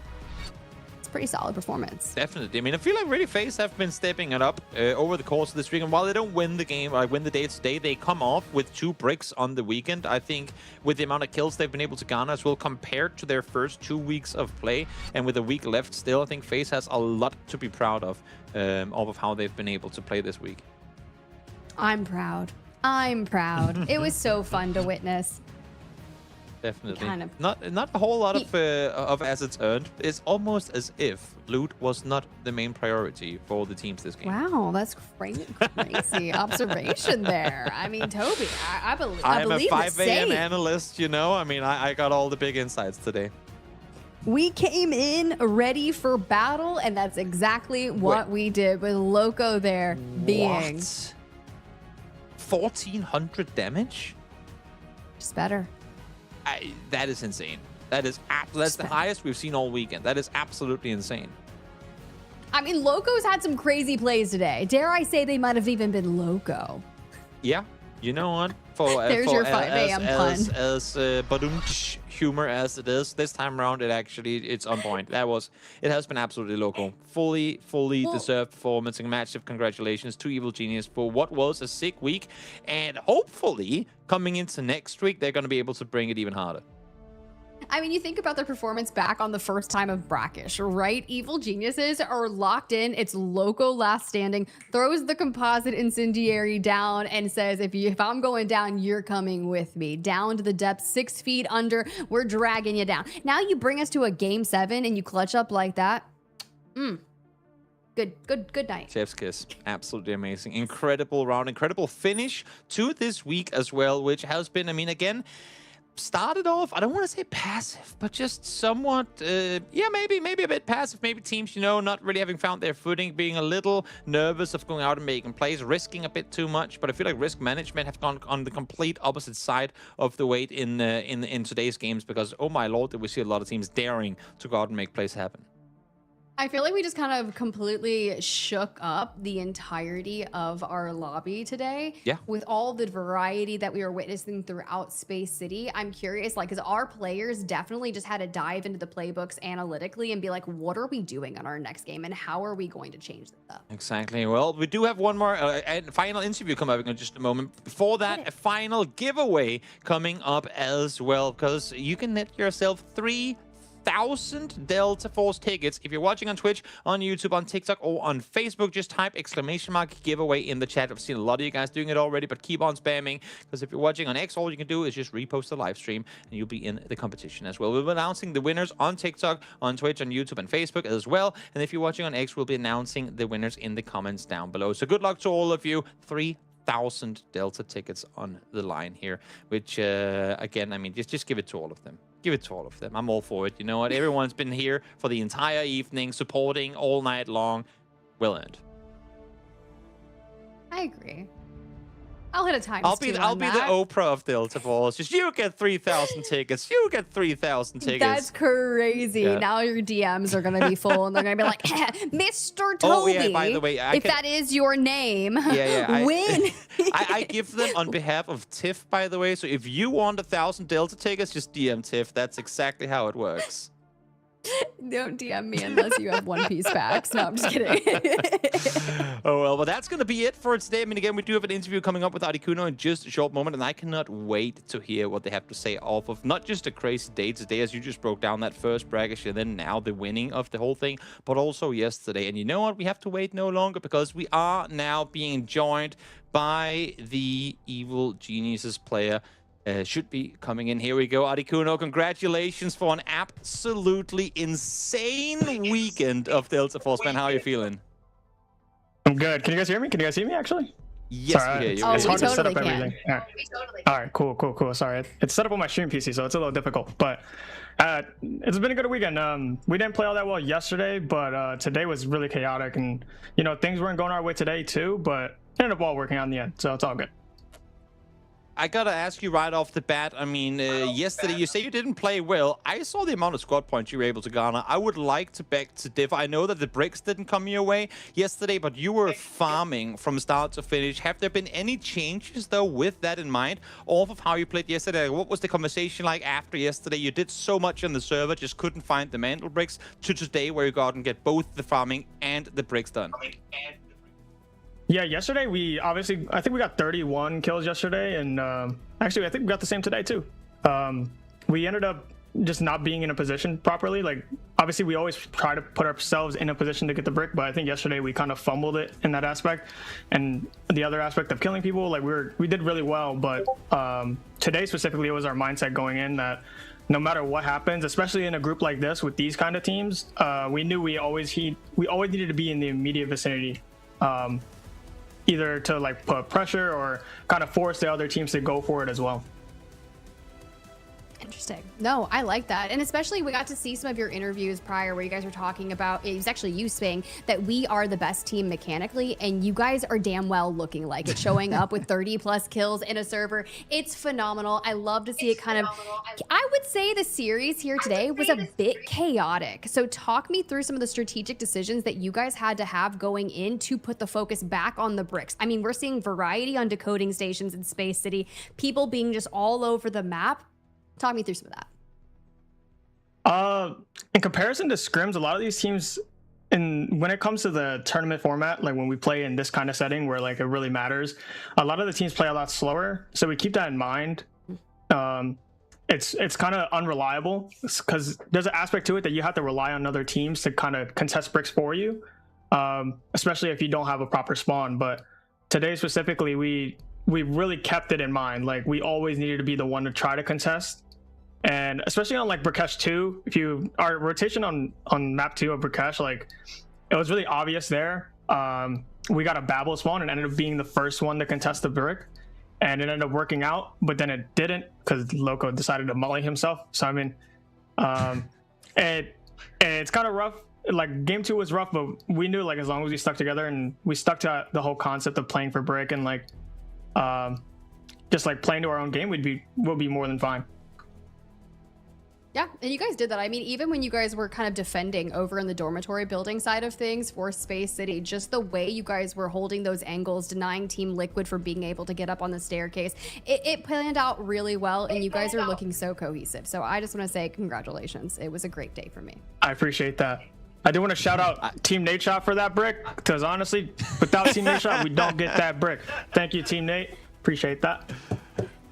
Send them the thank yous. It segues perfectly into what I want to ask you, because I feel like there's a very, very thin line between what you're able to go out and do on your own and what you're actually saying, kind of relying on other teams to do for you. We've seen it multiple times, especially on those where it ends in game 4, where half the server ain't anywhere near the break because they're all going, well, obviously somebody's going to contest. We still got a minute or two to go, and then all of a sudden the game is just over before you know it. How do you balance that? I know that you're saying you're trying to be more active now, but like, where is the sweet spot, you think, in how to approach that, relying on others compared to being in a position yourself from where you can always have impact from the start? Yeah, it is really hard to balance because, like you were saying, there is something to it. You can't always be in a position for brick, especially based off your spawns. It's just a matter of mapping where your teams are and like in the midst of chaos, knowing who is who, and then being able to open your mini map and then realize the brick is somewhere else. So like you have a free rotation depending on where the teams came from. And that's what I think I do really well on our team. I really map everyone out for us. And that's why we're able to rotate and things seem kind of easy and seem kind of free sometimes. But then sometimes I mess up. I'm a human being. But for the most part, I have a good idea of who's who and where everyone is on the map. No, that's exactly what needs to be done. And before I kind of turn things over to Toby to close out the interview with y'all and let you guys go celebrate, we're finished with week 3 here on the groups. What are some of the things that you guys are working on as a team before we get into the finals in just over a week? Just some of our communication, the way we team fight things. I think it's been showing obviously this weekend. Like we really put a lot of emphasis on it because the first 2 weeks, the first week we didn't win. And then the second match we didn't win as well. And then going into game 3, I believe, where we ended up double bricking, it was a little different because we ended up getting a free brick, but we really focused on what we needed to do as a team. Like it sounds really cliche, but we knew that we're fully capable of winning in any series and with any team in it. It was just a matter of like executing on our own. We were really beating ourselves up. And we obviously did today too. No team is perfect, but we're working towards it. Perfect. Always amazing to hear the insights and hear, like, see you guys progress the way that you're doing, because my has it been a joy to watch throughout the week. I know that you gave a shout out to Team Nadeshot already. I imagine you might have some other people you want to say thanks, because there's been a lot of support for you guys in chat today. So the mic is all yours if you want to do some shout out to the viewers out there. Thank you. Shout out my teammates first off. Like they truly are the best teammates I could ask for. We've been teaming together for a while, and I noticed that we're getting a lot better. We're more cohesive for sure. So I'm really proud of them in that aspect, and I appreciate them genuinely. Shout out to the EG family. Thank you guys for supporting us. Thank you guys for believing in us in the first place and giving us this great opportunity to be under your guys' name. And shout out to the whole Delta community. Honestly, you guys are amazing. It's been great so far. Sorry we haven't been performing all that well, but thankfully we showed out today for you guys. Shootout today, big as well. Congratulations again, Nadeshot. Go celebrate with the guys. And again, I mean, you say you didn't play too well over the course of the beginning of the weekend. I like to just think otherwise. You guys absolutely slaughtered from start to finish. Thank you. We appreciate that. Congratulations, man. Always nice to hear. Again, I mean, back-to-back interviews. We had Nightmare yesterday on the mic, and they're just so articulate, so insightful in talking through what they go through on a day of play like this. Yeah, Articuno has been grinding throughout like kind of Delta Force esports competitive history, and it's so good to see them finding success here in the Rise series. As we look at our final leaderboard, 31 KP. He wasn't lying in the interview. He's like, we had 31 yesterday. We doubled down. Hey, that's the consistency I want to see. This time with the 2 Mandel bricks and that coveted first place slot, grabbing themselves 10 points. W Key Forever does slot into that second place thanks to the tiebreakers. For our match MVP though, despite incendiaring himself on Brakkesh round 2, my man is the match MVP with 15 total kills throughout our series here today. It's crazy. I mean, it was Mumu yesterday, and now it's Loco. These guys are just incredible. Evil Geniuses netting themselves now their second win, as you can see at the halfway point. The last day, it's as if Sunday has just become Evil Genius Day, because it did so Sunday of week 2. Now they do so Sunday of week 3, and just like that, Loco 51. That's insane. Yeah, I'll take that tournament top killer all day, slotting in with a nice extended lead. Boy there with 38. When you go to the player ranking tournament top damagers, we did some work here today because we have just yeeted up there. He set 3,000 damage ahead of everyone else. Now that is absolutely insane. I mean, again, Killsaw is at light years beyond anywhere else in terms of assets game, but we saw also in the overall scoreboard, the highest I think was 10 on the supply point side of things. Teams just did not focus on loot at all today. They were too busy fragging out, and you can see now off of this, Evil Geniuses surpasses SSG for the overall first place position. 116 kill points. Tiff, this is absurd. It's pretty insane, but when you look at it, okay, Evil Geniuses being in Group B only gets to play once. That is true. In week 4. Group A, in which Spacestation is in, is going to play twice next week. So it will be rather interesting. So keep tabs on anyone from Group A, especially if you find yourself in the bottom 2, Liquids and BTH Esports, not moving the threshold for themselves to break out and mad win. May just survive into the survivor stage. Yeah, there's a good world where that does happen. BGH did so much today to try and claim it, just could not at the last moment. They were the ones, I mean, again, big shout out to Lord Juraco. He is literally single-handedly in charge of having that break chains hand 8 times, because he did 4 of them in that last round there. For that concludes week 3 here for the Rise series. We're headed into week 4 next week, and then week 5 is upon us. Survivor Stage 1 and 2 into the big finale on August 9th. You do not want to miss any of that whatsoever. It's going to be dang good, and maybe you're just joining us here for the first time in week 3. Well, welcome. Head on over to the Play Delta Force website and check out their esports tab to catch up on all things surrounding the Delta Force Rise series. Maybe you're also on the EMEA side of things and you're just visiting us to the Americas for the first time, guys.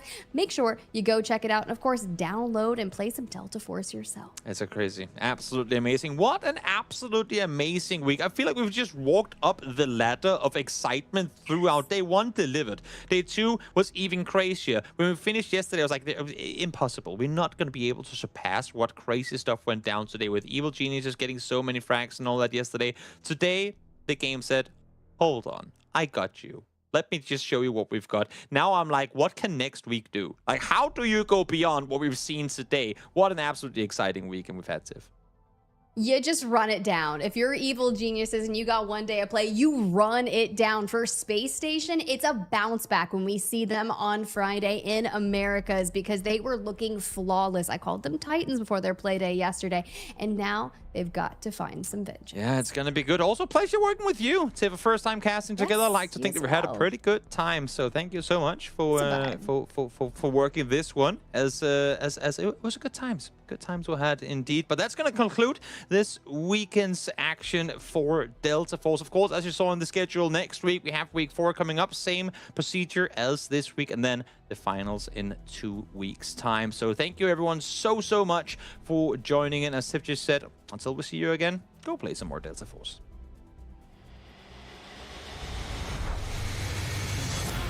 Two members, now the odds are in their favor, 2v1. Everything getting spammed away, and MT getting a little solo. Hang on a second, NL. Look at that. It's an absolute sweat. And LEG's gotta know that they're here. Lines them up, even through the shot.